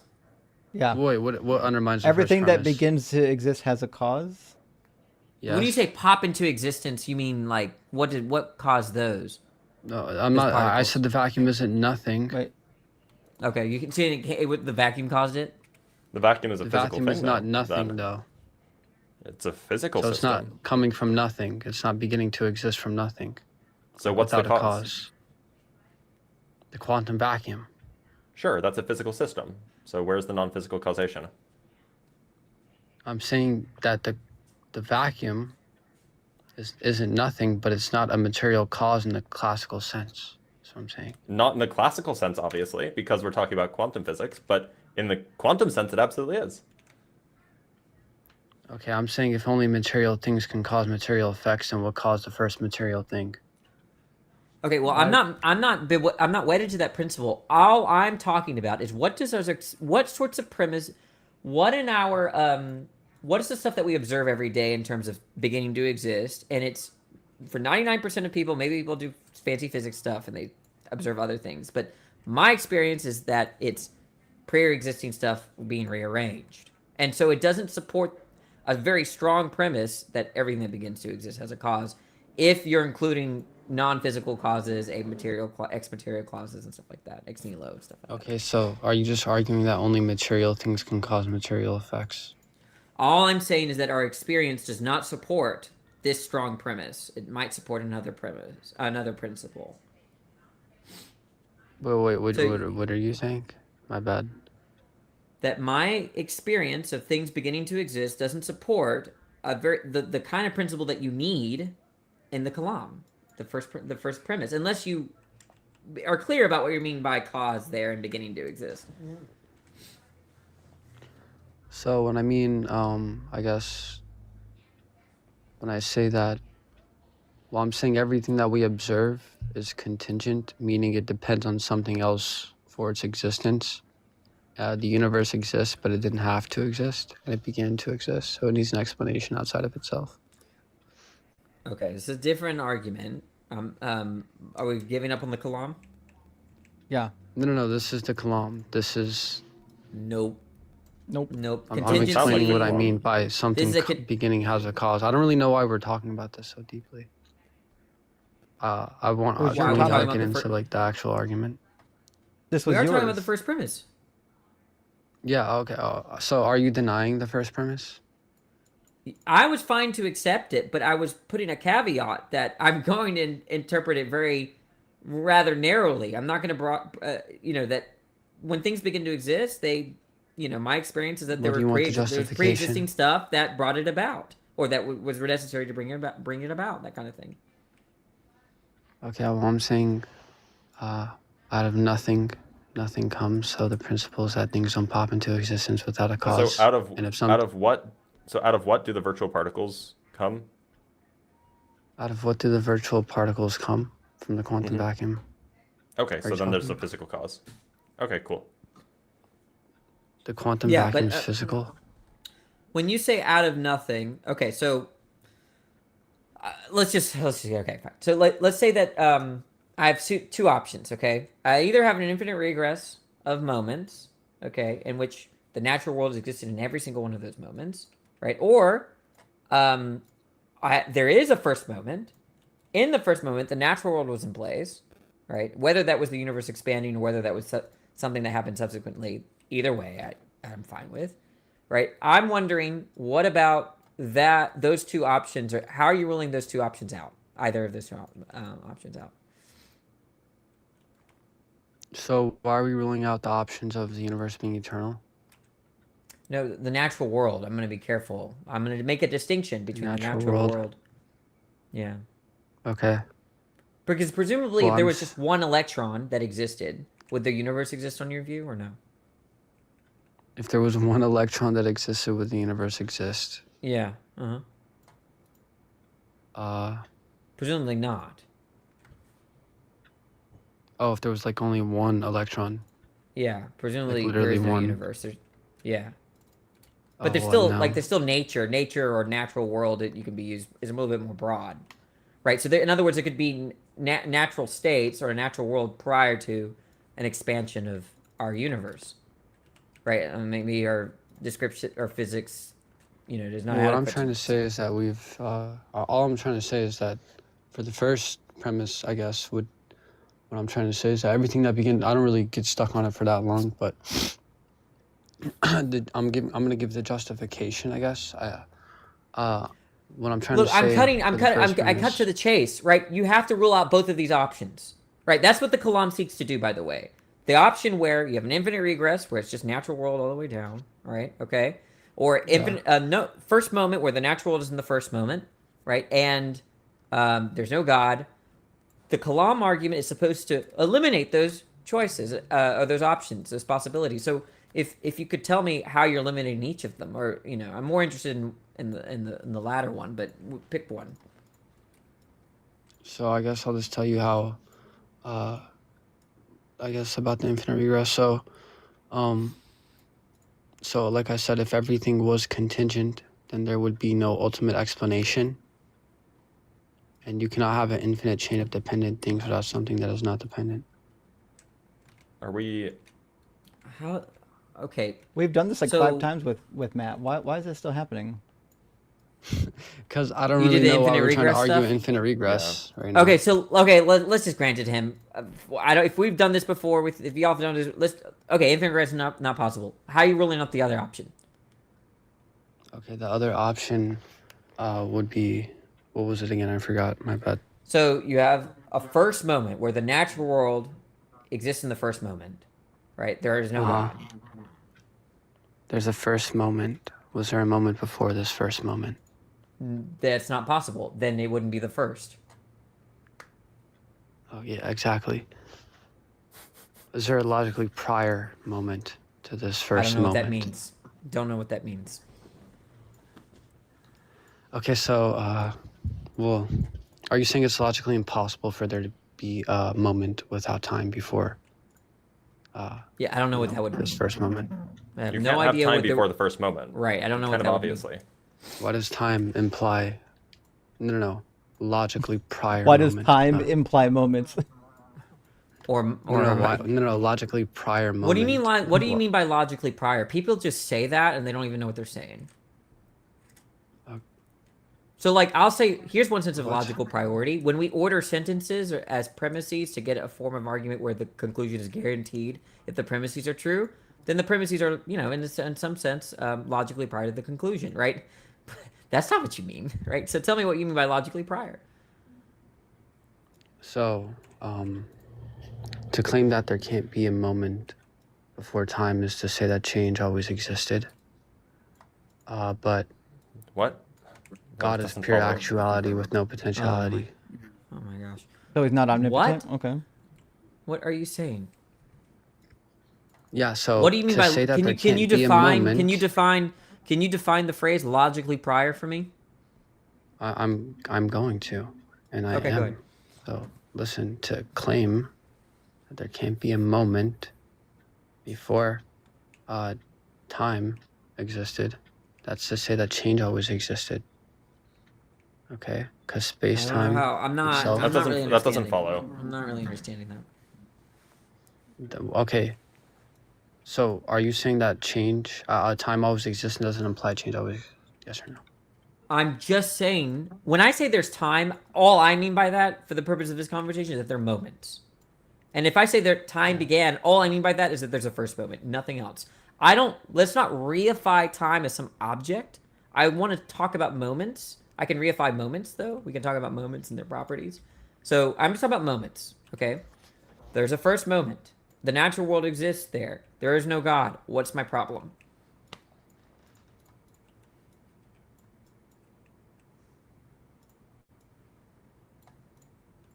All right, so there's a first moment in the natural worldview and no God exists.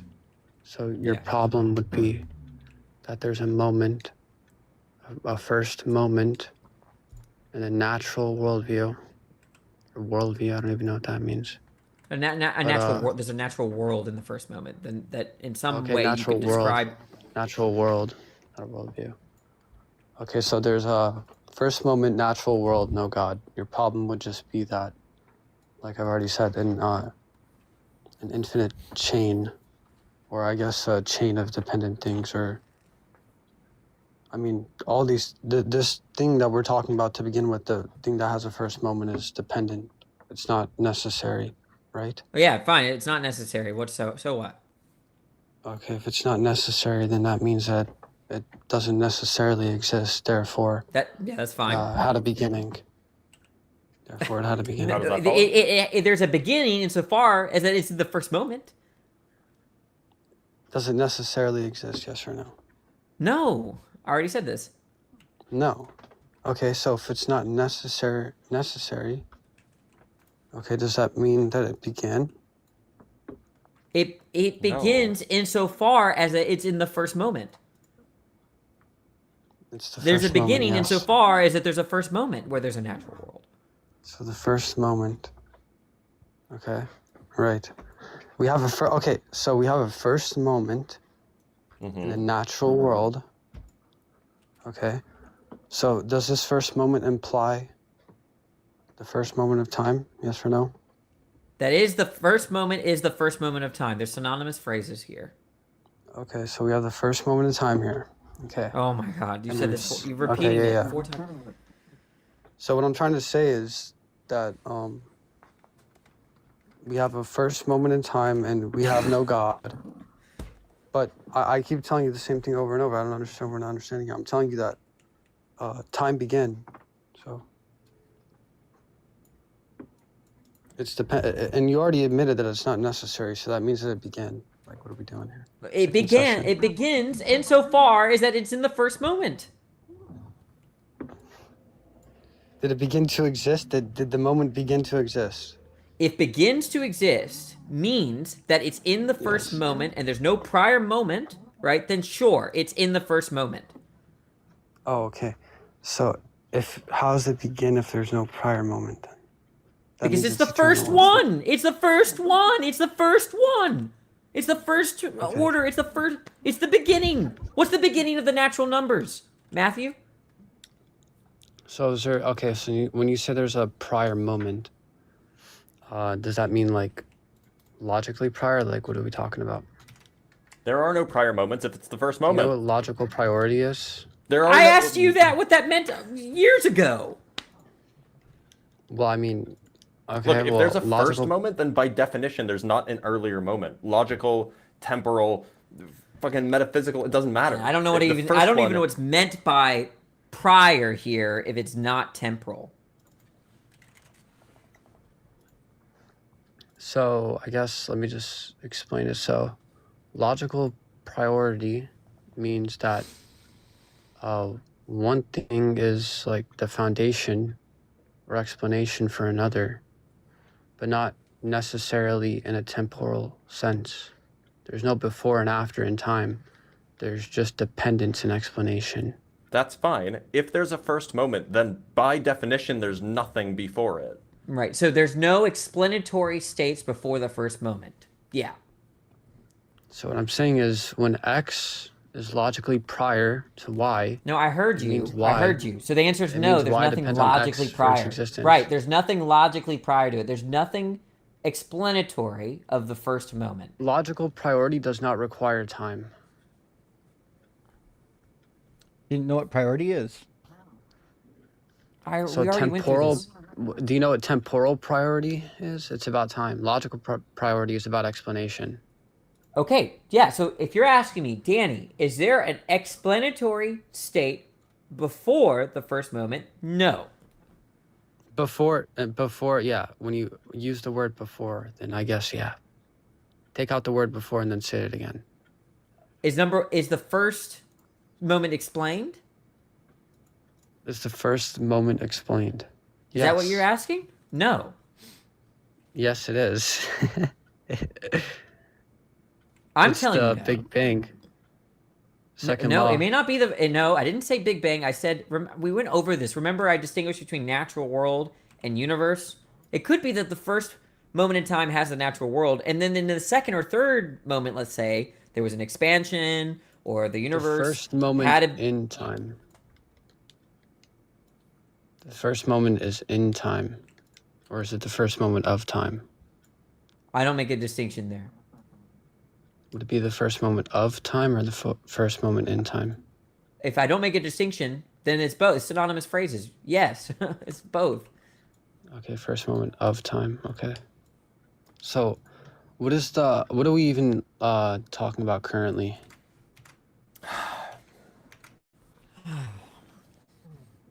I was asking. I was ready to talk about give some formulas and give you the problem. No, I was asking you to give me a problem with the naturalistic model. The naturalistic model where, putting aside infinite regress, you have a series of moments. You have a first one. In the first one, it's natural reality is present, right? And there's no supernatural reality. You have to tell me what's wrong with that picture.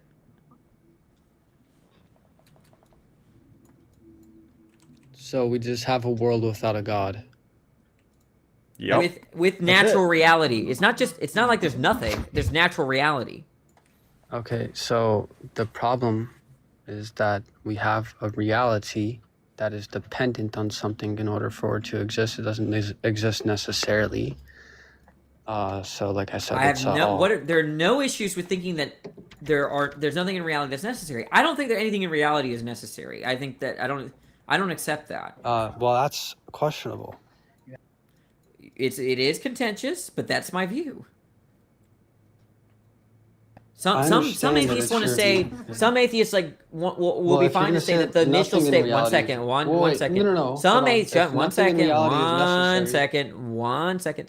will say that the initial state of natural reality is necessary. Some people will say that, and I don't accept that, but maybe they're right. But it doesn't make a difference to me.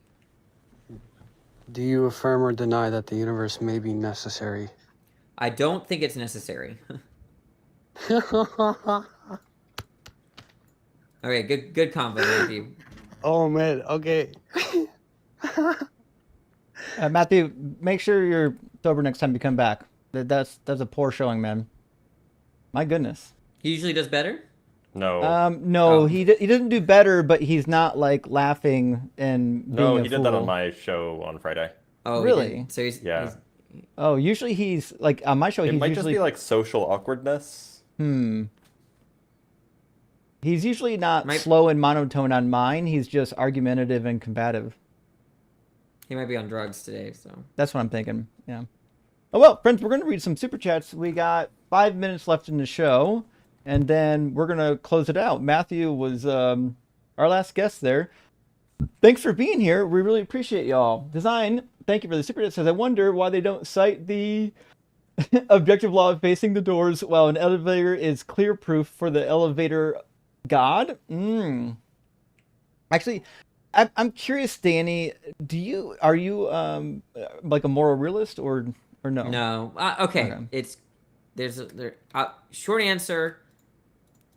Some people treat morality like they treat chivalry, and in that sense, I could be a realist. So, like, I think there are stance-independent facts that damsels in distress, saving damsels in distress, is associated with the term chivalry in the way that it's a successful application of the term to describe that situation as chivalrous. If you want to treat morality that way, I'm a realist, right? But the more interesting thing is I'm not a realist insofar as that there are moral facts that obligate me, right, to do things, right? So, in other words, there's a sense of realism where you look at morality as a constructed system, right? And some people want to push for that. I don't have issues with that. To me, that's sociological, empirical investigations about how we use language and how we develop, sort of sociological systems like that. But then there's like the conversation philosophy about our obligations and duties, in which case I don't think any duties or obligations are stance independent. Okay. Skeet, I think I missed this one earlier. Skeet says, did you know Galileo was a Christian? Yeah, no one cares. The Catholic Church basically put him away. Empiricist says, I feel personally attacked by his arguments. I thought you might when I saw your username. Thank you for the super chat. And K2F says, Jesus did evil too if he fulfilled all of the law? Wait, I don't know what that means. He added to the law, which is against Deuteronomy 4, verse 1 and 2. So that was a problem. Can't go doing that. I know, right? Ivy, thank you for the super chat. It says, Skeet for president. Oh, you must be a Skeet fanboy. Listen, Skeet can't be president because he's too afraid to get on stage. He won't even make it to the debate. And Pat, good to see you, buddy. Says, weirdo callers usually call in around this time. You know what? We had an unusual amount of trolls today. We had a lot of trolls today. It happens. Yeah, no, but when I was a guest earlier, we didn't have as many. So yeah. And not even banjo troll. We got all the new trolls, no banjo troll. No. Miko, good to see you, friend. Says, phew, it's a toughie tonight. Keep on keeping on. Thank you, Miko. Appreciate that. Yeah, it was a tough go with all the goofballs today, and it was a weird one. Sully, thank you for the super chat. It says, strange how limbs don't grow back from parrot. That's the thing. Parrot almost only ever works if it's for something mundane that might happen with or without prayer. When it's something really incredible, like healing all the babies in the hospital, that stuff's not going to happen. C.S. Lewdness is wild. I love that. Dr. Blitz, I have been having leg pains. I think it may be from Lyme disease, but I was told once I went through the treatment for that and I'd have no symptoms. Go to a doctor. Not this kind. Wrong, Dr. Blitz. Kurt says, Deathless Light, crash out incoming. You lost! Yeah, that's exactly what he would say. Although Deathless wasn't in the queue today. Did you guys? Really a shame. I didn't see him. I didn't see him either. I would love to see Danny cook Deathless. Everyone else has already cooked him. I thought he had issues. Well, he might. Yeah, no, I was advised years ago because I've known that guy for like a year or two. That like I have to be careful around him because he's actually. Oh, I mean, he is like nutso. Yeah. But well, like clinically, like I don't know if he issues. is. No, I think he is. Like I've had many people is. because I debated him and I started mistreating him and then like you got to be careful. He's like mentally ill and then I'm like, "Oh, so now when I talk to him I'm really? I'm like, "Oh, okay, Deathless. That's a good point, man. Nice talking to you." That kind of Okay, good to know. Good to know. Good job, buddy. Good job. All right. Yeah, right. Go play with You your did toys. Eat your veggies. Kane, thank you for the super chat. Says, "What is my purpose? You pass butter." Oh my god. Is that a phrase I should know? It's from Rick and Morty. I'm sorry. Guys, remember, I hate fun. I thought that you've seen Rick and Morty. I think I've seen the first 4 seasons. Okay. So, I don't know. It's been a long time, though. Miko, thank you for the additional super. It says, Giant's Causeway in North Ireland looks carved by a human. It's mostly hexagonal rock. It's natural. Oh, knowing 0 about rock. I would have inverted design. Now I got to check this one out. Hold on. Giant's Causeway? It's pretty impressive. My brother's been there and it looked... It's definitely puzzling. There's a couple landmarks that are like... Oh, I've seen this before. Okay, I know you're talking about. Yeah, all the square forming rocks. It's a weird one. Yeah. By the way, those are definitely hexagons, not squares. Oh, hold Get on. wrecked, learn geometry. I'm looking at a picture. It's just a little tiny thing on Google. Let me see. Yeah, you would give an excuse. I mean, if you get a good picture, it is hexagon, obviously. But there's also circles inside the hexagon, perfect circles. So get wrecked. You didn't say circles. Actually, that's almost as impressive as a hexagon, that there are circles on them. Perfect circles are hard to get. Mr. Chris, thank you for the super chat. Says, how can there be change when Trump eliminated the penny? Checkmate, atheist. Oh, you know what? That was all right. That was goes all back right. to your peso example. Can't make change. Oh, man. Daniel De La Noche says, caller is conflating the description of contradictory desires with the actual desires. Yeah, that was... I don't know why that was so hard. Like, when why you that conversation formalize was so it, difficult. The thing is that when you formalize it, you would have I have like that they have the desire for not some X, but you're gonna there's a way to formalize it where it's not contradictory, and he formalized it terribly in his head, and that's what happened. He tried at least. He tried. The V-Dude says, you'd think a pirate's favorite letter would be R, but they're married to the C. Oh, very good. I've heard that one. Very good. Yep. Fantastic. Not a robot. Good to see it. Says, we could never observe something coming from nothing because we are something and there isn't currently nothing, right? Rock hard for Doug, Simple Wet for Sharon, Justin's fucking rock, and good birdie. Which is the other thing. If the qualifier for it having to be true is observing it, well then God's off the table. Sorry. But if you didn't observe God creating, you just defeated your own argument. Async, hey, good to see you, Gretchen. Thank you for the super chat. Says, hi guys, adore you all. Well, I adore you. Any chance you'll send folks to Async Network on YouTube after the show? We're gonna be live reacting to old unapologetic content. Viewers are welcome to come up and react too. Should be fun. Hell yeah. We can send people over to the Async Network. Justin, look at Discord. Oh. I got the wrong one open. Give me a second. I don't see anything. In the Unapologetic live chat, the one with 9 members. Yeah, I'm the last. That one. Sorry.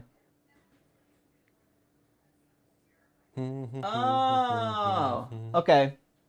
Sorry, Dalton. I apologize, Gretchen. Dalton already had dibs on that. I apologize. Yeah.